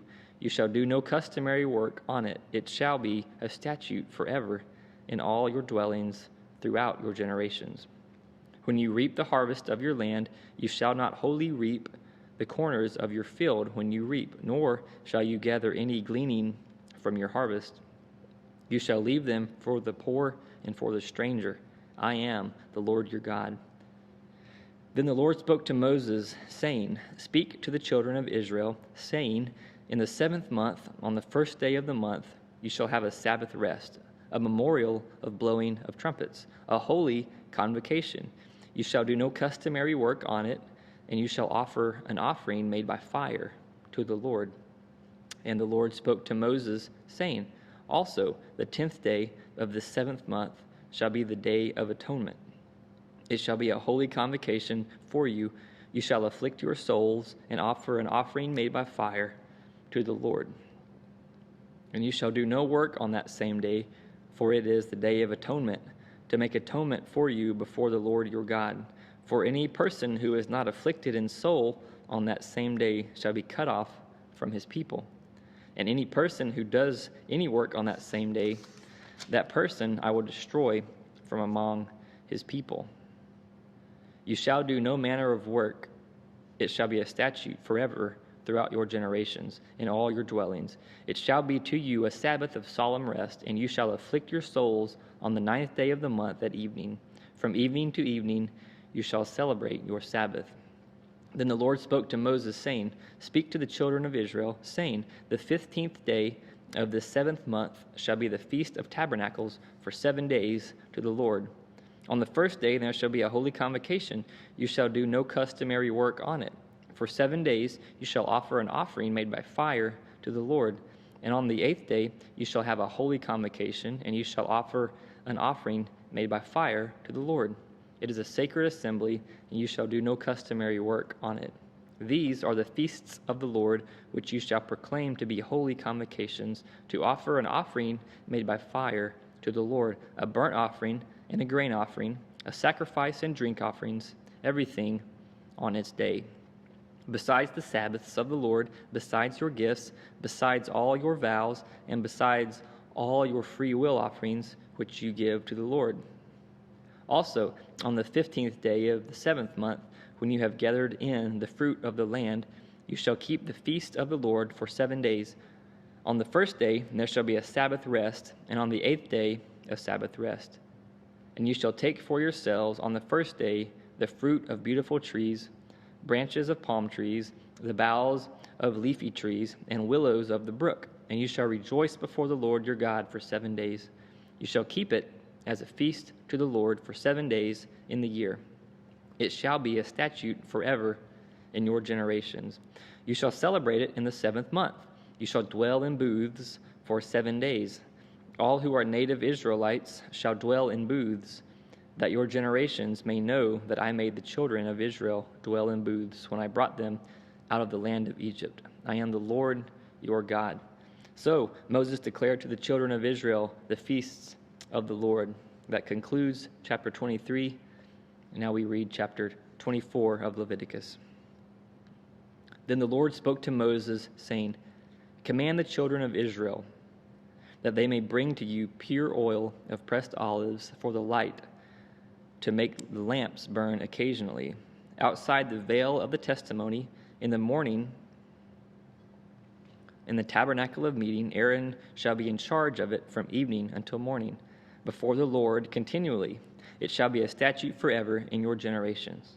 He shall be in charge of the lamps on the pure gold lampstand before the Lord continually. And you shall take fine flour and bake 12 cakes with it. 2/10 of an ephah shall be in each cake. You shall set them in 2 rows, 6 in a row, on the pure gold table before the Lord. And you shall put pure frankincense on each row, that it may be on the bread for a memorial, an offering made by fire to the Lord. Every Sabbath he shall set it in order before the Lord continually, being taken from the children of Israel by an everlasting covenant. And it shall be for Aaron and his sons, and they shall eat it in a holy place, for it is most holy to him from the offerings of the Lord made by fire, by a perpetual statute. Now the son of an Israelite woman, whose father was an Egyptian, went out among the children of Israel, and this Israelite woman's son and a man of Israel fought each other in the camp. And the Israelite woman's son blasphemed the name of the Lord and cursed, and so they brought him to Moses. His mother's name was Shelomith, and the daughter of Debri of the tribe of Dan. Then they put him in custody, that the mind of the Lord might be shown to them. And the Lord spoke to Moses, saying, Take outside the camp him who has cursed, then let all who heard him lay their hands on his head, and let all the congregation stone him. Then you shall speak to the children of Israel, saying, Whoever curses his God shall bear his sin, and whoever blasphemes the name of the Lord shall surely be put to death. All the congregation shall certainly stone him, the stranger as well as him who is born in the land. When he blasphemes the name of the Lord, he shall be put to death. Whoever kills any man shall surely be put to death. Whoever kills an animal shall make it good, animal for animal. If a man causes disfigurement for his neighbor, as he has done, so shall it be done to him. Fracture for fracture, eye for eye, tooth for tooth. As he has caused disfigurement of a man, so shall it be done to him. And whoever kills an animal shall restore it, but whoever kills a man shall be put to death. You shall have the same law for the stranger, and for one from your own country, for I am the Lord your God. Then Moses spoke to the children of Israel, and they took outside the camp him who had cursed, and stoned him with stones. So the children of Israel did as the Lord commanded Moses. This is the word of God.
Leviticus 25. And the Lord spoke to Moses on Mount Sinai, saying, Speak to the children of Israel, and say to them, When you come into the land which I give you, then the land shall keep a Sabbath to the Lord. 6 years you shall sow your field, and 6 years you shall prune your vineyard, and gather its fruit. But in the 7th year there shall be a Sabbath of solemn rest for the land, a Sabbath to the Lord. You shall neither sow your field nor prune your vineyard. What grows of its own accord of your harvest you shall not reap, nor gather the grapes of your untended vine, for it is the year of rest for the land. And the Sabbath produce of the land shall be the food for you, your male and female servants, your hired man, and the stranger who dwells with you. For your livestock and beasts that are in your land, all its produce shall be for food. And you shall count 7 Sabbaths of years for yourself, 7 times 7 years. And the time of the 7 Sabbaths of years shall be to you 49 years. Then you shall cause the trumpet of the Jubilee to sound on the 10th day of the 7th month. On the day of atonement you shall make the trumpet to sound throughout all your land. And you shall consecrate the 50th year, and proclaim liberty throughout all the land, to all its inhabitants. It shall be a jubilee for you, and each of you shall return to his possession, and each of you shall return to his family. That 50th year shall be a jubilee to you. In it you shall neither sow nor reap what grows of its own accord, nor gather the grapes of your untended vineyard. For it is the jubilee. It shall be holy to you. You shall eat its produce from the field. In this year of Jubilee, each of you shall return to his possession. And if you sell anything to your neighbor or buy from your neighbor's hand, you shall not oppress one another. According to the number of years after the Jubilee, you shall buy from your neighbor, and according to the number of years of crops, he shall sell to you. According to the multitude of years, you shall increase its price, and according to the fewer number of years, you shall diminish its price. For he sells to you according to the number of the years of the crops. Therefore you shall not oppress one another, but you shall fear your God, for I am the Lord your God. So you shall observe my statutes, and keep my judgments, and perform them, and you will dwell in the land in safety. Then the land will yield its fruit, and you will eat your fill, and dwell there in safety. And if you say, What shall we eat in the 7th year, since we shall not sow nor gather in our produce? Then I will command my blessings on you on the 6th year, and it will bring forth produce enough for 3 years. And you shall sow in the 8th year, and eat old produce until the 9th year. Until its produce comes in, you shall eat of the old harvest. The land shall not be sold permanently, for the land is mine. For you are strangers and sojourners with me. And in all the land of your possession you shall grant redemption of the land. If one of your brethren becomes poor and has some of his possession, and if his redeeming relative comes to redeem it, then he may redeem what his brother sold. Or if the man has no one to redeem it, but he himself becomes able to redeem it, then let him count the years since its sale, and restore the remainder of the man to whom he sold it, that he may return to his possession. But if he is not able to have it restored to himself, then what was sold shall remain in the hand of him who bought it, until the year of Jubilee. And in the Jubilee it shall be released, and he shall return to his possession. If a man sells a house in a walled city, then he may redeem it within a whole year after it's sold. Within a full year he may redeem it. But if it is not redeemed within the space of a full year, then the house in the walled city shall belong permanently to him who bought it, throughout his generations. It shall not be released in the Jubilee. However, the houses of villages which have no wall around them shall be counted as the fields of the country. They may be redeemed, and they shall be released in the Jubilee. Nevertheless, the cities of the Levites and the houses in the cities of their possession, the Levites may redeem at any time. And if a man purchases a house from the Levites, then the house that was sold in the city of his possession shall be released in the Jubilee. For the houses in the cities of the Levites are their possession among the children of Israel. But the field of the common land of their cities may not be sold, for it is their perpetual possession. If one of your brothers become poor and falls into poverty among you, then you shall help him, like a stranger or a sojourner, that he may live with you. Take no usury or interest from him, for they are my servants, whom I brought out of the land of Egypt. They shall not be sold as slaves. You shall not rule over him with rigor, but you shall fear your God. And as for your male and female slaves whom you have from the nations that are around you, from them you may buy and sell female slaves. Moreover, you may buy the children of the strangers who dwell among you, and their families who are with you, which they beget in your land, and they shall become your property. And you may take them in as inheritance for your children after you, to inherit them as a possession. They shall be your permanent slaves. But regarding your brethren, the children of Israel, you shall not rule over one another with rigor. Now if a sojourner or stranger close to you becomes rich, and one of your brethren who dwells by him becomes poor, and sells himself to the stranger or sojourner close to you, or to a member of the stranger's family, after he is sold, he may be redeemed again. One of his brothers may redeem him, or his uncle's son may redeem him, or anyone who is near of kin to him in his family may redeem him, or if he is able, he may redeem himself. Thus he shall reckon with him who bought him. The price of his release shall be according to the number of years. From the year that he was sold to him until the year of Jubilee, it shall be according to the time of a hired servant for him. If there are still many years remaining, according to them he shall repay the price of his redemption from the money with which he was bought. And if there remain but a few years until the year of Jubilee, then he shall reckon with him, and according to his years he shall repay him the price of his redemption. He shall be with him as a yearly hired servant, and he shall not rule with rigor over him in your sight. And if he is not redeemed in these years, then he shall be released in the year of Jubilee, he and his children with him. For the children of Israel are servants to me, and they are my servants, whom I brought out of the land of Egypt. I am the Lord your God. You shall not make idols for yourselves. Neither a carved image or a sacred pillar shall you rear up for yourselves, nor shall you set up an engraved stone in your land, or bow down to it, for I am the Lord your God. You shall keep my Sabbaths and reverence my sanctuary. I am the Lord. If you walk in my statutes and keep my commands and perform them, then I will give you rain in its season.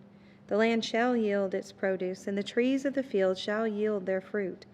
Your threshing shall last till the time of vintage, and the vintage shall last till the time of sowing. You shall eat your bread to the full, and dwell in your land safely. I will give peace in the land, and you shall lie down, and none of it will make you afraid. I will rid the land of evil beasts, and the sword will not go through your land. You will chase your enemies, and they shall fall by the sword before you. 5 of you shall chase 100, and 100 of you shall put 10,000 to flight. Your enemies shall fall by the sword before you. For I will look on you favorably, and make you fruitful, multiply you, and confirm my covenant with you. You shall eat the old harvest, and clear out the old because of the new. I will set my tabernacle among you, and my soul shall not abhor you. I will walk among you and be your God, and you shall be my people. I am the Lord your God, who brought you out of the land of Egypt, that you should not be their slaves. I have broken the bands of your yoke and made you walk upright. But if you do not obey me and do not observe all these commandments, and if you despise my statutes, or if your soul abhors my judgments, so that you do not perform all my commandments, but break my covenant, I will also do this to you. I will even appoint terror over you, wasting disease and fever, which shall consume the eyes and cause sorrow of the heart. And you shall sow your seed in vain, for your enemies shall eat it. I will set my face against you, and you shall be defeated by your enemies. Those who hate you shall reign over you, and you shall flee when no one pursues you. And after this, if you do not obey me, then I will punish you 7 times more for your sins.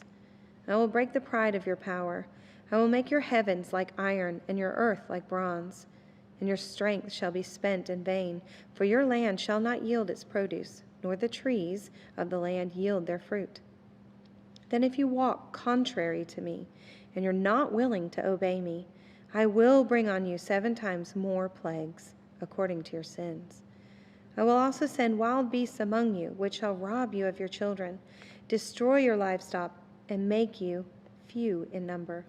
And your highways shall be desolate. And if by these things you are not reformed by me, but walk contrary to me, then I will also walk contrary to you, and I will punish you yet 7 times for your sins. And I will bring a sword against you that will execute the vengeance of the covenant.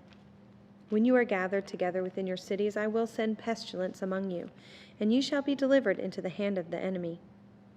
When I have cut off your supply of bread, 10 women shall bake your bread in one oven.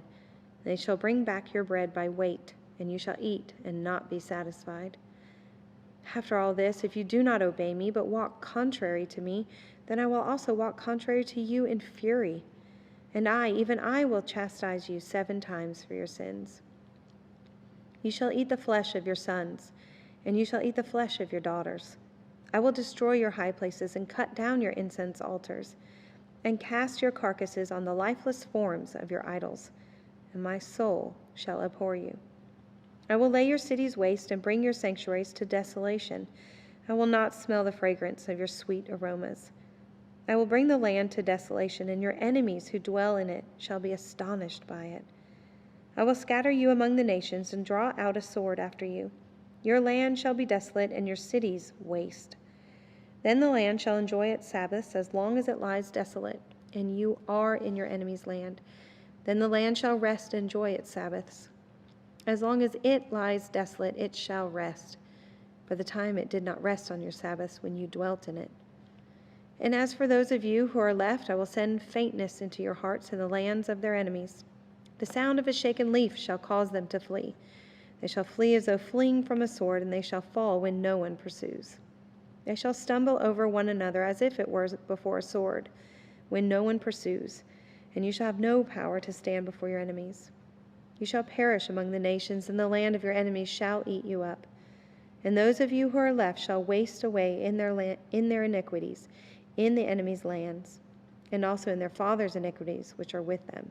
They shall waste away. But if they confess their iniquities and the iniquity of their fathers with their unfaithfulness, in which they were unfaithful to me, that they also have walked contrary to me, and that I also have walked contrary to them and have brought them into the land of their enemies, if their uncircumcised hearts are humbled and they accept their guilt, then I will remember my covenant with Jacob and my covenant with Isaac and my covenant with Abraham. I will remember. I will remember the land. The land also shall be left empty by them, and will enjoy its Sabbaths where it lies desolate without them. They will accept their guilt because they despised my judgments and because their souls abhorred my statutes. Yet for all that, when they are in the land of their enemies, I will not cast them away, nor shall I abhor them, to speak utterly destroying them, and break my covenant with them. For I am the Lord their God. But for their sake I remember the covenant of their ancestors, whom I brought out of the land of Egypt in the sight of the nations, that I might be their God. I am the Lord. These are the statutes and judgments and laws which the Lord made between himself and the children of Israel on Mount Sinai by the hand of Moses. Now the Lord spoke to Moses, saying, Speak to the children of Israel and say to them, when a man consecrates by a vow certain persons to the Lord, according to your value, if your valuation is of a male from 20 years old up to 60 years old, then your valuation shall be 50 shekels of silver, according to the shekel of the sanctuary. If it is female, when your valuation shall be 30 shekels, and if from 5 years old up to 20 years old, then your valuation for a male shall be 20 shekels, and for a female 10 shekels. And if from a month up to 5 years old, then your valuation for a male shall be 5 shekels of silver, and for a female your valuation shall be 3 shekels of silver. And if from 60 years old and above, if it is a male, then your valuation shall be 15 shekels, and for a female 10 shekels. But if he's too poor to pay your valuation, then he shall present himself before the priest, and the priest shall set a value for him according to the ability of him who vowed. The priest shall value him. if it is an animal that men may bring as an offering to the Lord, all that anyone gives to the Lord shall be holy. He shall not substitute or exchange it, good for bad or bad for good. And if he at all exchanges animal for animal, then both it and the one who exchanged it shall be holy. If it is an unclean animal, which they do not offer as a sacrifice to the Lord, then he shall present the animal before the priest, and the priest shall set a value for it, whether it is good or bad. As you, the priest, value it, so it shall be. But if he wants at all to redeem it, then he must add 1/5 of your valuation.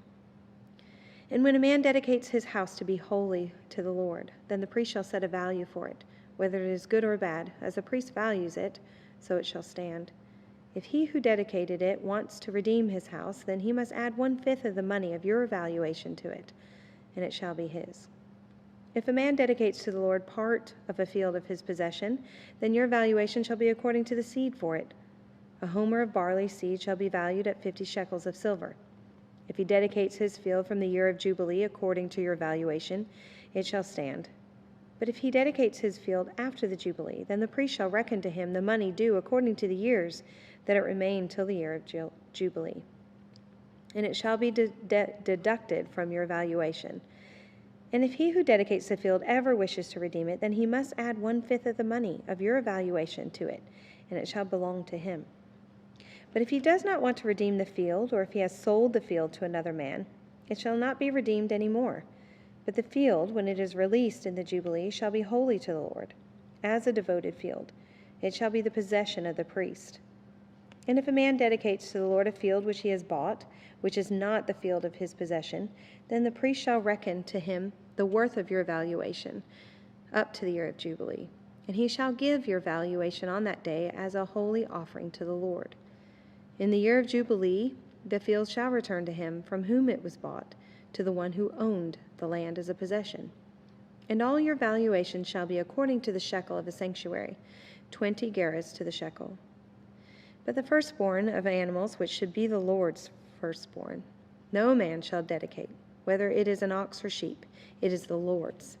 And if it is an unclean animal, then it shall be redeemed according to your valuation, and it shall add 1/5 to it. Or if it is not redeemed, then it shall be sold according to your valuation. Nevertheless, no devoted offering that a man may devote to the Lord of all that he has, both man and beast, or the field of his possession, shall be sold or redeemed. Every devoted offering is most holy to the Lord. No person under the ban, who may become doomed to destruction among men, shall be redeemed, but shall surely be put to death. And all the tithe of the land, whether of the seed of the land or of the fruit of the tree, is the Lord's. It is holy to the Lord. If a man wants at all to redeem any of his tithes, he shall add 1/5 to it.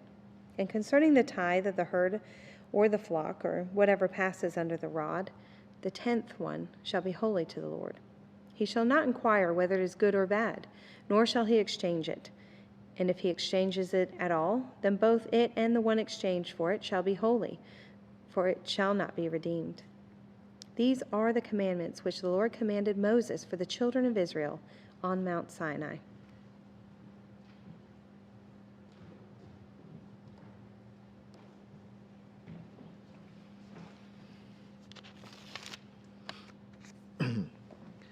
Now the Lord spoke to Moses in the wilderness of Sinai in the tabernacle of meeting on the first day of the second month in the second year after they had come out of the land of Egypt, saying, Take a census of all the congregation of the children of Israel by their families, by their fathers' houses, according to the number of names, every male individually from 20 years old and above, all who are able to go to war in Israel.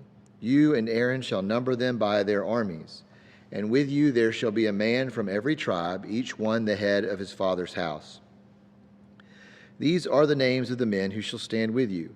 From Reuben, Elizur the son of Shedior. From Simeon, Shelumiel the son of Zerushadai. From Judah, Nashon the son of Amminadab. From Issachar, Nethanel the son of Zuar. From Zebulun, Eliab the son of Helon. From the sons of Joseph, from Ephraim, Elishama the son of Ammihud. From Manasseh, Gamaliel, the son of Pedahuzur. From Benjamin, Abidan, the son of Gideoni. From Dan, Ahiezer, the son of Ammishaddai. From Asher, Pagiel, the son of Akron. From Gad, Eli, Asaph, the son of Duiel. From Naphtali, Ahira, the son of Enon. These were the chosen from the congregation, leaders of their fathers' tribes, heads of the divisions in Israel. Then Moses and Aaron took these men whom had been mentioned by name, and they assembled all the congregation together on the first day of the second month, and they recited their ancestry by families, by their fathers' houses, according to the number of names, from 20 years old and above, each one individually, as the Lord commanded Moses. So he numbered them in the wilderness of Sinai. Now the children of Reuben, Israel's oldest son, their genealogies by their families, by their father's house, according to the number of names, every male individually from 20 years old and above, all who were able to go to war. Those who were numbered of the tribe of Reuben were 46,500. From the children of Simeon, their genealogies by their families, by their father's house, of those who were numbered, according to the number of names, every male individually from 20 years old and above, all who were able to go to war. Those were the numbered of the tribe of Simeon were 59,300. From the children of Gad, their genealogies by their families, by their father's house, according to the number of names, from 20 years old and above, all who were able to go to war. Those who were numbered of the tribe of Gad were 45,650. From the children of Judah, their genealogies by their families, by their father's house, according to the number of names, from 20 years old and above, all who were able to go to war. Those who were numbered of the tribe of Judah were 74,600. From the children of Issachar, their genealogies by their families, by their father's house, according to the number of names, from 20 years old and above, all who were able to go to war. Those who were numbered of the tribe of Issachar were 54,400. From the children of Zebulun, their genealogies by their families, by their father's house, according to the number of names, from 20 years old and above, all who were able to go to war. Those who were numbered of the tribe of Zebulun were 57,400. From the sons of Joseph, the children of Ephraim, their genealogies by their families, by their father's house, according to the number of names, from 20 years old and above, all who were able to go to war. Those who were numbered of the tribe of Ephraim were 40,500. All who were able to go to war. Those who were numbered of the tribe of Dan were 62,700. From the children of Asher, their genealogies by their families, by their father's house, according to the number of names, from 20 years old and above, all who were able to go to war. Those who were numbered of the tribe of Asher were 41,500. From the children of Naphtali, their genealogies by their families, by their father's house, according to the number of names, from 20 years old and above, all who were able to go to war. Those who were numbered of the tribe of Naphtali were 53,400. These are the ones who were numbered, whom Moses and Aaron numbered with the leaders of Israel, 12 men, each one representing his father's house. So all who were numbered of the children of Israel by their father's house were 20 years old and above, all who were able to go to war in Israel. All who were numbered were 603,550. But the Levites were not numbered among them by their father's tribe, for the Lord had spoken to Moses, saying, Only the tribe of Levi you shall not number, nor take a census of them among the children of Israel, but you shall appoint the Levites over the tabernacle of the testimony, over all its furnishings, and over all things that belong to it. They shall carry the tabernacle and all its furnishings. They shall attend to it and camp around the tabernacle. And when the tabernacle is to go forward, the Levites shall take it down. And when the tabernacle is to be set up, the Levites shall set it up. The outsider who comes near shall be put to death. The children of Israel shall pitch their tents, everyone by his own camp, everyone by his own standard, according to their armies. But the Levites shall camp around the tabernacle of the testimony, that there may be no wrath on the congregation of the children of Israel, and the Levites shall keep charge of the tabernacle of the testimony. Thus the children of Israel did, according to all that the Lord commanded Moses, so they did. And the Lord spoke to Moses and Aaron, saying, Every one of the children of Israel shall camp by his own standard. Beside the emblems of his father's house, they shall camp some distance from the tabernacle of meeting. On the east side, toward the rising of the sun, those of the standard of the forces with Judah shall camp according to their armies, and Nahshon the son of Amminadab shall be the leader of the children of Judah. And his army was numbered at 74,600. Those who camp next to him shall be the tribe of Issachar, and Nethanel the son of Zuar shall be the leader of the children of Issachar, and his army was numbered at 54,400. Then comes the tribe of Zebulun, and Eliab the son of Helon shall be the leader of the children of Zebulun, and his army was numbered at 57,400. All who were numbered according to their armies of the forces with Judah, 186,400. These shall break camp first. On the south side shall be the standard of the forces with Reuben, according to their armies. And the leader of the children of Reuben shall be Elizur, the son of Shedior, and his army was numbered at 46,500. Those who camp next to him shall be the tribe of Simeon, and the leader of the children of Simeon shall be Shelumiel, the son of Zerushadai, and his army was numbered at 59,300. Then comes the tribe of Gad, and the leader of the children of Gad shall be Eliasaph, the son of Ruel, and his army was numbered at 45,650. All who were numbered according to their armies of the forces with Reuben, 151,450. They shall be the second to break camp. And the tabernacle of meeting shall move out with the camp of the Levites in the middle of the camps as they camp. So they shall move out every one in his place by their standards. On the west side shall be the standard of the forces of Ephraim, according to the armies. And the leader of the children of Ephraim shall be Elishama, the son of Ammihud. And his army was numbered at 40,500. Next to him comes the tribe of Manasseh, and the leader of the children of Manasseh shall be Gamaliel, the son of Pedahuzur, and his army was numbered at 32,200. Then comes the tribe of Benjamin. The leader of the children of Benjamin shall be Abidan, the son of Gideoni, and his army was numbered at 35,400. All who were numbered according to their armies of the forces with Ephraim, 108,100. They shall be the third to break camp.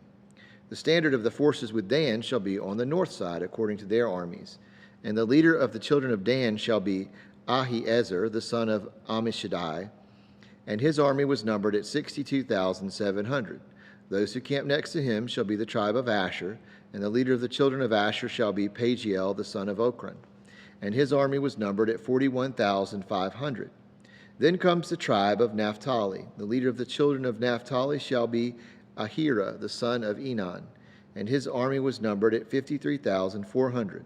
All who were numbered of the forces of Dan, 157,600.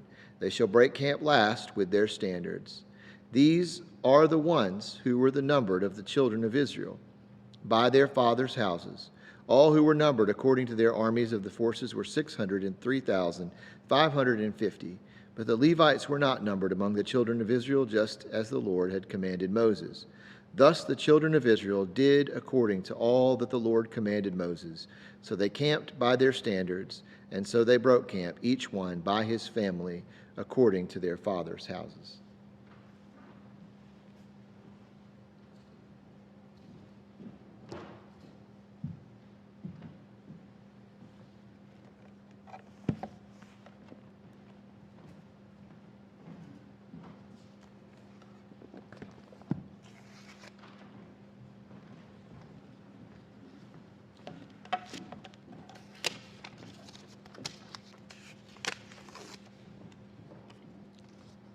I'm Jim Blanton, and I'm reading Numbers 3, 4, and 5. Now these are the records of Aaron and Moses when the Lord spoke with Moses on Mount Sinai. And these are the names of the sons of Aaron: Nadab, the firstborn, Abihu, Eleazar, and Ithamar. These are the names of the sons of Aaron, the anointed priests whom he consecrated to minister as priests: Nadab and Abihu, had died before the Lord when they offered profane fire before the Lord in the wilderness of Sinai, and they had no children. So Eleazar and Ithamar ministered as priests in the presence of Aaron their father. And the Lord spoke to Moses, saying, Bring the tribe of Levi near, and present them before Aaron the priest, that they may serve him, and they shall attend to his needs and the needs of the whole congregation before the tabernacle of meeting, to do the work of the tabernacle. Also they shall attend to all the furnishings of the tabernacle of meeting, and to the needs of the children of Israel to do the work of the tabernacle. And you shall give the Levites to Aaron and his sons. They are given entirely to him from among the children of Israel. So you shall appoint Aaron and his sons, and they shall attend to their priesthood. But the outsider who comes near shall be put to death.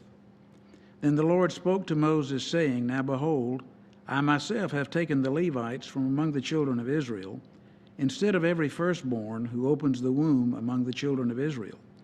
Therefore the Levites shall be mine, because all of the firstborn are mine. On the day that I struck all the firstborn in the land of Egypt, I sanctified to myself all the firstborn of Israel, both man and beast. They shall be mine. I am the Lord.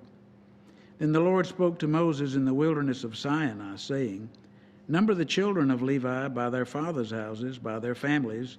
You shall number every male from a month old and above. So Moses numbered them, according to the word of the Lord, as he was commanded. These were the sons of Levi by their names, Gershon, Kohath, Merari. And these are the names of the sons of Gershon by their families, Libni and Shimei. And the sons of Kohath by their families, Amram, Izahar, Hebron, and Uzziel. And the sons of Merari by their families, Mali and Mushi.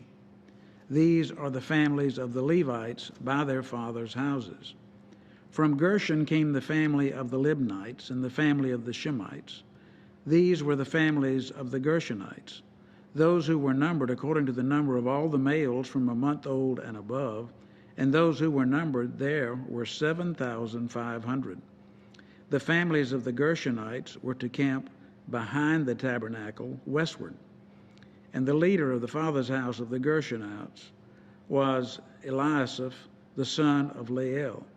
The duties of the children of Gershon in the tabernacle of meeting included the tabernacle, the tent, with all its coverings, the screen for the door of the tabernacle of meeting, the screen for the door of the court, the hangings of the court which are around the tabernacle and the altar, their cords according to all the work relating to them. From Kohath came the family of the Amorites, the family of the Isharites, the family of the Hebronites, and the family of the Uzziites. These were the families of the Kohathites. According to the numbers of all the males from a month old and above, there were 8,600, keeping charge of the sanctuary. The families of the children of Kohath were to camp on the south side of the tabernacle. And the leader of the father's house of the families of the Kohites was Elizaphan, the son of Uzziel. Their duty included the ark, the table, lampstand, the altars, the utensils of the sanctuary with which they ministered, the screen, and all the work related to them. And Eleazar, the son of Aaron the priest, was to be sockets, utensils, and all the work related to them. And the pillars of the court all around with their sockets, their pegs, and their cords. Moreover, those who were to camp before the tabernacle on the east, before the tabernacle of meeting, were Moses, Aaron, and his sons, keeping charge of the sanctuary to meet the needs of the children of Israel. But the outsider who came near was to be put to death. All who are numbered of the Levites, whom Moses and Aaron numbered, at the commandment of the Lord by their families, all the males from a month old and above, were 22,000. Then the Lord said to Moses, Number all the firstborn males of the children of Israel from a month old and above, and take the number of their names, and you shall take the Levites for me. I am the Lord. instead of all the firstborn among the children of Israel, and the livestock of the Levites, instead of all the firstborn among the livestock of the children of Israel. So Moses numbered all the firstborn among the children of Israel as the Lord commanded him. And all the firstborn males, according to the number of names from a month old and above, and those who were numbered of them were 22,273. Then the Lord spoke to Moses, saying, Take the Levites instead of all the firstborn among the children of Israel, and the livestock of the Levites instead of their livestock. The Levites shall be mine. I am the Lord. And for the redemption of the 273 of the firstborn of the children of Israel, who are more than the number of the Levites, you shall take 5 shekels of each one individually. You shall take them in the currency of the shekel of the sanctuary, the shekel of 20 gerahs. And you shall give the money with which the excess number of them is redeemed to Aaron and his sons. So Moses took the redemption money from those who were over and above those who were redeemed by the Levites. From the firstborn of the children of Israel he took the money, 1,365 shekels, according to the shekel of the sanctuary. And Moses gave their redemption money to Aaron and his sons, according to the word of the Lord, as the Lord commanded Moses. Then the Lord spoke to Moses and Aaron, saying, Take a census of the sons of Kohath from among the children of Levi, by their families, by their father's house, from 30 years old and above, even to 50 years old, all who entered the service to do the work in the tabernacle of meeting. This is the service of the sons of Kohath in the tabernacle of meeting, relating to the most holy things. When the camp prepares to journey, Aaron and his sons shall come, and they shall take down the covering veil and the cover of the ark of the testimony with it. Then they shall put on it a covering of badger skins, and spread over that a cloth entirely of blue, and they shall insert its poles. On the table of showbread they shall spread a blue cloth, and put on it the dishes, the pans, the bowls, and the pitchers for pouring, and the showbread shall be on it. They shall spread over them a scarlet cloth, and cover the same with the covering of badger skins, and they shall insert its poles. And they shall take a blue cloth and cover the lampstand of the light, with its lamps, its wick trimmers, its trays, and all its oil vessels with which they service it. Then they shall put it with all its utensils in a covering of badger skins, and put it on a carrying beam. Over the golden altar they shall spread a blue cloth, and cover it with a covering of badger skins, and they shall insert its poles. Then they shall take all the utensils of service with which they minister in the sanctuary, put them in a blue cloth, cover them with a covering of badger skins, and put them on a carrying beam. Also they shall take away the ashes from the altar, and spread a purple cloth over it. They shall put on it all its implements with which they minister there, the fire pans, the forks, the shovels, the basins, and all the utensils of the altar. And they shall spread on it a covering of badger skins, and insert its poles. And when Aaron and his souls have finished covering the sanctuary and all the furnishings of the sanctuary, when the camp is set to go, then the sons of Kohath shall come to carry them, but they shall not touch any holy thing, lest they die. These are the things in the tabernacle of meeting which the sons of Kohath are to carry. They appointed duty of Eleazar, the son of Aaron, the priest, is the oil for the light. The appointed duty of Eleazar is the oil for the light, the sweet incense, the daily grain offering, the anointing oil, the oversight of all the tabernacle, of all that is in it, with the sanctuary and its furnishings.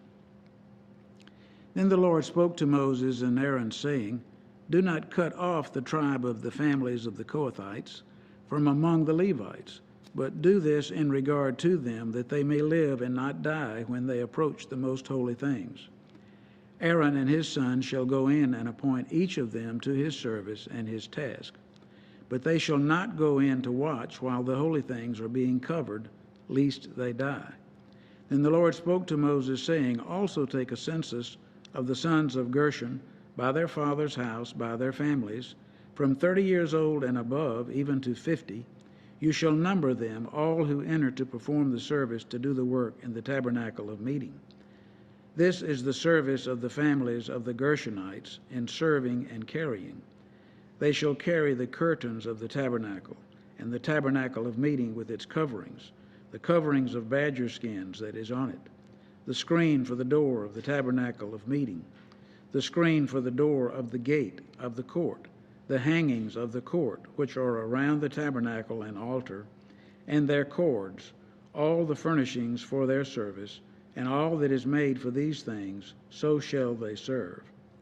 Aaron and his sons shall assign all the service of the sons of the Gershonites, all their tasks and all their service, and you shall appoint to them all their tasks as their duty. This is the service of the families of the sons of Gershon in the tabernacle of meeting, and their duties shall be under the authority of Ithamar, the son of Aaron the priest. As for the sons of Merari, you shall number them by their families and by their father's house. From 30 years old and above, even to 50 years old, you shall number them, everyone who enters the service to do the work of the tabernacle of meeting. And this is what they must carry as all their service for the tabernacle of meeting: the boards of the tabernacle, its bars, its pillars, its sockets, and the pillars around the court with their sockets, pegs, and cords, with all their furnishings and all their service, and you shall assign to each man by name the items he must carry. This is the service of the families of the sons of Merari, as all their service for the tabernacle of meeting, under the authority of Ithamar, the son of Aaron the priest. And Moses, Aaron, and the leaders of the congregation numbered the sons of the Kohathites by their families and by their father's house, from 30 years old, and yes, even above 50 years old, everyone who entered the service for work in the tabernacle of meeting. And those who were numbered by their families were 2,750. These were the ones who were numbered of the family of the Kohathites, all who might serve in the tabernacle of meeting, whom Moses and Aaron numbered according to the commandment of the Lord by the hand of Moses. And those who were numbered of the sons of Gershon by their families and by their father's house, from 30 years old and above, even to 50 years old, everyone who entered the service for work in the tabernacle of meeting, those who were numbered by their families by their father's house, were 2,630. These are the ones who are numbered of the families of the sons of Gershon, of all who might serve in the tabernacle of meeting, whom Moses and Aaron numbered according to the commandment of the Lord. Those of the families of the sons of Merari, who are numbered by their families, by their father's house, from 30 years old and above, even to 50 years old, according to the commandment of the Lord, they were numbered by the hand of Moses, each according to his service, according to his task. Thus were they numbered by him as the Lord commanded Moses. And the Lord spoke to Moses, saying, Command the children of Israel that they put out of the camp every leper, everyone who has a discharge, and whoever becomes defiled by a corpse. You shall put out both male and female. You shall put them outside the camp, that they may not defile their camps in the midst of which I dwell. And the children of Israel did so, and put them outside the camp. As the Lord spoke to Moses, so the children of Israel did. Then the Lord spoke to Moses, saying, Speak to the children of Israel. When a man or woman commits any sin that men commit in unfaithfulness against the Lord, and that person is guilty, then he shall confess the sin which he has committed. He shall make restitution for his trespass in full, plus 1/5 of it, and give it to the one he wronged. But if the man has no relative to whom restitution may be made for the wrong, the restitution of the wrong must go to the Lord for the priest, in addition to the ram of the atonement with which atonement is made for him. Every offering of all the holy things of the children of Israel, which they bring to the priest, shall be his. And every man's holy thing shall be his, Whatever any man gives the priests shall be his. And the Lord spoke to Moses, saying, Speak to the children of Israel, and say to them, If any man's wife goes astray and behaves unfaithfully toward him, and a man lies with her carnally, and it is hidden from the eyes of her husband, and it is concealed that she has defiled herself, and there was no witness against her, nor was she caught, if the spirit of jealousy comes upon him, and he becomes jealous of his wife, who has defiled herself, or if the spirit of jealousy comes upon him, and he becomes jealous of his wife, although she has not defiled herself, then the man shall bring his wife to the priest. He shall bring the offering required for her, 1/10 of an ephah of barley meal. He shall pour no oil on it and put no frankincense on it, because it is a grain offering of jealousy, an offering for remembering, for bringing iniquity to remembrance. And the priest shall bring her near and set her before the Lord. And the priest shall take holy water in an earthen vessel, and take some of the dust that is on the floor of the tabernacle, and put it into the water. Then the priest shall stand the woman before the Lord, uncover the woman's head, and put the offering for remembering in her hands, which is the grain offering of jealousy. And the priest shall have in his hand the bitter water that brings a curse.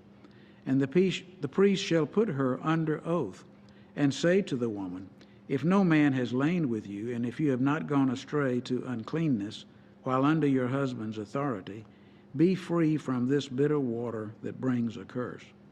But if you have gone astray while under your husband's authority, and if you have defiled yourself, and some man other than your husband has lain with you, then the priest shall put the woman under the oath of the curse, and he shall say to the woman, The Lord make you a curse and an oath among your people, when the Lord makes your thigh rot and your belly swell.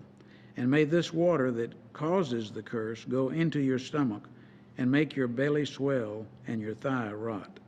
Then the woman shall say, Amen, so be it. Then the priest shall write these curses in a book, and he shall scrape them off into the bitter water. And he shall make the woman drink the bitter water that brings a curse, and the water that brings the curse shall enter her to become bitter. Then the priest shall take the grain offering of jealousy from the woman's hand, shall wave the offering before the Lord, and bring it to the altar. And the priest shall take a handful of the offering as its memorial portion, burn it on the altar, and afterward make the woman drink the water. When he has made her drink the water, then it shall be, if she has defiled herself and behaved unfaithfully toward her husband, that the water that brings a curse will enter her and become bitter, and her belly will swell, her thigh will rot, and the woman will become a curse among her people. But if the woman has not defiled herself and is clean, then she shall be free and may conceive children. This is the law of jealousy when a wife, while under her husband's authority, goes astray and defiles herself, or when the priest of jealousy comes upon a man and he becomes jealous of his wife, then he shall stand the woman before the Lord, and the priest shall execute all this law upon her. Then the man shall be free from iniquity, but that woman shall bear her guilt.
Eunice Smith, reading Numbers 11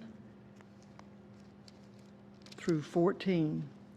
Now when the people complained, it displeased the Lord, for the Lord heard it, and his anger was aroused. So the fire of the Lord burned among them and consumed some in the outskirts of the camp. Then the people cried out to Moses, and when Moses prayed to the Lord, the fire was quenched. So he called the name of the place Taberah, because the fire of the Lord had burned among them. Now the mixed multitude who were among them yielded to intense craving. So the children of Israel also wept again and said, "Who will give us meat to eat? We remember the fish which we ate freely in Egypt, the cucumbers, the melons, the leeks, the onions, and the garlic. But now our whole being is dried up. There's nothing at all except this manna before our eyes." Now the manna was like coriander seed, and its color like the color of bdellium. The people went about and gathered it, ground it on millstones, and beat it in the mortar, cooked it in pans, and made cakes of it. And its taste was like the taste of pastry prepared with oil. And when the dew fell on the camp in the night, the manna fell on it. Then Moses heard the people weeping throughout their families, every one at the door of his tent. And the anger of the Lord was greatly aroused. Moses also was displeased. So Moses said to the Lord, "Why have you afflicted your servant? And why have I not found favor in your sight, that you have laid the burden of all these people on me? Did I conceive all these people? Did I beget them? That you should say to me, carry them in your bosom, as a guardian carries a nursing child, to the land which you swore to your fathers, to their fathers. Where am I to get meat to give to all these people? For they weep all over me, saying, 'Give us meat that we may eat.' I'm not able to bear all these people alone, because the burden is too heavy for me. If you treat me like this, please kill me here and now, if I have found favor in your sight, and do not let me see my wretchedness." So the Lord said to Moses, "Gather to me 70 men of the elders of Israel, whom you know to be the elders of the people, and officers among them. Bring them to the tabernacle of meeting, that they may stand there with you. Then I will come down and talk with you there. I will take of the Spirit that's upon you, and will put the same upon them. And they shall bear the burden of the people with you, that you may not bear it yourself alone. Then you shall say to the people, 'Consecrate yourselves for tomorrow, and you shall eat meat. For you have wept in the hearing of the Lord, saying, Who will give us meat to eat? For it was well with us in Egypt. Therefore the Lord will give you meat, and you shall eat. You shall eat not 1 day, nor 2 days, nor 5 days, nor 10 days, nor 20 days, but for a whole month, until it comes out of your nostrils and becomes loathsome to you, because you have despised the Lord who is among you, and have wept before him, saying, Why did we ever come up out of Egypt?' And Moses said, 'The people whom I am among are 600,000 men on foot. Yet you have said, I will give them meat, that they may eat for a whole month. Shall flocks and herds be slaughtered for them, to provide enough for them? Or shall all the fish of the sea be gathered for them, to provide enough for them?' And the Lord said to Moses, 'Has the Lord's arm been shortened? Now you shall see whether what I say will happen to you or not.' So Moses went out and told the people the words of the Lord, and he gathered the 70 men of the elders of the people and placed them around the tabernacle. Then the Lord came down in the cloud and spoke to him, and took of the Spirit that was upon him, and placed the same upon the 70 elders. And it happened, when the Lord rested upon them, that they prophesied, although they never did so again. But 2 men who had remained in the camp, the name of one was Eldad, and the name of the other Medad, and the Spirit rested upon them. Now they were among those listed, but who had not gone out to the tabernacle, yet they prophesied in the camp.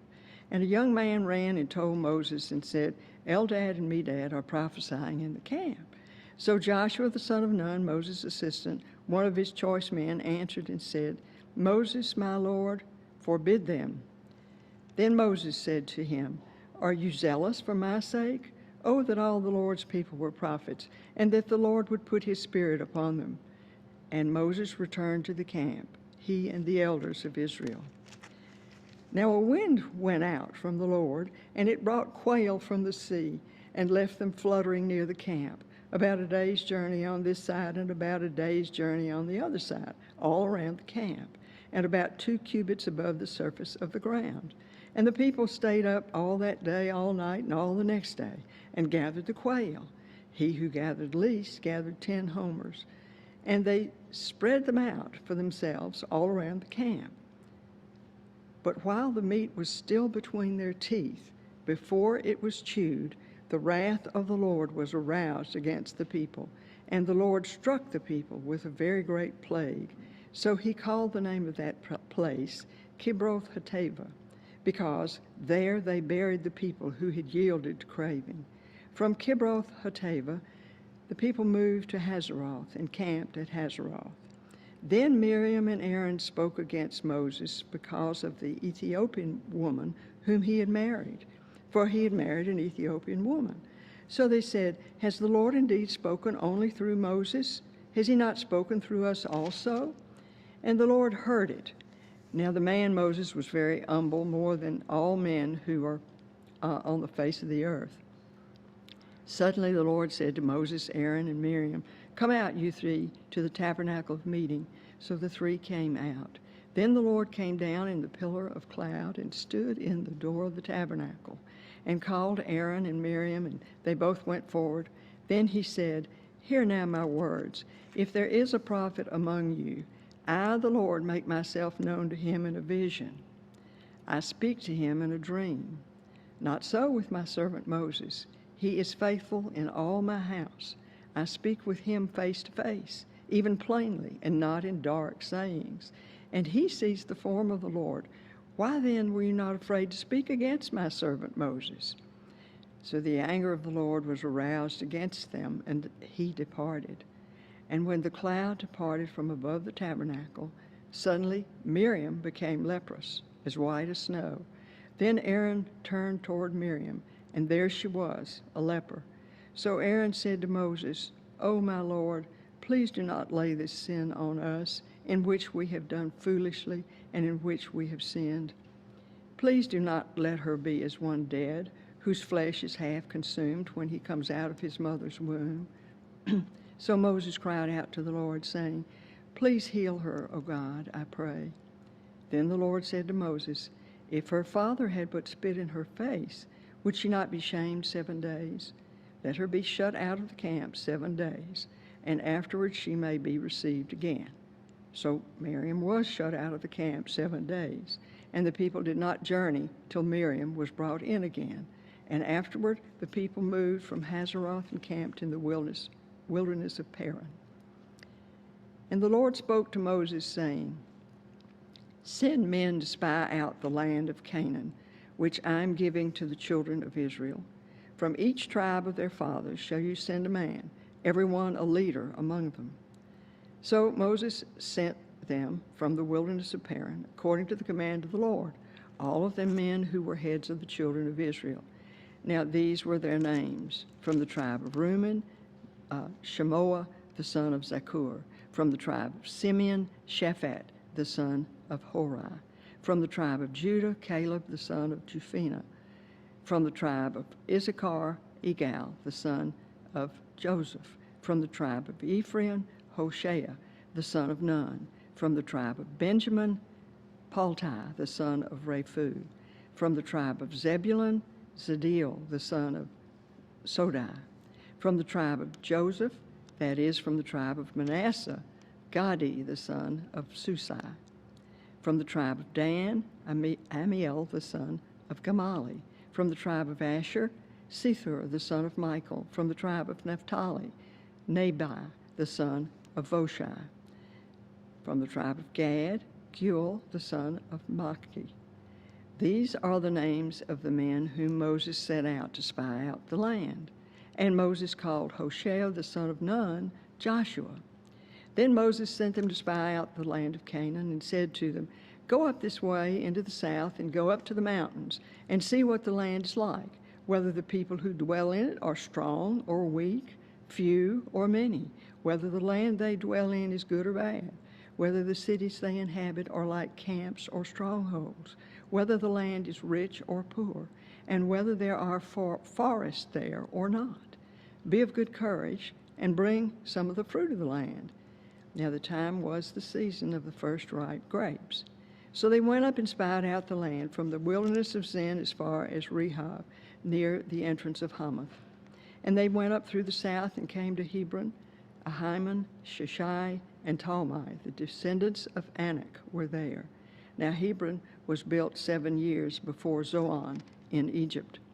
Then they came to the valley of Eshcol, and there cut down a branch with one cluster of grapes. They carried it between two of them on a pole.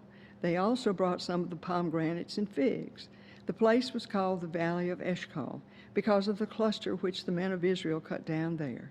And they returned from spying out the land after 40 days. Now they departed and came back to Moses and Aaron and all the congregation of the children of Israel in the wilderness of Paran at Kadesh. They brought back word to them and to all the congregation and showed them the fruit of the land. Then they told him and said, "We went to the land where you sent us. It truly flows with milk and honey, and this is its fruit. Nevertheless, the people who dwell in the land are strong. The cities are fortified and very large. Moreover, we saw the descendants of Anak there. The Amalekites dwell in the land of the south. The Hittites, the Jebusites, and the Amorites dwell in the mountains. And the Canaanites dwell by the sea and along the banks of the Jordan." Then Caleb quieted the people before Moses and said, "Let us go up at once and take possession, for we are well able to overcome it."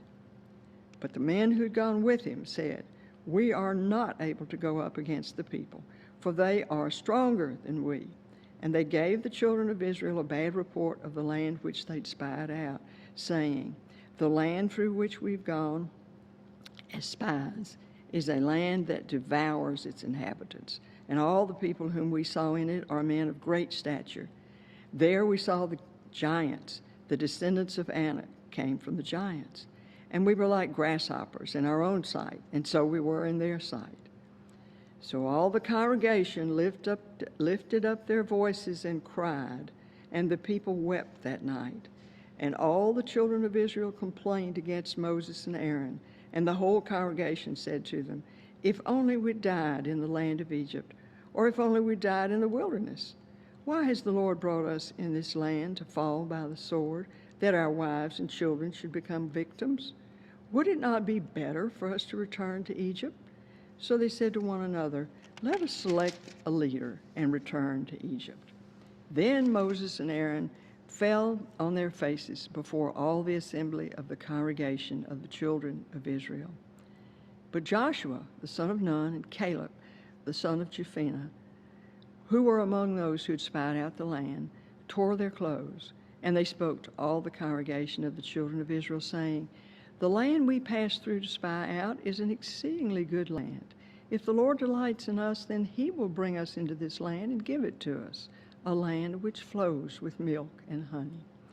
Only do not rebel against the Lord, nor fear the people of the land, for they are our bread, and their protection has departed from them, and the Lord is with us. Do not fear them." And all the congregation said to stone them with stones. Now the glory of the Lord appeared in the tabernacle of meeting before all the children of Israel. Then the Lord said to Moses, "How long will these people reject me, and how long will they not believe me with all the signs which I have performed among them? I will strike them with the pestilence and disinherit them, and I will make of you a nation greater and mightier than they." And Moses said to the Lord, "Then the Egyptians will hear it, for by your might you brought these people up from among them, and they will tell it to the inhabitants of this land. They have heard that you, Lord, are among these people, that you, Lord, are seen face to face, and your cloud stands above them, and you go before them in a pillar of cloud by day and in a pillar of fire by night. Now if you kill these people as one man, then the nations which have heard of your fame will speak, saying, because the Lord was not able to bring this people to the land which he swore to give them, therefore he killed them in the wilderness.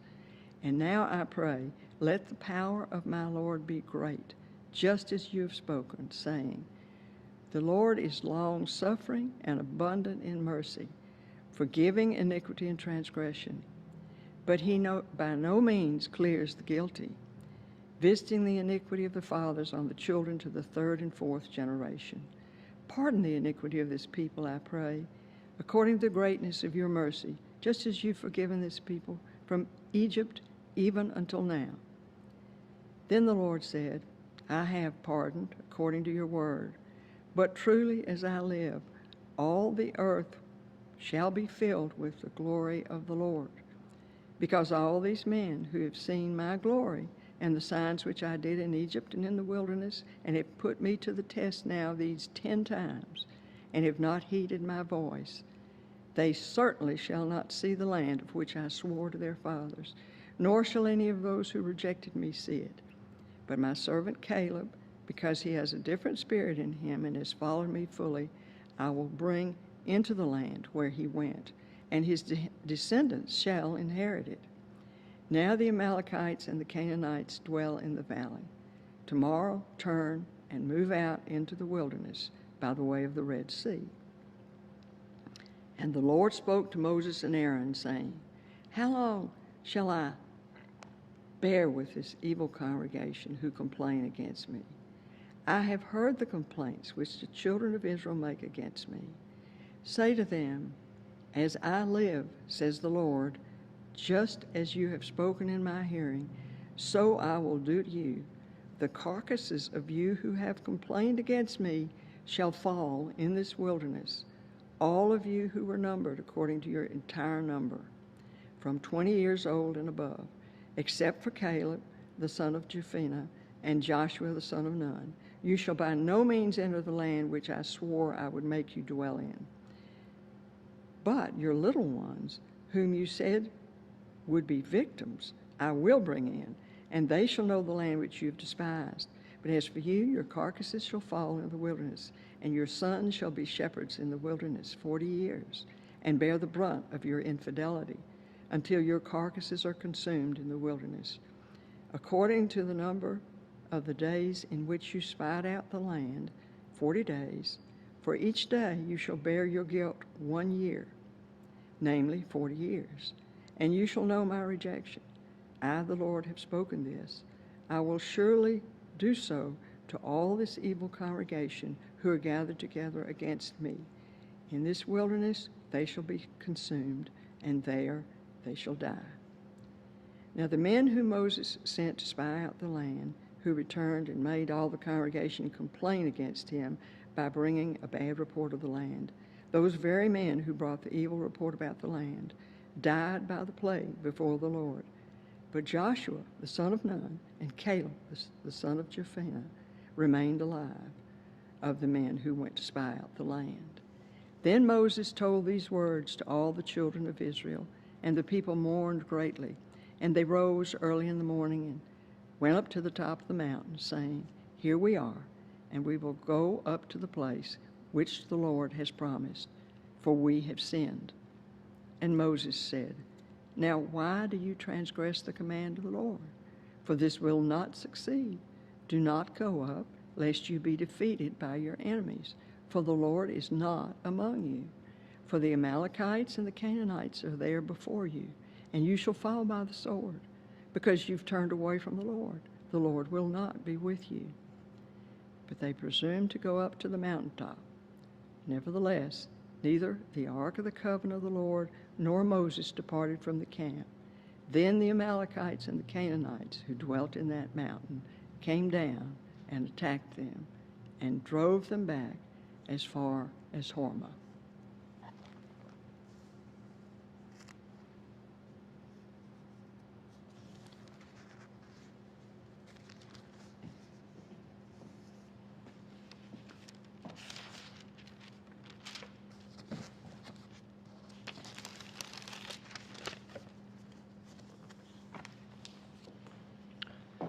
Nathan Lyon, and I will be reading Numbers chapter 6 and chapter 7.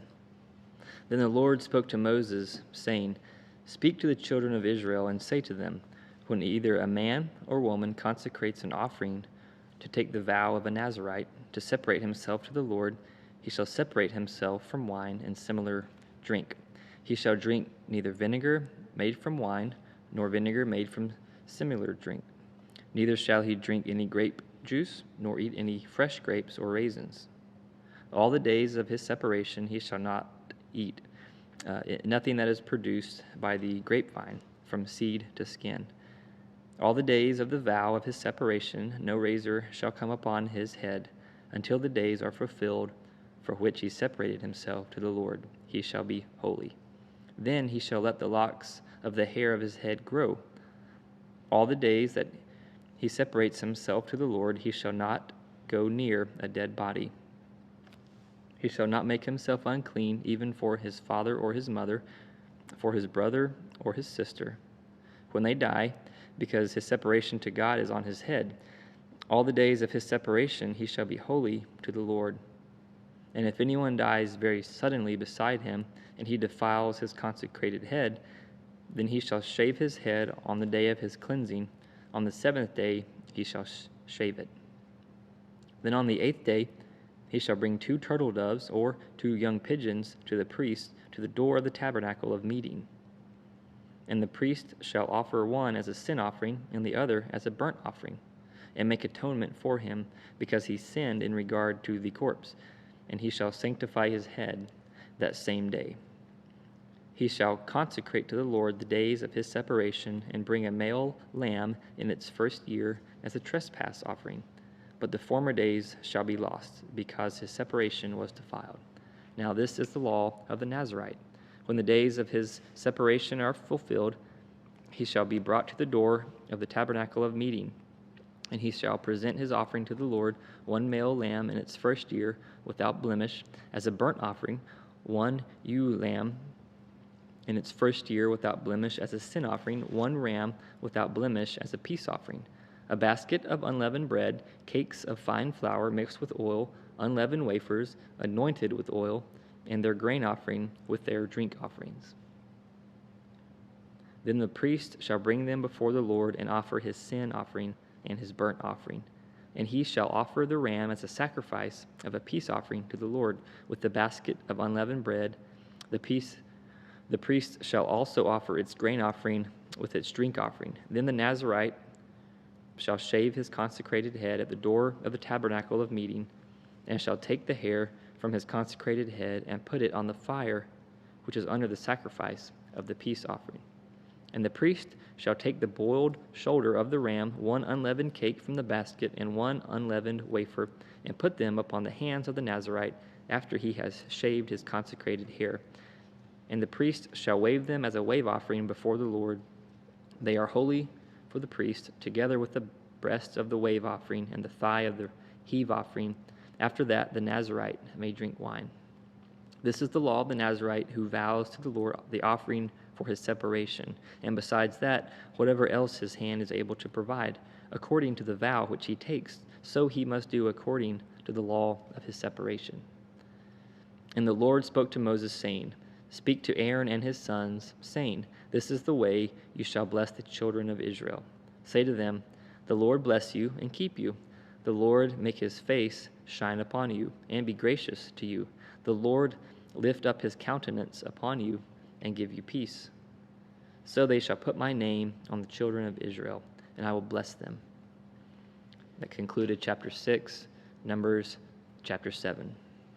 Now it came to pass, when Moses had finished setting up the tabernacle, that he anointed it and consecrated it and all its furnishings, and the altar and all its utensils. So he anointed them and consecrated them. Then the leaders of Israel, the heads of their fathers' houses, who were the leaders of the tribes and over those who were numbered, made an offering.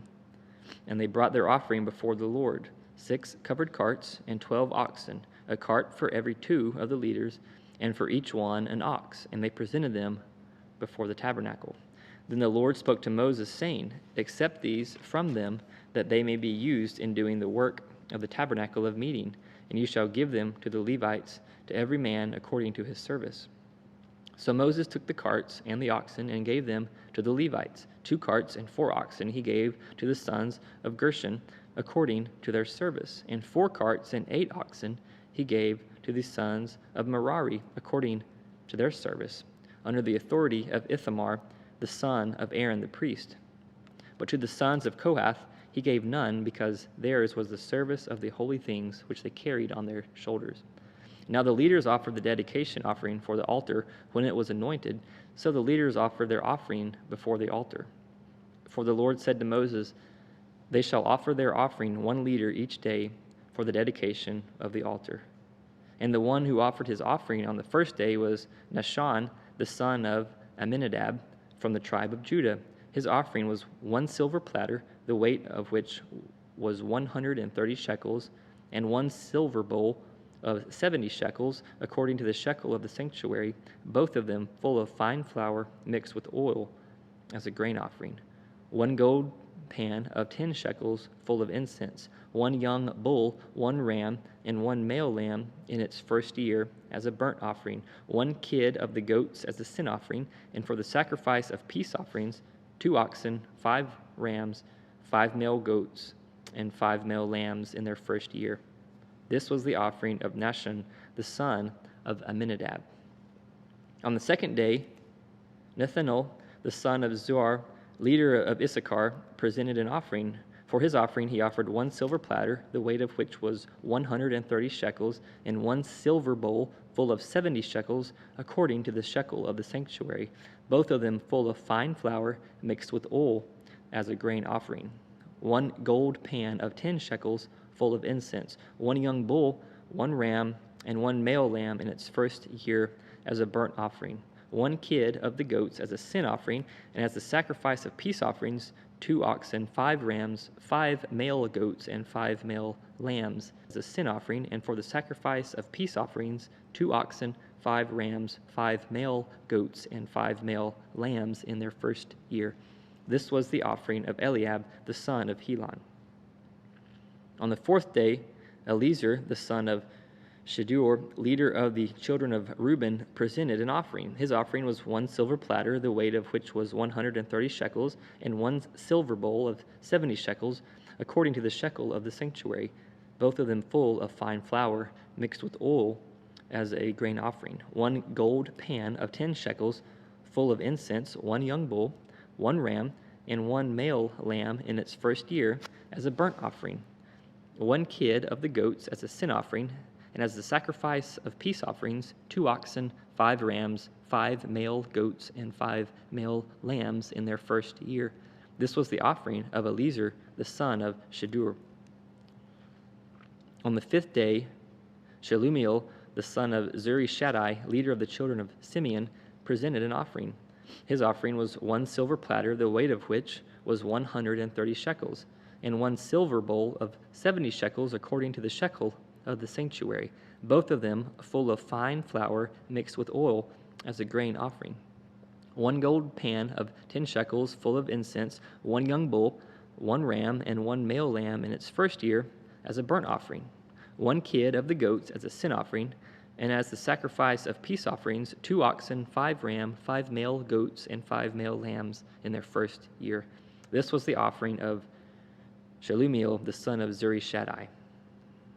On the 6th day, Eliasaph, the son of Deuel, leader of the children of Gad, presented an offering. His offering was 1 silver platter, the weight of which was 130 shekels, and 1 silver bowl of 70 shekels, according to the shekel of the sanctuary, both of them full of fine flour mixed with oil as a grain offering. 1 gold pan of 10 shekels full of incense, 1 young bull, 1 ram, and 1 male lamb in its first year as a burnt offering. 1 kid of the goats as a sin offering, and as the sacrifice of peace offerings, 2 oxen, 5 ram, 5 male goats, and 5 male lambs in their first year. This was the offering of Eliasaph, the son of Deuel. On the 7th day, Elishama, the son of Ammiud, leader of the children of Ephraim, presented an offering. His offering was 1 silver platter, the weight of which was 130 shekels, and 1 silver bowl of 70 shekels, according to the shekel of the sanctuary, both of them full of fine flour mixed with oil as a grain offering. 1 gold pan of 10 shekels full of incense, 1 young bull, 1 ram, and 1 male lamb in its first year as a burnt offering. 1 kid of the goats as a sin offering, and as the sacrifice of peace offerings, 2 oxen, 5 rams, 5 male goats, and 5 male lambs in their first year. This was the offering of Elishama, the son of Ammihud. On the 8th day, Gamaliel, the son of Pedazur, leader of the children of Manasseh, presented an offering. His offering was 1 silver platter, the weight of which was 130 shekels, and 1 silver bowl of 70 shekels, according to the shekel of the sanctuary, both of them full of fine flour mixed with oil as a grain offering. 1 gold pan of 10 shekels full of incense. 1 young bull, 1 ram, and 1 male lamb in its first year as a burnt offering. 1 kid of the goats as a sin offering, and as the sacrifice of peace offerings, 2 oxen, 5 rams, 5 male goats, and 5 male lambs in their first year. This was the offering of Gamaliel, the son of Pedazur. On the 9th day, Abidan, the son of Gideoni, leader of the children of Benjamin, presented an offering. His offering was 1 silver platter, the weight of which was 130 shekels, and 1 silver bowl of 70 shekels, according to the shekel of the sanctuary, both of them full of fine flour mixed with oil as a grain offering. 1 gold pan of 10 shekels full of incense, 1 young bull, 1 ram, and 1 male lamb in its first year as a burnt offering, 1 kid goat as a sin offering, and as the sacrifice of peace offerings, 2 oxen, 5 rams, 5 male goats, and 5 male lambs in their first year. This was the offering of Abidan, the son of Gideoni. On the 10th day, Ahiezer, the son of Ammishaddai, leader of the children of Dan, presented an offering. His offering was 1 silver platter, the weight of which was 130 shekels, and 1 silver bowl of 70 shekels, according to the shekel of the sanctuary, both of them full of fine flour mixed with oil as a grain offering. 1 gold pan of 10 shekels full of incense, 1 young bull, 1 ram, and 1 male lamb in its first year as a burnt offering. 1 kid of the goats as a sin offering, and as the sacrifice of peace offerings, 2 oxen, 5 rams, 5 male goats, and 5 male lambs in their first year. This was the offering of Ahiezer, the son of Ammishaddai. On the 11th day, Pagiel, the son of Ochran, leader of the children of Asher, presented an offering. His offering was 1 silver platter, the weight of which was 130 shekels, and 1 silver bowl of 70 shekels, according to the shekel of the sanctuary, both of them full of fine flour mixed with oil as a grain offering. 1 gold pan of 10 shekels full of incense, 1 young bull, 1 ram, and 1 male lamb in its first year as a burnt offering. 1 kid of the goats as a sin offering, and as a sacrifice of peace offerings, 2 oxen, 5 rams, 5 male goats, and 5 male lambs in their first year. This was the offering of Pagiel, the son of Ochran. On the 12th day, Ahira, the son of Enan, leader of the children of Naphtali, presented an offering. His offering was 1 silver platter, the weight of which was 130 shekels, and 1 silver bowl of 70 shekels, according to the shekel of the sanctuary, both of them full of fine flour mixed with oil as a grain offering. 1 gold pan of 10 shekels full of incense, 1 young bull, 1 ram, and 1 male lamb in its first year as a burnt offering. 1 kid of the goats as a sin offering, and as a sacrifice of peace offerings, 2 oxen, 5 rams, 5 male goats, and 5 male lambs in their first year. This was the offering of Ahira, the son of Enan. This was the dedication offering for the altar from the leaders of Israel when it was anointed. 12 silver platters, 12 silver bowls, and 12 gold pans. Each silver platter weighed 130 shekels, and each bowl 70 shekels. All the silver of the vessels weighed 2,400 shekels, according to the shekel of the sanctuary. The 12 gold pans full of incense weighed 10 shekels apiece, according to the shekel of the sanctuary. All the gold of the pans weighed 120 shekels. All the oxen for the burnt offering were 12 young bulls, the rams 12, the male lambs in their first year 12, with their grain offering, and the kids of the goats as a sin offering 12. And all the oxen for the sacrifice of peace offerings were 24 bulls, the rams 60, the male goats 60, and the lambs in their first year 60.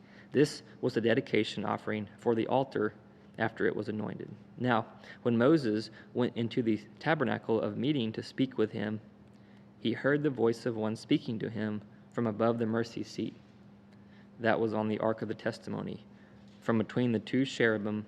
Thus he spoke to him. That was the word of God from Numbers chapter 6 and Numbers chapter 7.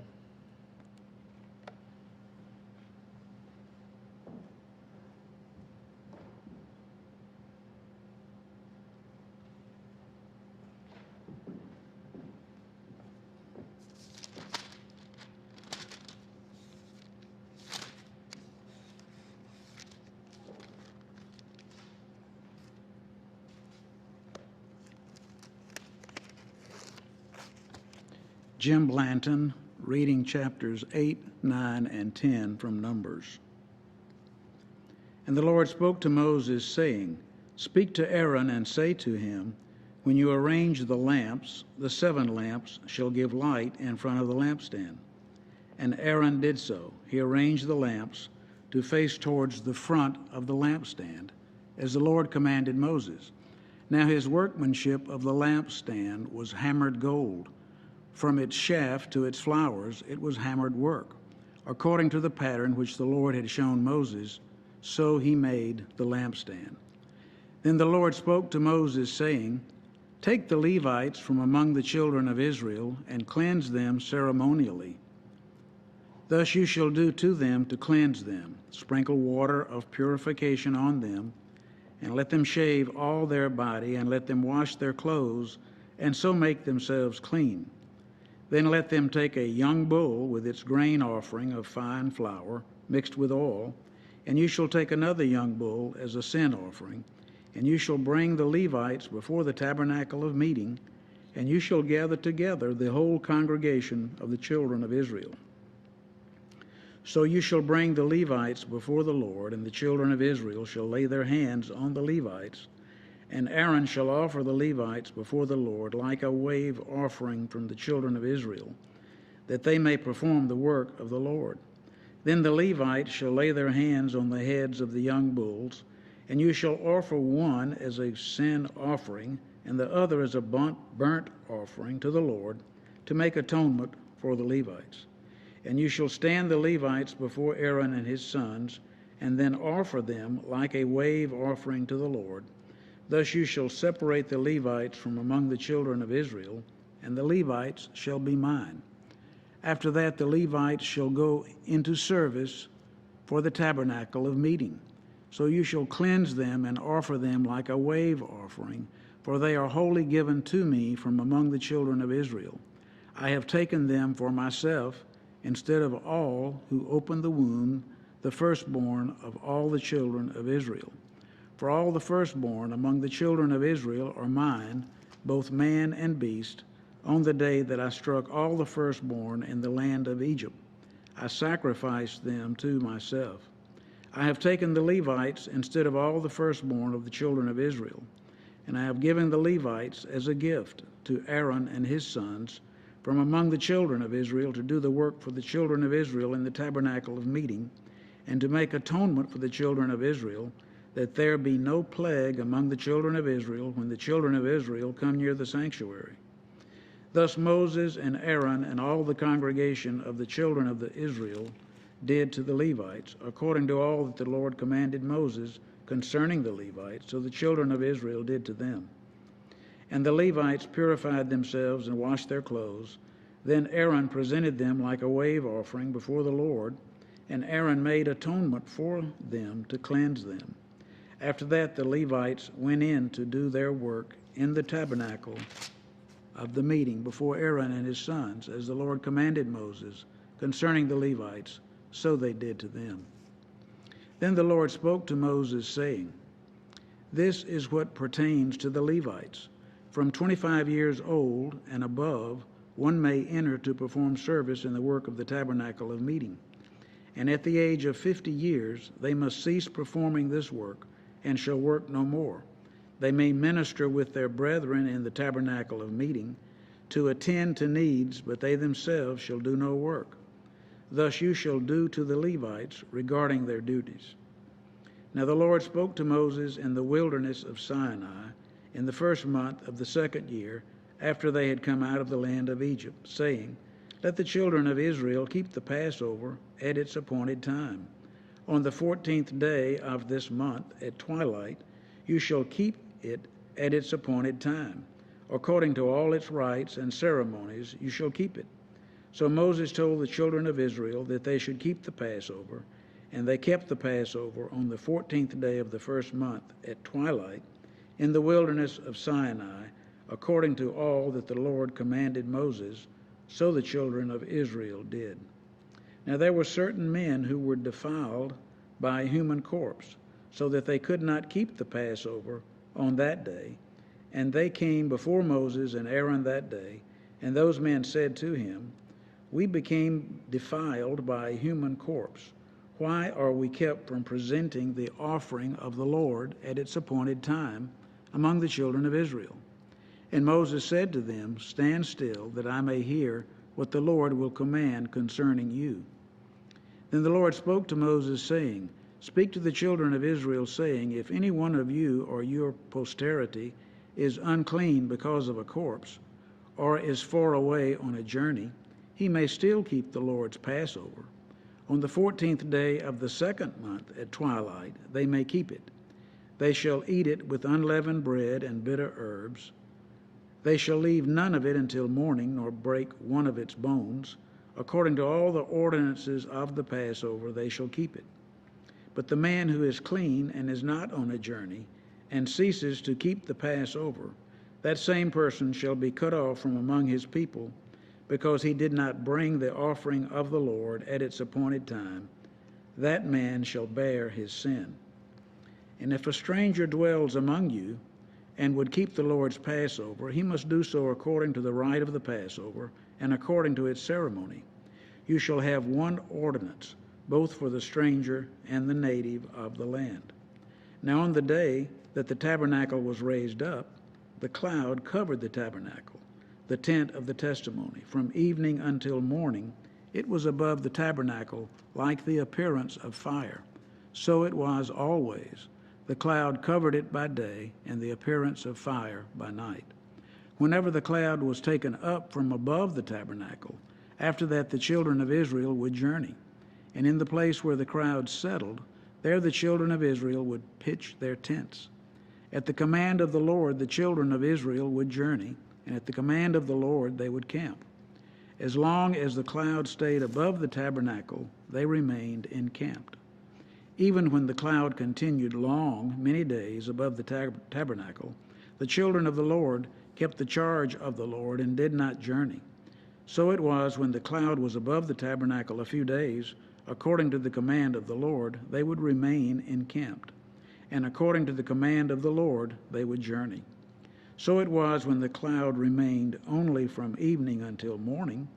When the cloud was taken up in the morning, then they would journey, whether by day or by night. Whenever the cloud was taken up, they would journey. Whether if it were 2 days, a month, or a year that the cloud remained above the tabernacle, the children of Israel would remain encamped and not journey. But when it was taken up, they would journey, and at the command of the Lord they remained encamped. And at the command of the Lord they journeyed. They kept the charge of the Lord at the command of the Lord by the hand of Moses. And the Lord spoke to Moses, saying, Make 2 silver trumpets for yourself, and you shall make them of hammered work. You shall use them for calling the congregation and for directing the movement of the camps. When they blow both of them, all the congregation shall gather before you at the door of the tabernacle of meeting. But if they blow only one, then the leaders, the heads of the divisions of Israel, shall gather to you. When you sound the advance, the camps that lie on the east shall then begin their journey. When you sound the advance the second time, then the camps that lie on the south side shall begin their journey. They shall sound the call for them to begin their journeys. And when the assembly is to be gathered together, you shall blow, but not sound the advance. The sons of Aaron the priest shall blow the trumpets, and these shall be to you as an ordinance forever throughout your generations. When you go to war in your land against the enemy who oppresses you, then you shall sound an alarm with the trumpets, and you will be remembered before the Lord your God, and you will be saved from your enemies. Also in the day of your gladness, in your appointed feast, and at the beginning of your months, you shall blow the trumpets over your burnt offering and over the sacrifices of your peace offerings, and they shall be a memorial for you before your God. I am the Lord your God. Now it came to pass on the 20th day of the second month, in the second year, that the cloud was taken up from above the tabernacle of the testimony, and the children of Israel set out from the wilderness of Sinai on their journeys. Then the cloud settled down in the wilderness of Paran, so they started out for the first time, according to the command of the Lord by the hand of Moses. The standard of the camp of the children of Judah set out first according to their armies. Over their army was Nabshan, the son of Amminadab. Over the army of the tribe of the children of Issachar was Nathaniel, the son of Zuar. And over the army of the tribe of the children of Zebulun was Eliab, the son of Helon. Then the tabernacle was taken down, and the sons of Gershon and the sons of Merari set out, carrying the tabernacle. And the standard of the camp of Reuben set out according to their armies. Over their army was Elizur, the son of Shedeur. Over the army of the tribe of the children of Simeon was Shelumiel, the son of Zurishad. And over the army of the tribe of the children of Gad was Eliasaph, the son of Duel. Then the Kohathites set out, carrying the holy things. The tabernacle would be prepared for their arrival. And the standard of the camp of the children of Ephraim set out according to their armies. Over their army was Elishama, the son of Ammihud. Over the army of the tribe of the children of Manasseh was Gamaliel, the son of Pedashur. And over the army of the tribe of the children of Benjamin was Abidan, the son of Godioni.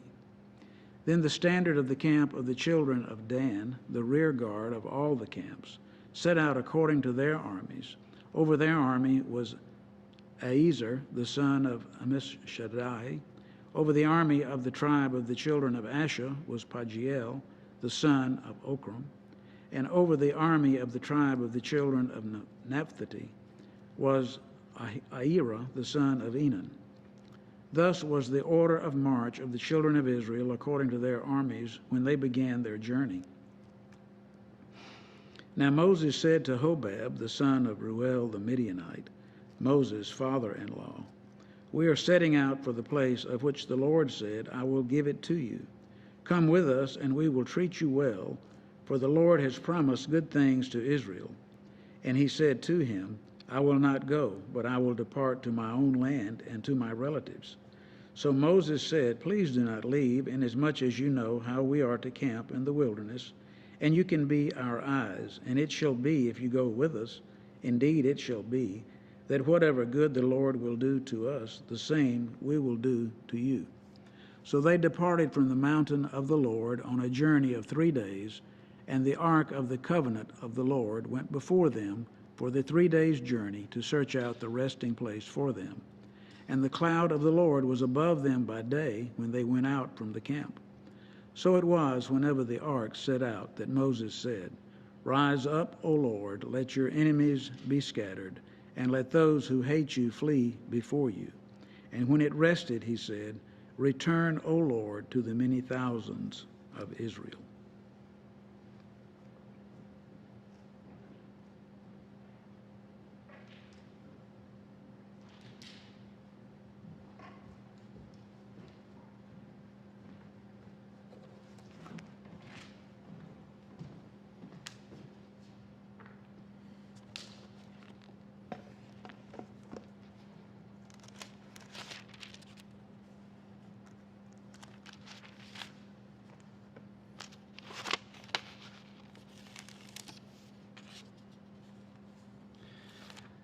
I'm Rich Hutchins, and I'm reading Numbers 15 and 16. And the Lord spoke to Moses, saying, Speak to the children of Israel and say to them, When you have come to the land you are going to inhabit, which I am giving to you, and you make an offering by fire to the Lord, a burnt offering or a sacrifice, to fulfill a vow or as a free will offering, or in your appointed feast to make a sweet aroma to the Lord from the herd of the flock, then he who presents his offering to the Lord shall bring a grain offering of 1/10 of an ephah of fine flour mixed with 1/4 of a hin of oil, and 1/4 of a hin of wine as a drink offering you shall prepare with a burnt offering or the sacrifice for each lamb.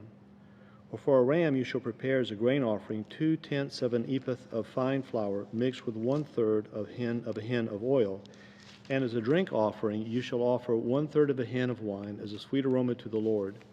And when you prepare a young bull as a burnt offering or as a sacrifice to fulfill a vow or as a peace offering to the Lord, then shall be offered with the young bull a grain offering of 3/10 of an ephah of fine flour mixed with half a hin of oil. And you shall bring as the drink offering half a hin of wine as an offering made by fire, a sweet aroma to the Lord.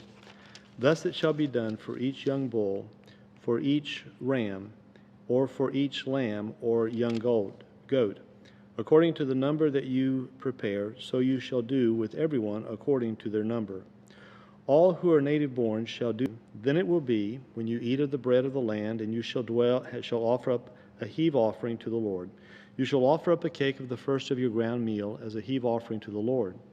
As a heave offering of the threshing floor, so shall you offer it up. Of the first of your ground meal you shall give to the Lord a heave offering throughout your generations.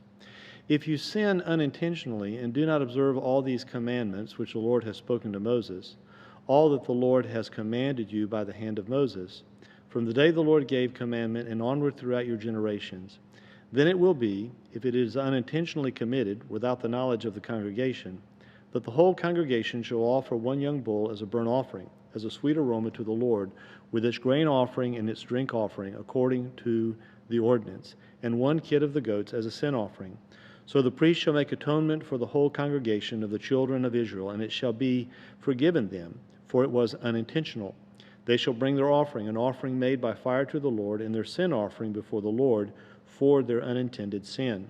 It shall be forgiven the whole congregation of the children of Israel, and the stranger who dwells among them, because all the people did it unintentionally. And if a person sins unintentionally, then he shall bring a female goat in its first year as a sin offering. So the priest shall make atonement for the person who sins unintentionally, when he sins unintentionally before the Lord, to make atonement for him, and it shall be forgiven him. You shall have one law for him who sins unintentionally, for him who is native born among the children of Israel, and for the stranger who dwells among them. But the person who does anything presumptuously, whether he is native born or stranger, that one brings reproach on the Lord, and he shall be cut off from among his people. Because he has despised the word of the Lord and has broken his commandment, that person shall be completely cut off, his guilt shall be upon him. Now while the children of Israel were in the wilderness, they found a man gathering sticks on the Sabbath day. And those who found him gathering sticks brought him to Moses and Aaron and to the congregation, and they put him under guard because it had not been explained what should be done to him. Then the Lord said to Moses, The man shall surely be put to death.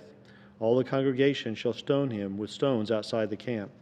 So as the Lord commanded Moses, all the congregation brought him outside the camp and stoned him with stones, and he died. Again the Lord spoke to Moses, saying, Speak to the children of Israel, tell them to make tassels on the corners of their garments throughout their generations, and to put a blue thread in the tassels of the corners. And you shall have the tassel, and you shall look upon it, and remember all the commandments of the Lord, and do them. And that you may not follow the harlotry to which your own heart and your own eyes are inclined, and that you may remember and do all my commandments, and be holy for your God. I am the Lord your God, who brought you out of the land of Egypt to be your God. I am the Lord your God. Chapter 16. Now Korah the son of Ishar, the son of Kohath, the son of Levi, and Dathan and Abiram, the sons of Eliab, and On the son of Peleth, sons of Reuben, took men, and they rose up before Moses with some of the children of Israel, 250 leaders of the congregation, representatives of the congregation, men of renown. They gathered together against Moses and Aaron and said to them, "You take too much upon yourselves, for all the congregation is holy, every one of them, and the Lord is among them. Why then do you exalt yourselves above the assembly of the Lord?" So when Moses heard it, he fell on his face, and he spoke to Korah and all his company, saying, "Tomorrow morning the Lord will show who is his and who is holy, and will cause him to come near to him. That one whom he chooses, he will cause to come near to him. Do this: take censers, Korah and all your company, put fire in them and put incense in them before the Lord tomorrow. And it shall be that the man whom the Lord chooses is the Holy One. You take too much upon yourselves, you sons of Levi." Then Moses said to Korah, "Hear now, you sons of Levi. Is it a small thing to you that the God of Israel has separated you from the congregation of Israel to bring you near to himself, to do the work of the tabernacle of the Lord, and to stand before the congregation to serve them? And that he has brought you near to himself, you and all your brethren, the sons of Levi, with you? And are you seeking the priesthood also? Therefore you and all your company are gathered together against the Lord. And what is Aaron that you complain against him?" And Moses sent to call Dathan and Abiram, the sons of Eliab, but they said, "We will not come up.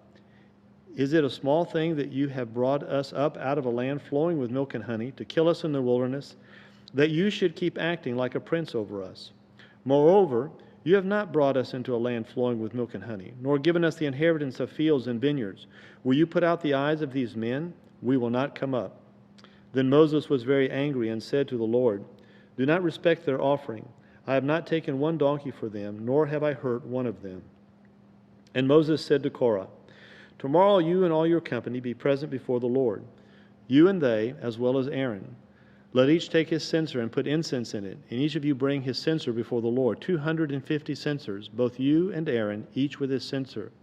So every man took his censer, put fire in it, laid incense on it, and stood at the door of the tabernacle of meeting with Moses and Aaron.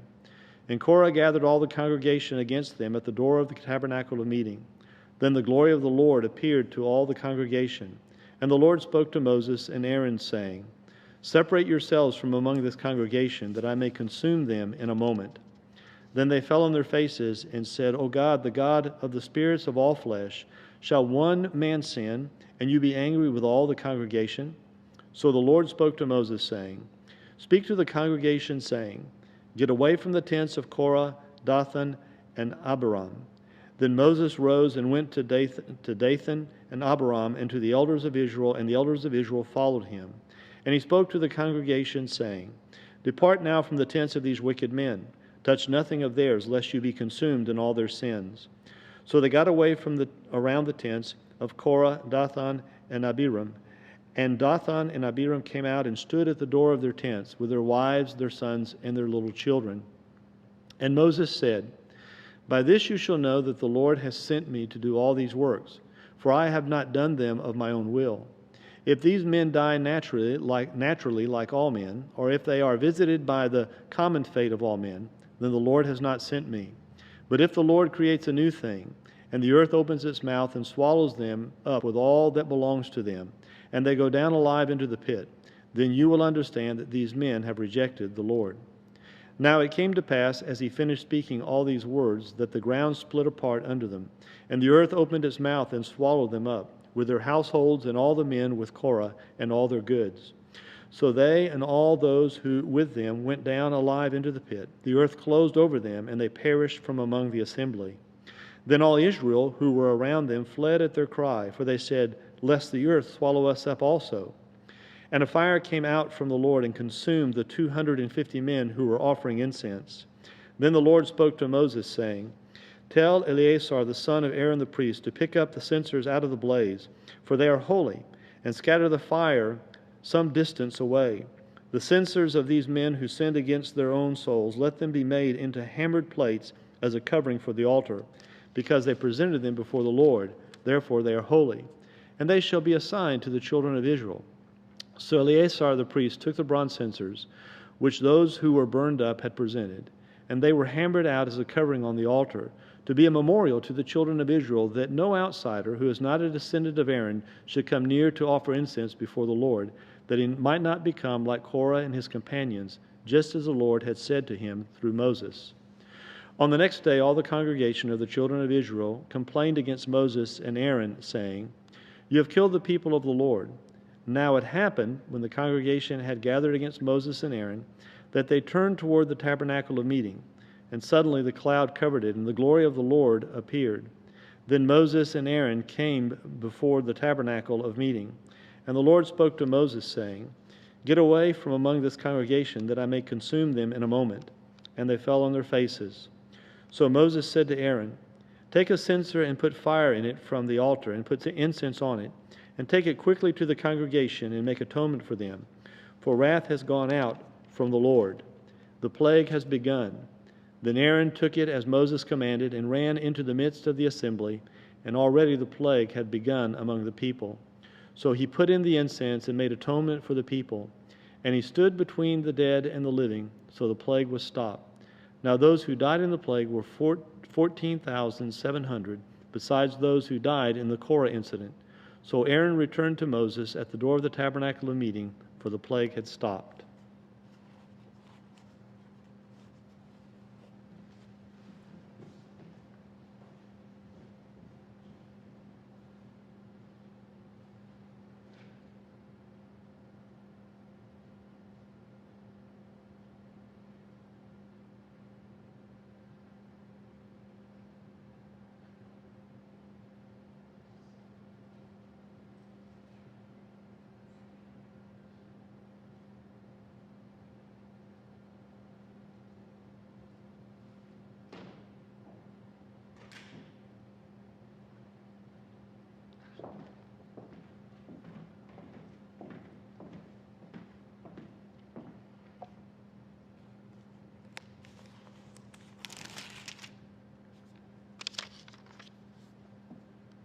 Number 17. And the Lord spoke to Moses, saying, "Speak to the children of Israel, and get from them a rod from each father's house, all their leaders, according to their father's houses, 12 rods. Write each man's name on his rod, and you shall write Aaron's name on the rod of Levi. For there shall be one rod for the head of each father's house. Then you shall place them in the tabernacle of meeting before the testimony where I meet with you. And it shall be with that the rod of the man whom I choose will blossom. Thus I will rid myself of the complaints of the children of Israel, which they make against you." So Moses spoke to the children of Israel, and each of their leaders gave him a rod apiece. For each leader, according to their fathers' houses, 12 rods, and the rod of Aaron was among their rods. And Moses placed the rods before the Lord in the tabernacle of witness. Now it came to pass on the next day that Moses went into the tabernacle of witness, and behold, the rod of Aaron of the house of Levi had sprouted and put forth buds, had produced blossoms, and yielded ripe almonds. Then Moses brought out all the rods from before the Lord to all the children of Israel, and they looked, and each man took his rod. And the Lord said to Moses, "Bring Aaron's rod back before the testimony to be kept as a sign against the rebels, that you may put their complaints away from me, lest they die." Thus did Moses, just as the Lord had commanded him, so he did. So the children of Israel spoke to Moses, saying, "Surely we die. We perish. We all perish. Whoever even comes near the tabernacle of the Lord must die. Shall we all utterly die?" Chapter 18. Then the Lord said to Aaron, "You and your sons and your father's house with you shall bear the iniquity related to the sanctuary, and you and your sons with you shall bear the iniquity associated with your priesthood. Also bring with you your brethren of the tribe of Levi, the tribe of your father, that they may be joined with you and serve you while you and your sons are with you before the tabernacle of witness. They shall attend to your needs and all the needs of the tabernacle, but they shall not come near the articles of the sanctuary and the altar, lest they die, they and you also. They shall be joined with you and attend to the needs of the tabernacle of meeting for all the work of the tabernacle, but an outsider shall not come near you. And you shall attend to the duties of the sanctuary and the duties of the altar, that there may be no more wrath on the children of Israel. Behold, I myself have taken your brethren, the Levites, from among the children of Israel. They are a gift to you, given by the Lord, to do the work of the tabernacle of meeting. Therefore, you and your sons with you shall attend to your priesthood for everything at the altar and behind the veil, and you shall serve. I give your priesthood to you as a gift for service, but the outsider who comes near shall be put to death. And the Lord spoke to Aaron, Here, I myself have also given you charge of my heave offerings, all the holy gifts of the children of Israel. I have given them as a portion to you and your sons as an ordinance forever. This shall be yours of the most holy things reserved from the fire, every offering of theirs, every grain offering and every sin offering and every trespass offering which they render to me shall be most holy for you and your sons. In a most holy place you shall eat it. Every male shall eat it. It shall be holy to you. This also is yours, the heave offering of their gift with all the wave offerings of the children of Israel. I have given them to you and your sons and daughters with you as an ordinance forever. Of the devoted things you shall redeem when 1 month old, according to your valuation, for 5 shekels of silver, according to the shekel of the sanctuary, which is 20 gerahs. But the firstborn of a cow, the firstborn of a sheep, or the firstborn of a goat you shall not redeem. They are holy. You shall sprinkle their blood on the altar and burn their fat as an offering made by fire for a sweet aroma to the Lord. And their flesh shall be yours, just as the wave breast and the right thigh are yours. All the heave offerings of the holy things which the children of Israel offer to the Lord, I have given to you and your sons and daughters with you as an ordinance forever. It is a covenant of salt forever before the Lord with you and your descendants with you. Then the Lord said to Aaron, You shall have no inheritance in their land, nor shall you have any portion among them. I am your portion and your inheritance among the children of Israel. Behold, I have given the children of Levi all the tithes in Israel as an inheritance in return for the work which they perform, the work of the tabernacle of meeting. Hereafter the children of Israel shall not come near the tabernacle of meeting, lest they bear sin and die. But the Levites shall perform the work of the tabernacle of meeting, and they shall bear their iniquity. It shall be a statute forever throughout your generations that among the children of Israel they shall have no inheritance. For the tithes of the children of Israel, which they offer up as a heave offering to the Lord, I have given to the Levites as an inheritance. Therefore I have said to them, among the children of Israel they shall have no inheritance. Then the Lord spoke to Moses, saying, Speak thus to the Levites, and say to them, When you take from the children of Israel the tithes which I have given you from them as your inheritance, then you shall offer up a heave offering of it to the Lord, 1/10 of the tithe.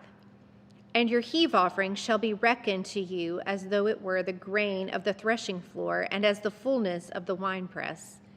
Thus you shall also offer a heave offering to the Lord from all your tithes which you receive from the children of Israel, and you shall give the Lord's heave offering from it to Aaron the priest. Of all your gifts you shall offer up every heave offering due to the Lord. From all the best of them, the consecrated part of them. Therefore you shall say to them, When you have lifted up the best of it, then the rest shall be accounted to the Levites as the produce of the threshing floor and as the produce of the winepress. You may eat it in any place, you and your households, for it is your reward for your work in the tabernacle of meeting. And you shall bear no sin because of it when you have lifted up the best of it, but you shall not profane the holy gifts of the children of Israel, lest you die. Now the Lord spoke to Moses and Aaron, saying, This is the ordinance of the law which the Lord has commanded, saying, Speak to the children of Israel that they bring you a red heifer without blemish, in which there is no defect, and on which a yoke has never come. You shall give it to Eleazar the priest, that he may take it outside the camp, and it shall be slaughtered before him. And Eleazar the priest shall take some of its blood with his finger, and sprinkle some of its blood 7 times directly in front of the tabernacle of meeting. Then the heifer shall be burned in his sight. its hide, its flesh, its blood, and its offal shall be burned. And the priest shall take the cedar wood and hyssop and scarlet and cast them into the midst of the fire burning the heifer. Then the priest shall wash his clothes, and he shall bathe in water, and afterward he shall come into the camp.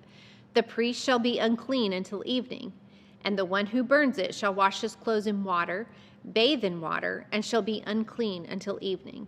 Then a man who is clean shall gather up the ashes of the heifer and store them outside the camp in a clean place, and they shall be kept for the congregation of the children of Israel for the water of purification. It is for purifying from sin. And the one who gathers the ashes, his uncleanness is still on him. This is the law when a man dies in a tent. All who come into the tent and all who are in the tent shall be unclean 7 days. And every open vessel which has no cover fastened on it is unclean. Whoever in the open field touches one who is slain by a sword or who has died, or a bone of a man or a grave, shall be unclean 7 days. And for an unclean person they shall take some of the ashes of the heifer burnt for purification from sin, and running water shall be put on them in a vessel. A clean person shall take hyssop and dip it in the water, sprinkle it on the tent, on all the vessels, on the persons who were there, or on the one who touched a bone, the slain, the dead, or a grave. The clean person shall sprinkle the unclean on the 3rd day and on the 7th day. And on the 7th day he shall purify himself, wash his clothes, and bathe in water. And at evening he shall be clean. But the man who is unclean and does not purify himself, that person shall be cut off from among the assembly, because he has defiled the sanctuary of the Lord. The water of purification has not been sprinkled on him. He is unclean. It shall be a perpetual statute for them. He who sprinkles the water of purification shall wash his clothes, and he who touches the water of purification shall be unclean until evening. Whatever the unclean person touches shall be unclean, and the person who touches it shall be unclean until evening. Then the children of Israel, the whole congregation, came into the wilderness of Zin in the 1st month, and the people stayed in Kadesh, and Miriam died there and was buried there. Now there was no water for the congregation, so they gathered together against Moses and Aaron, and the people contended with Moses and spoke, saying, "If only we had died when our brethren died before the Lord. Why have you brought up the assembly of the Lord into this wilderness, that we and our animals should die here? And why have you made us come up out of Egypt to bring us to this evil place? It is not a place of grain or figs or vines or pomegranates, nor is there any water to drink." So Moses and Aaron went from the presence of the assembly to the door of the tabernacle of meeting, and they fell on their faces, and the glory of the Lord appeared to them. Then the Lord spoke to Moses, saying, "Take the rod, you and your brother Aaron gather the congregation together. Speak to the rock before their eyes, and it will yield its water. Thus you shall bring water for them out of the rock, and give drink to the congregation and their animals." So Moses took the rod from before the Lord as he commanded him. And Moses and Aaron gathered the assembly together before the rock, and he said to them, "Hear now, you rebels, must we bring water for you out of this rock?" Then Moses lifted his hand and struck the rock twice with his rod, and water came out abundantly, and the congregation and their animals drank. Then the Lord spoke to Moses and Aaron, "Because you did not believe me, to hallow me in the eyes of the children of Israel, therefore you shall not bring this assembly into the land which I have given them." This was the water of Meribah, because the children of Israel contended with the Lord, and he was hallowed among them. Now Moses sent messengers from Kadesh to the king of Edom. "Thus says your brother Israel, you know all the hardship that has befallen us, how our fathers went down to Egypt, and we dwelt in Egypt a long time, and the Egyptians afflicted us and our fathers. When we cried out to the Lord, he heard our voice and sent the angel and brought us up out of Egypt. Now here we are in Kadesh, a city on the edge of your border. Please let us pass through your country. We will not pass through fields or vineyards, nor will we drink water from wells. We will go along the king's highway. We will not turn aside to the right hand or to the left until we have passed through your territory." Then Edom said to him, "You shall not pass through my land, lest I come out against you with the sword." So the children of Israel said to him, "We will go by the highway, And if I or my livestock drink any of your water, then I will pay for it. Let me only pass through on foot, nothing more." Then he said, "You shall not pass through." So Edom came out against them with many men and with a strong hand. Thus Edom refused to give Israel passage through his territory. So Israel turned away from him. Now the children of Israel, the whole congregation, journeyed from Kadesh and came to Mount Hor. And the Lord spoke to Moses and Aaron in Mount Hor by the border of the land of Edom, saying, "Aaron shall be gathered to his people, for he shall not enter the land which I have given to the children of Israel, because you rebelled against my word at the water of Meribah. Take Aaron and Eleazar his son, and bring them up to Mount Hor, and strip Aaron of his garments, and put them on Eleazar his son. For Aaron shall be gathered to his people and die there." So Moses did just as the Lord commanded, and they went up to Mount Hor in the sight of all the congregation. Moses stripped Aaron of his garments and put them on Eleazar his son, and Aaron died there on the top of the mountain. Then Moses and Eleazar came down from the mountain. Now when all the congregation saw that Aaron was dead, all the house of Israel mourned for Aaron 30 days.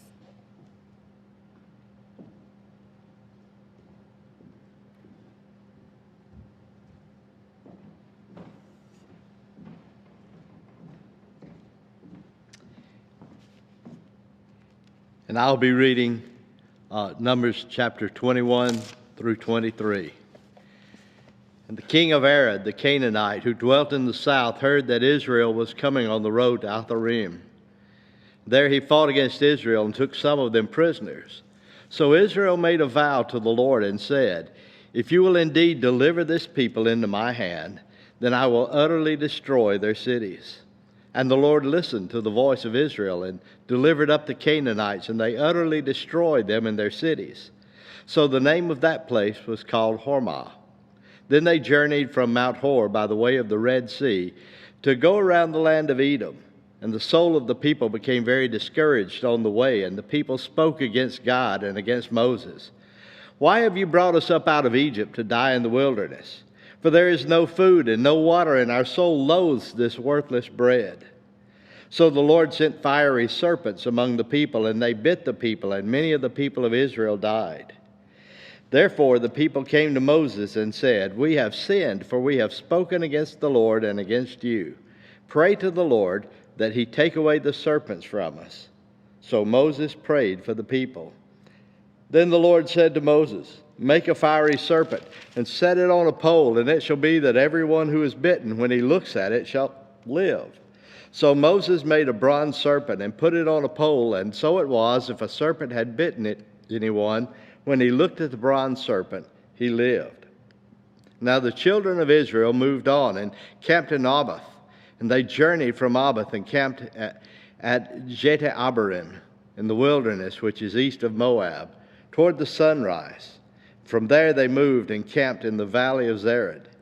From there they moved and camped on the other side of the Anon, which is in the wilderness that extends from the border of the Amorites, for the Anon is the border of Moab, between Moab and the Amorites.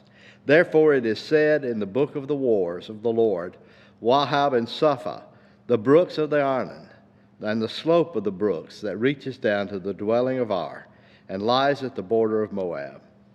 From there they went to Beer, which is the well where the Lord said to Moses, "Gather the people together, and I will give them water." Then Israel sang this song, "Spring up, O well, all of you sing to it." The well the leaders sang, dug by the nation's nobles, by the lawgiver with their staves. And from the wilderness they went to Mattanah, and from Mattanah to Nathael, from Nathael to Bamoth, and from Bamoth in the valley that is in the country of Moab to the top of the Pisgah, which looks down upon the wasteland. Then Israel sent messengers to Sihon, king of Amorites, saying, "Let me pass through your land. We will not turn aside to the fields or the vineyards. We will not drink water from wells. We will go by the king's highway until we have passed through your territory." But Sihon would not allow Israel to pass through his territory. So Sihon gathered all of his people together and went out against Israel in the wilderness. And he came to Jahaz and fought against Israel. And then Israel defeated him with the edge of the sword and took possession of his land from the Arnon to the Jabbok, as far as the people of Ammon. For the border of the people of Ammon was fortified. So Israel took all these cities, and Israel dwelt in all the cities of the Ammonites. But we have shot at them. Heshbon has perished as far as Dibon. Then we laid waste as far as Nophah, which reaches into Netabah. Thus Israel dwelt in the land of the Amorites. Then Moses sent to spy out Jazer, and they took its villages and drove out the Amorites who were there, and they turned and went up by the way of Bashan. So Og, king of Bashan, went out against them, he and all his people, to battle at Edrei. And when the Lord said to Moses, "Do not fear him, for I have delivered him into your hand with all his people and his land, and you shall do to him as you did to Sihon, king of the Amorites, who dwelt in Heshbon." So they defeated him, his sons, and all his people, until there were no survivors left him, and they took possession of his land.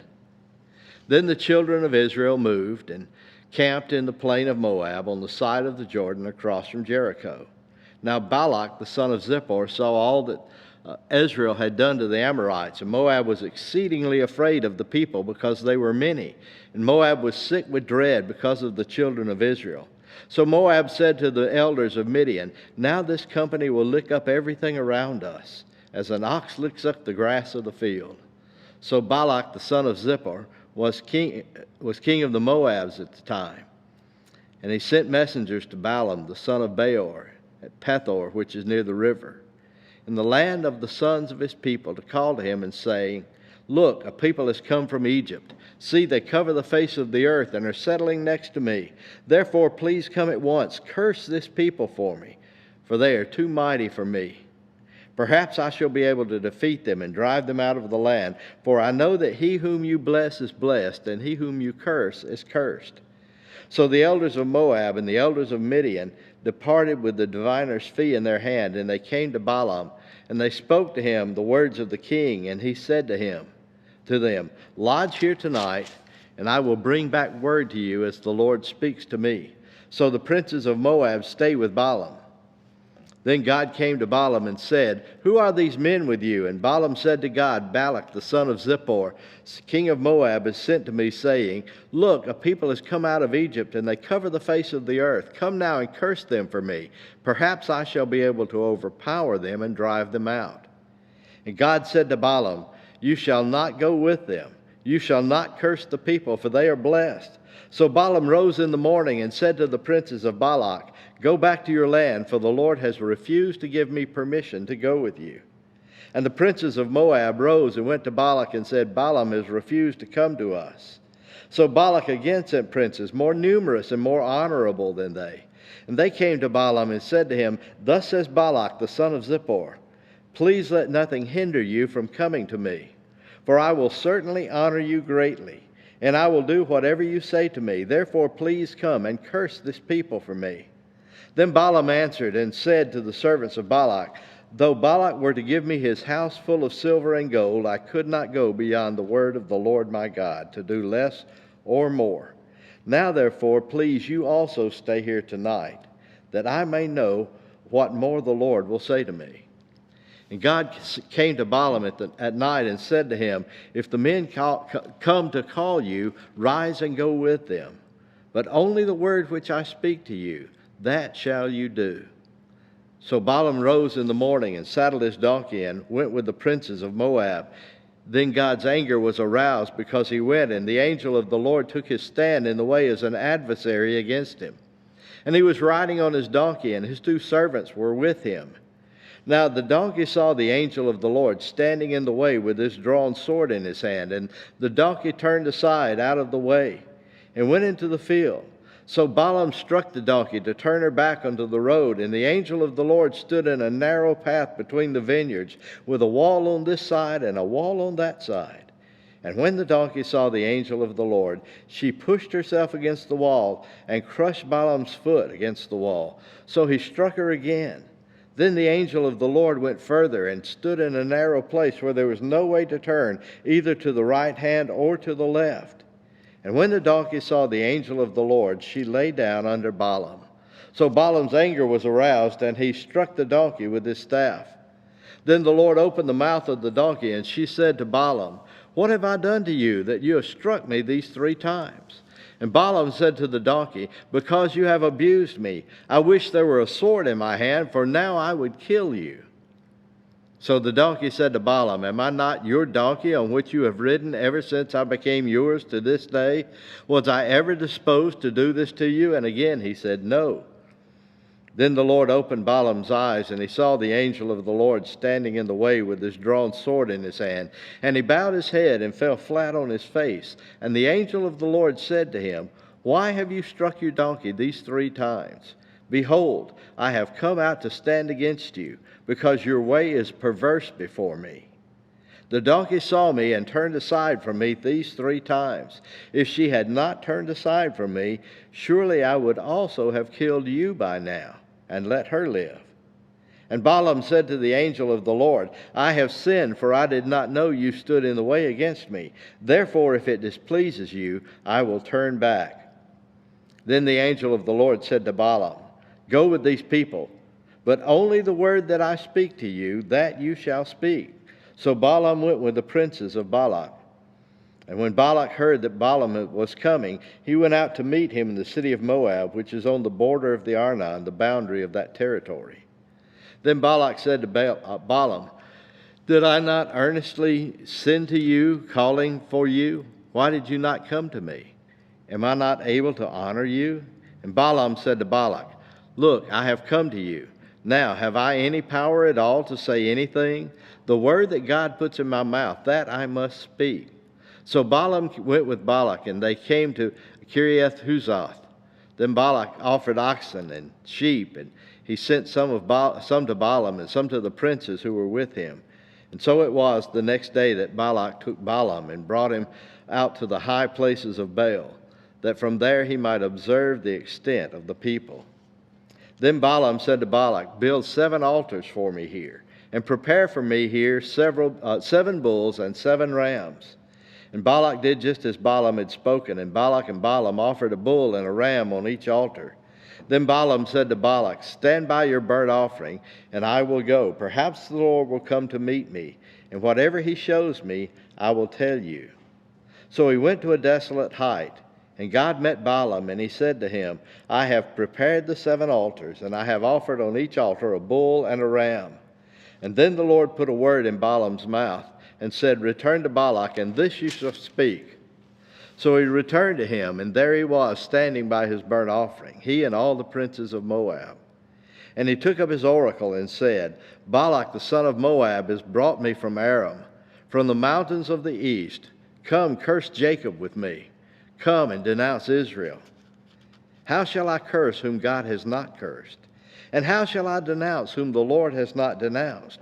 For from the top of the rocks I see him, and from the hills I behold him. There, a people dwelling alone, not reckoning itself among the nations. Who can count the dust of Jacob, or number 1/4 of Israel? Let me die the death of the righteous, and let my end be like this. Then Balak said to Balaam, What have you done to me? I took you to curse my enemies, and look, you have blessed them bountifully. So he answered and said, Must I not take heed to speak what the Lord has put in my mouth? Then Balak said to him, Please come with me to another place from which you may see them. You shall see only the outer part of them, and you shall not see them all, and curse them for me from there. So he brought him to the field of Zophim, to the top of the Pisgah, and built 7 altars, and offered a bull and a ram on each altar. And he said to Balak, Stand here by your burnt offering, while I meet the Lord over there.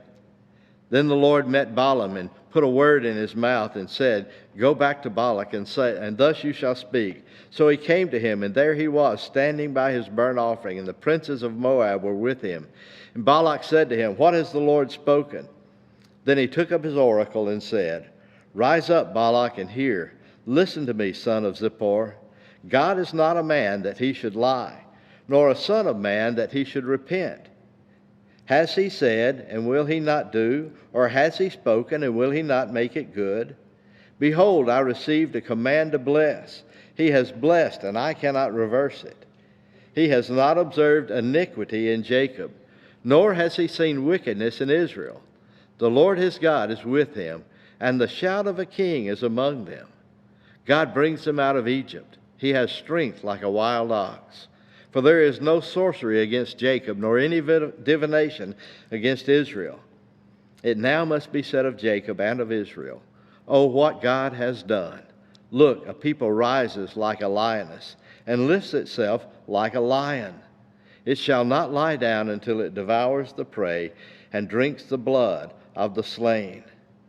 Then Balak said to Balaam, neither curse them at all, nor bless them at all. So Balaam answered and said to Balak, did I not tell you, saying, all that the Lord speaks to me, that I must do? Then Balak said to Balaam, please come, and I will take you to another place. Perhaps it will please God that you may curse them for me from there. So Balak took Balaam to the top of Peor, that overlooks the wasteland. Then Balaam said to Balak, build for me here 7 altars, and prepare for me here 7 bulls and 7 rams.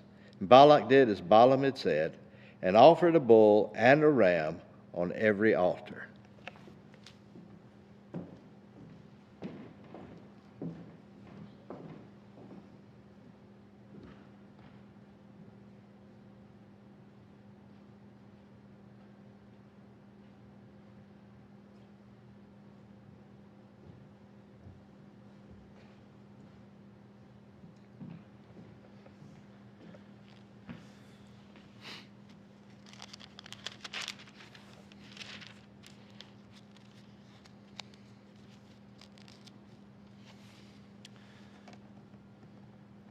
Israel, he did not go to as at other times to seek to use sorcery, but he set his face toward the wilderness.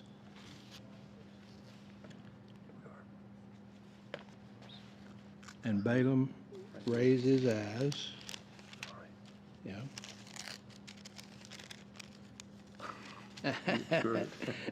Now when Balaam saw that it pleased the Lord to bless Israel, he did not go as at other times to seek to use sorcery, but he set his face toward the wilderness. And Balaam raised his eyes and saw Israel encamped according to their tribes. And the Spirit of God came upon him. Then he took up his oracle and said, the utterance of Balaam, the son of Beor, the utterance of the men whose eyes are open, the utterance of him who hears the word of God, who sees the vision of the Almighty, who falls down with eyes wide open. How lovely are your tents, O Jacob, your dwellings, O Israel, like valleys that stretch out, like gardens by the riverside, like aloes planted by the Lord, like cedars beside the waters. He shall pour water from his buckets, and his seed shall be in many waters. His king shall be higher than Agag, and his kingdom shall be exalted. God brings him out of Egypt. He has strength like a wild ox. He shall consume the nations, his enemies. He shall break their bones and pierce them with his arrows. He bows down. He lies down as a lion. And as a lion, who shall rouse him? Blessed is he who blesses you, and cursed is he who curses you. When Balak's anger was aroused against Balaam, he struck his hands together, and Balak said to Balaam, I called you to curse my enemies, and look, you have bountifully blessed them these 3 times. Now therefore, flee to your place. I said, I would greatly honor you, but in fact the Lord has kept you back from honor. So Balaam said to Balak, did I not also speak to your messengers whom you sent to me, saying, if Balak were to give me his house full of silver and gold, I could not go beyond the word of the Lord, to do good or bad of my own will. What the Lord says that I must speak, and now indeed I'm going to my people. Come, I will advise you what this people will do to you, your people, in the latter days. So he took up his oracle and said, the utterance of Balaam, the son of Beor, and the utterance of the man whose eyes are opened, the utterance of him who hears the words of God and has the knowledge of the Most High, who sees the vision of the Almighty, who falls down with eyes wide open. I see him, but not now. I behold him, but not near. A star shall come out of Jacob, a scepter shall rise out of Israel, and batter the brow of Moab, and destroy all the sons of tumult. And Edom shall be a possession. Seir also, his enemies, shall be a possession. While Israel does valiantly, out of Jacob one shall have dominion, and destroy the remains of the city. Then he looked on Amalek, and he took up his oracle and said, Amalek was the first among the nations, and shall be the last until he perishes. Then he looked on the Canaanites, and he took up his oracle and said, firm is your dwelling place, and your nest is set in the rock. Nevertheless, Cain shall be burned. How long until Asher carries away your captive? Then he took up his oracle and said, alas, who shall live when God does this? But ships shall come from the coast of Cyprus, and they shall afflict Asher, and afflict Eber, and so shall Amalek until he perishes. So Balaam rose and departed and returned to his place. Balak also went his way. Now Israel remained in Acacia Grove, and the people began to commit harlotry with the women of Moab. They invited the people to the sacrifices of their gods, and the people ate and bowed down to their gods. So Israel was joined to Baal of Peor, and the anger of the Lord was aroused against Israel. Then the Lord said to Moses, take all the leaders of the people and hang the offenders before the Lord out in the sun, that the fierce anger of the Lord may turn away from Israel. So Moses said to the judges of Israel, every one of you kill his men who were joined to Baal of Peor.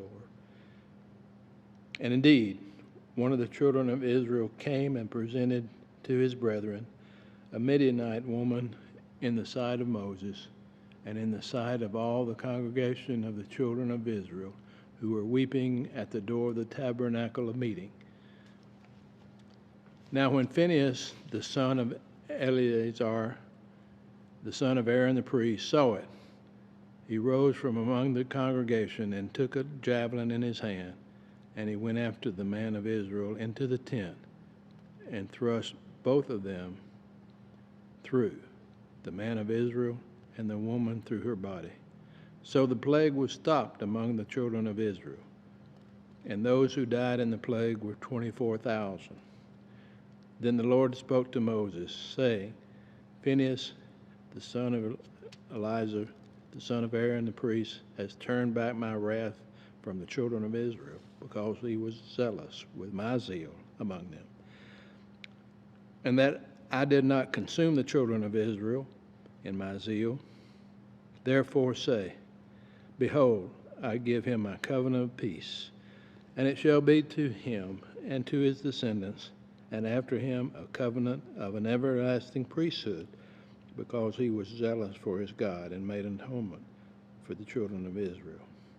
Now the name of the Israelite who was killed with the Midianite woman, was Zimri, the son of Salu, the leader of a father's house among the Simeonites.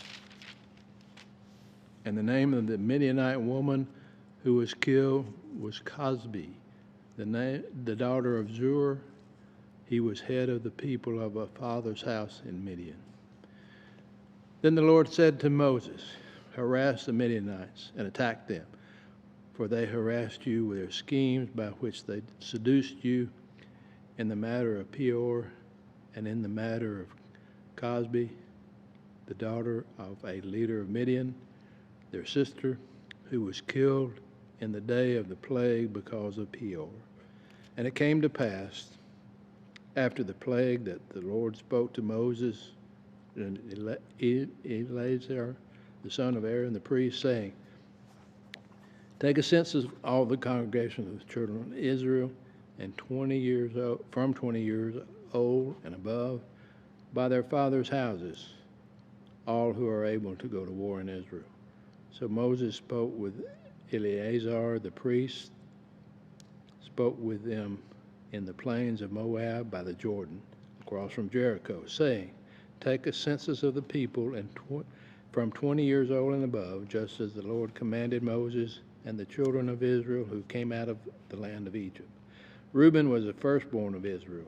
The children of Reuben were Hanok, the family of the Hanokites, and of Palu, the family of the Paluites, of Hezron, the family of the Hezronites, of Carmi, the family of Carmenites. These are the family of the Reubenites. Those were numbered of them were 43,730. And the son of Palu was Eliab. The sons of Eliab were Nemuel, Dathan, and Abiram. These are Dathan and Abiram, representatives of the congregation who contended against Moses and Aaron in the company of Korah, when they contended against the Lord. And the earth opened its mouth and swallowed them up together with Korah. When that company died, when the fire devoured 250 men, and they became a sign. Nevertheless, the children of Korah did not die. The sons of Simeon, according to their families, were of Nemuel, the family of the Nemuelites, of Jamin, the family of Jaminites, of Jachin, the family of Jachinites, of Zezerah, the family of the Zezerites, of Shaul, the family of Shaulites. These are the families of the Simeonites, 22,200. The sons of God, according to their families, were of Zephron, the family of Zephronites, of Haggai, the family of the Haggites, of Shuni, the family of the Shunites, of Ozni, the family of the Ozniites, of Eri, the family of the Erites, of Arad, the family of the Aradites, of Areli, the family of the Aradites. These are the families of the sons of Gad, according to those who were numbered of them, 40,500. The sons of Judah were and Onan, and and Onan died in the land of Canaan. And the sons of Judah to their families were of Shelah, the family of the Shelonites, of Perez, the family of the Perizzites, of Sarah, the family of the Zeraites. And the sons of Perez were of Hezron, the family of the Hezronites, and Hamul, the family of the Hamulites. These are the families of Judah, according to those who were numbered of them, 67,500. The sons of Issachar, according to the families, were Tola, the families of the Tolanites, of Puah, the family of the Punites, of Jasub, the family of the Jasubites, of Simron, the family of the Simronites. These are the families of Issachar, according to those who were numbered of them, 64,300. The sons of Zebulun, according to their families, were of Zered, the family of the Zaradites, of Elon, the family of the Elonites, of Jehiel, the family of the Jehielites. These are the family of the Zebulunites, according to those who were numbered of them, 65,500. The sons of Joseph, according to their families, by Manasseh and Ephraim, were the sons of Manasseh, of Machir, the families of the Machirites, and Machir begot Gilead of Gilead, the families of the Gileadites. These are the sons of Gilead, of Jezer, the family of Jezreelites, of Helek, the family of the Helekanites, of Asriel, the family of Asrielites, of Shechem, the family of the Shechemites, of Shemida, the family of the Shemaites, of Hepher, the family of the Hepherites. Now Zelophehad, the son of Hepher, had no sons, but daughters. And the names of the daughters were Zelophehad, were Mahala, Noah, Hagla, Milcah, and Tisra. These are the families of Manasseh, and those who were numbered of them were 52,700. These are the sons of Ephraim according to their families, of Shalutha, the family of Shaluthanites, of Becher, family of the Becherites, of Tion, the family of the Tionites.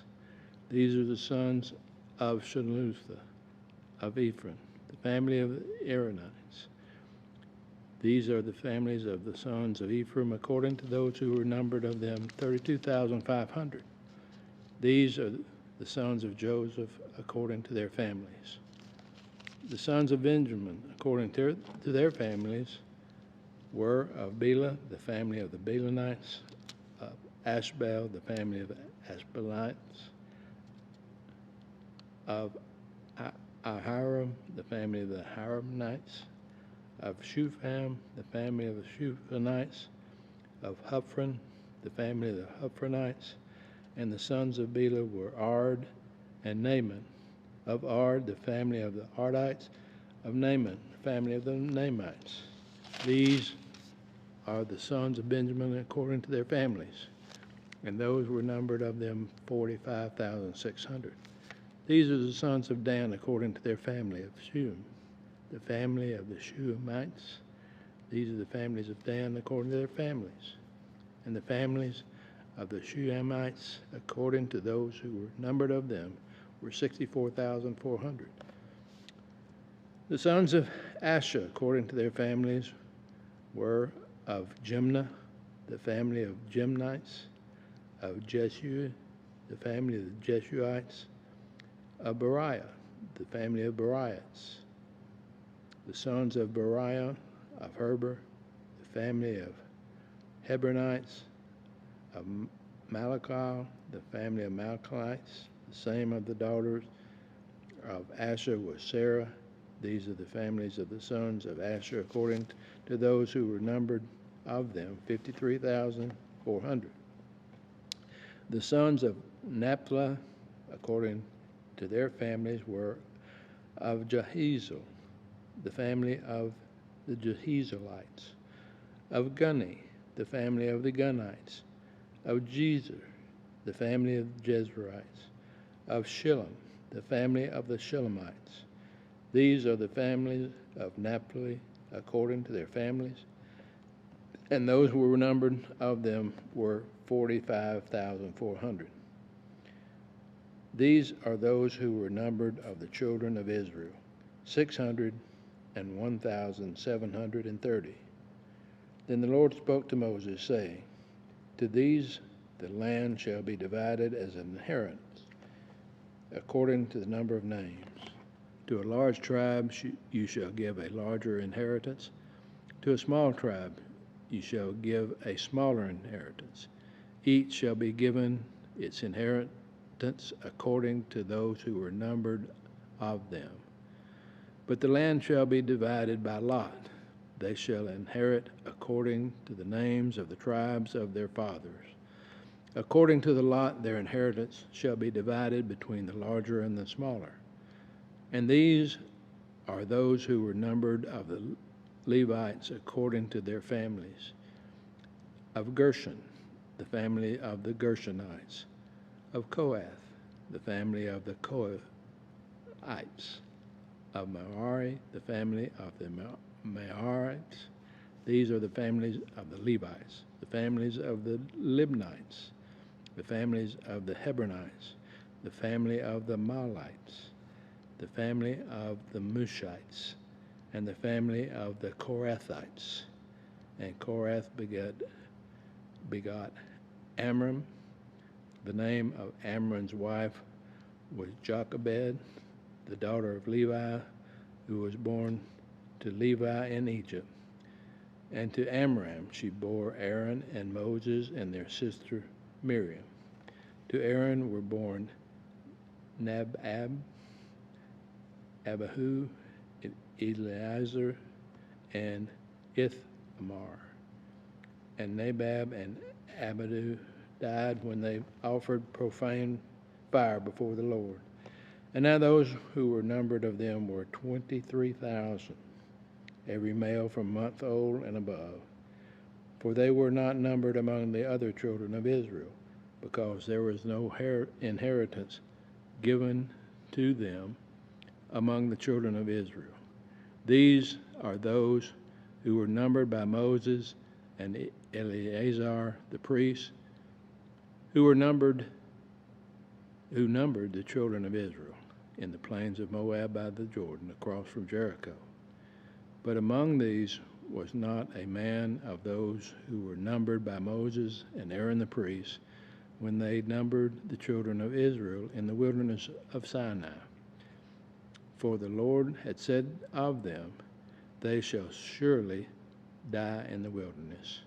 So there was not left a man of them except Caleb, the son of Jephunneh, and Joshua, the son of Nun.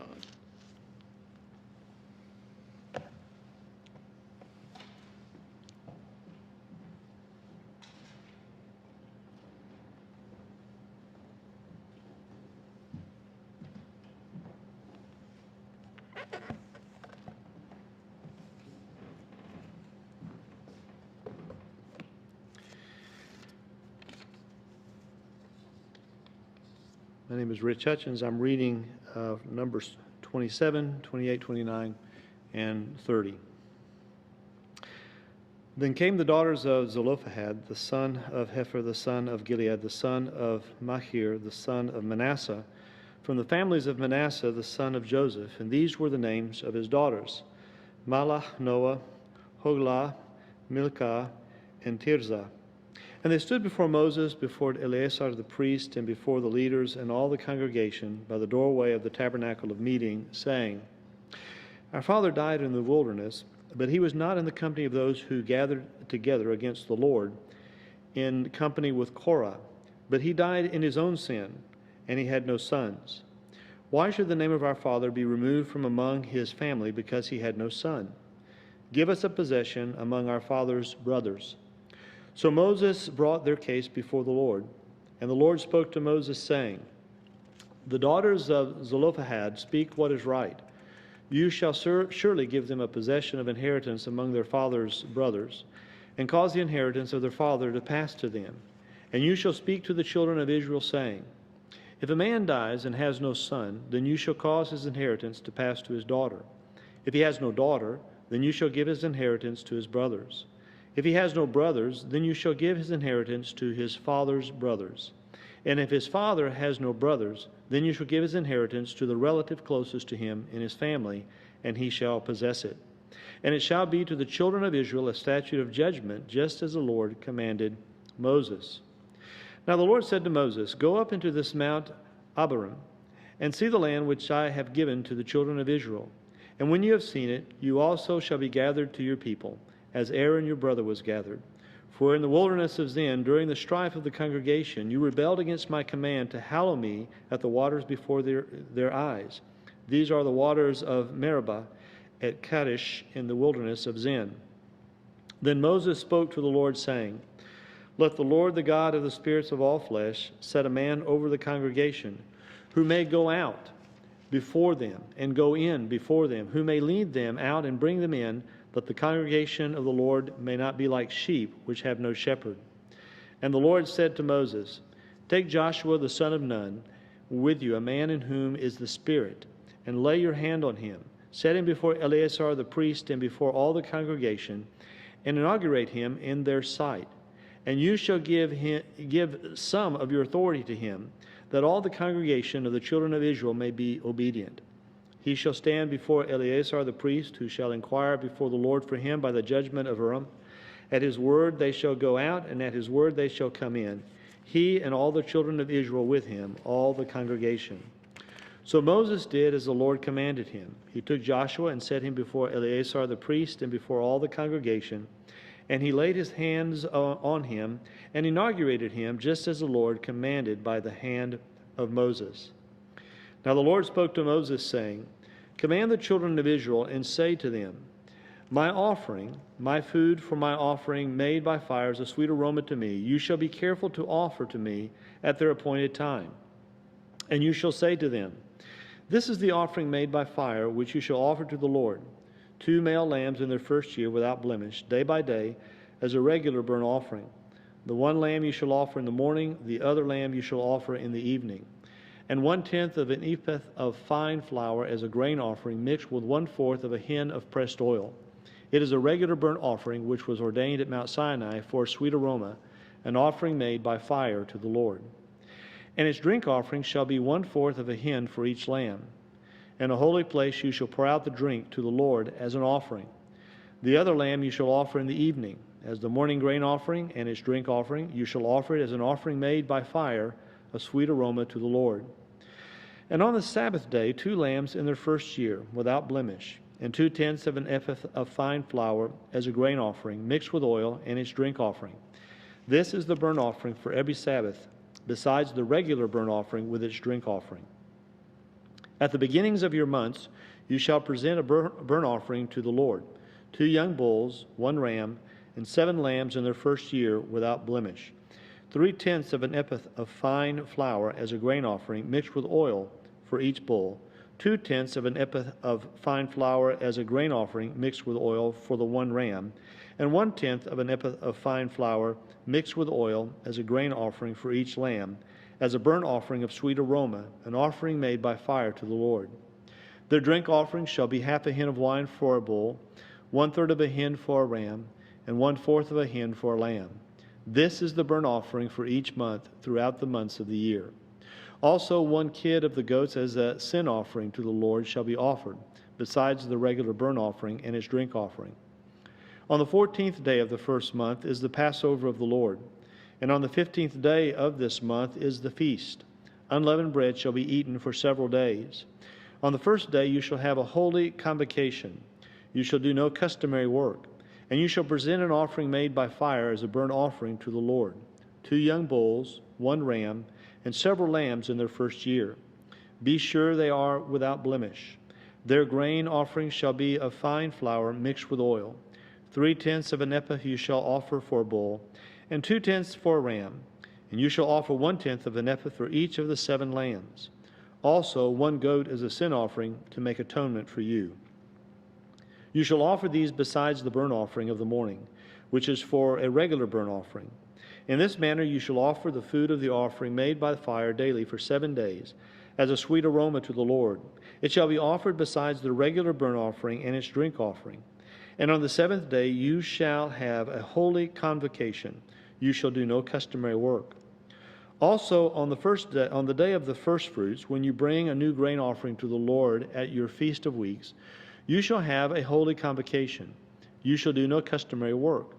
You shall present a burnt offering as a sweet aroma to the Lord, 2 young bulls, 1 ram, and 7 lambs in their first year, with their grain offering of fine flour mixed with oil. 3/10 of an ephah for each bull, 2/10 for the 1 ram, and 1/10 for each of the 7 lambs. Also 1 kid of the goats to make atonement for you. Be sure they are without blemish.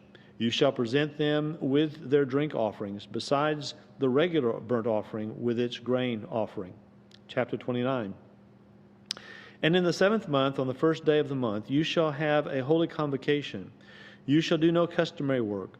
For you it is the day of blowing the trumpets. You shall offer a burnt offering as a sweet aroma to the Lord, 1 young bull, 1 ram, and several lambs in their first year without blemish. Their grain offering shall be fine flour mixed with oil, 3/10 of an ephah for the bull, 2/10 for the ram, and 1/10 for each of the 7 lambs.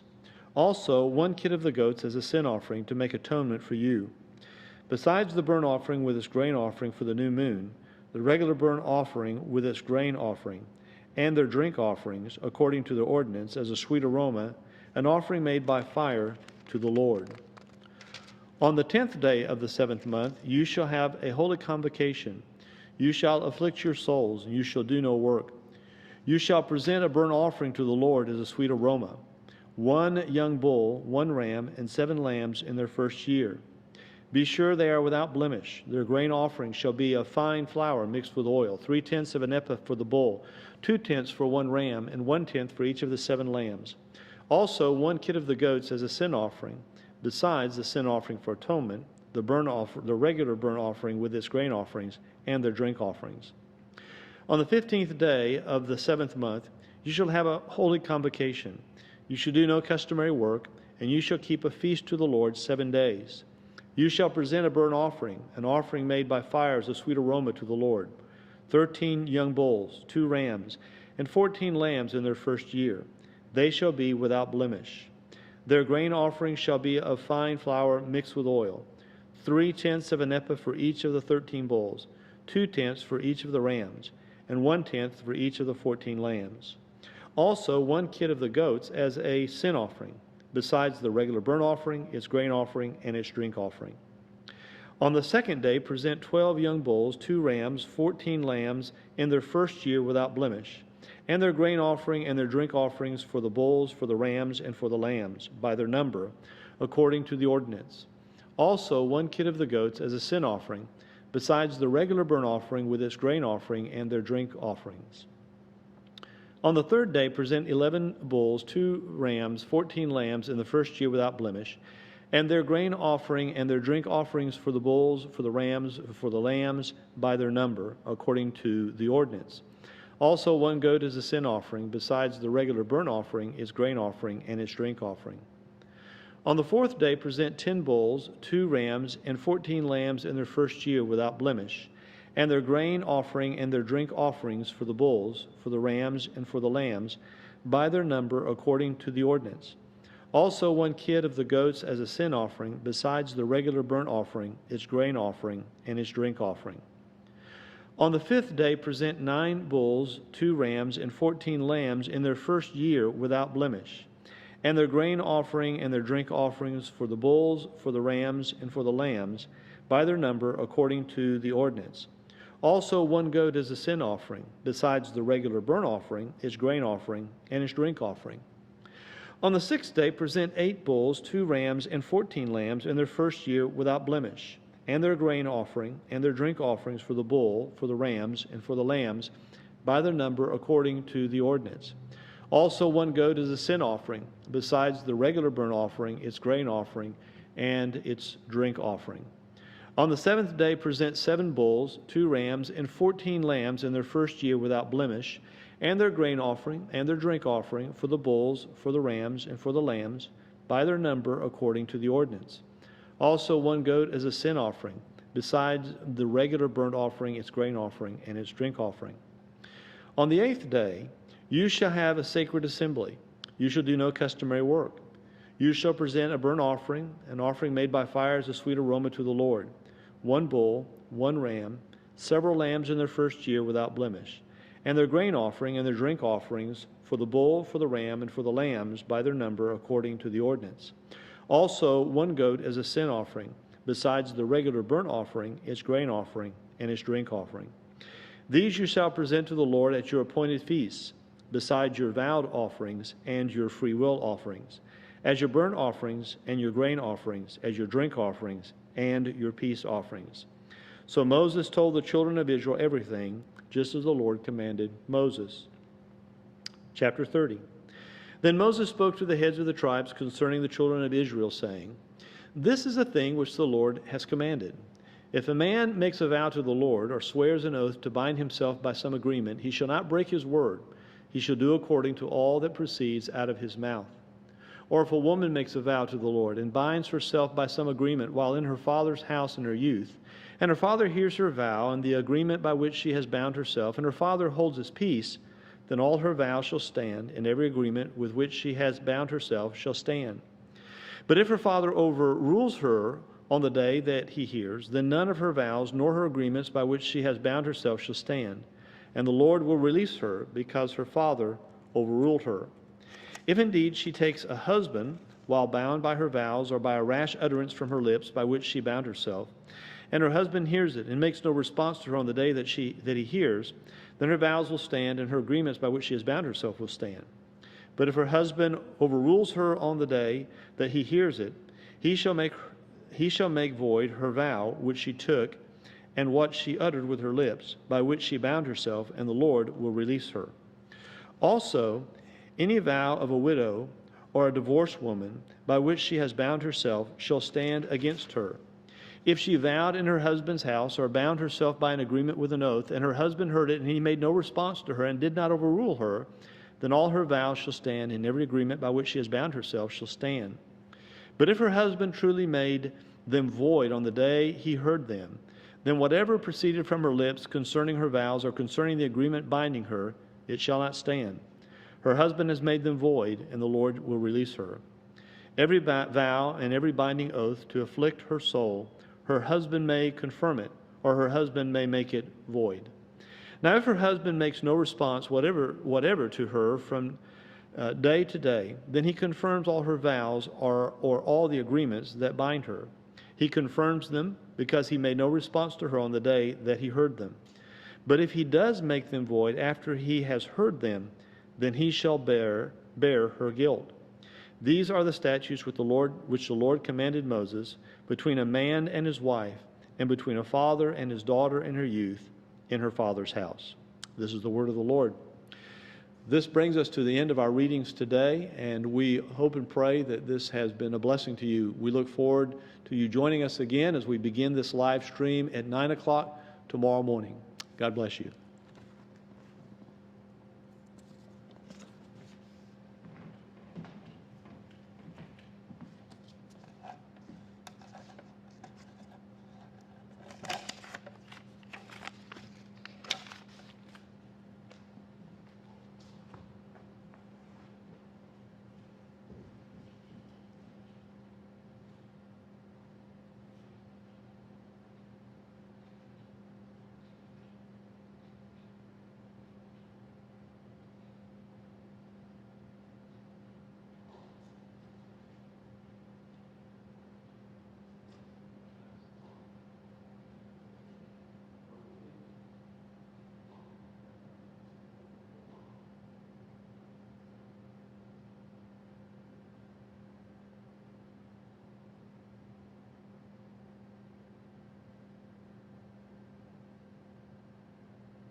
He may have something.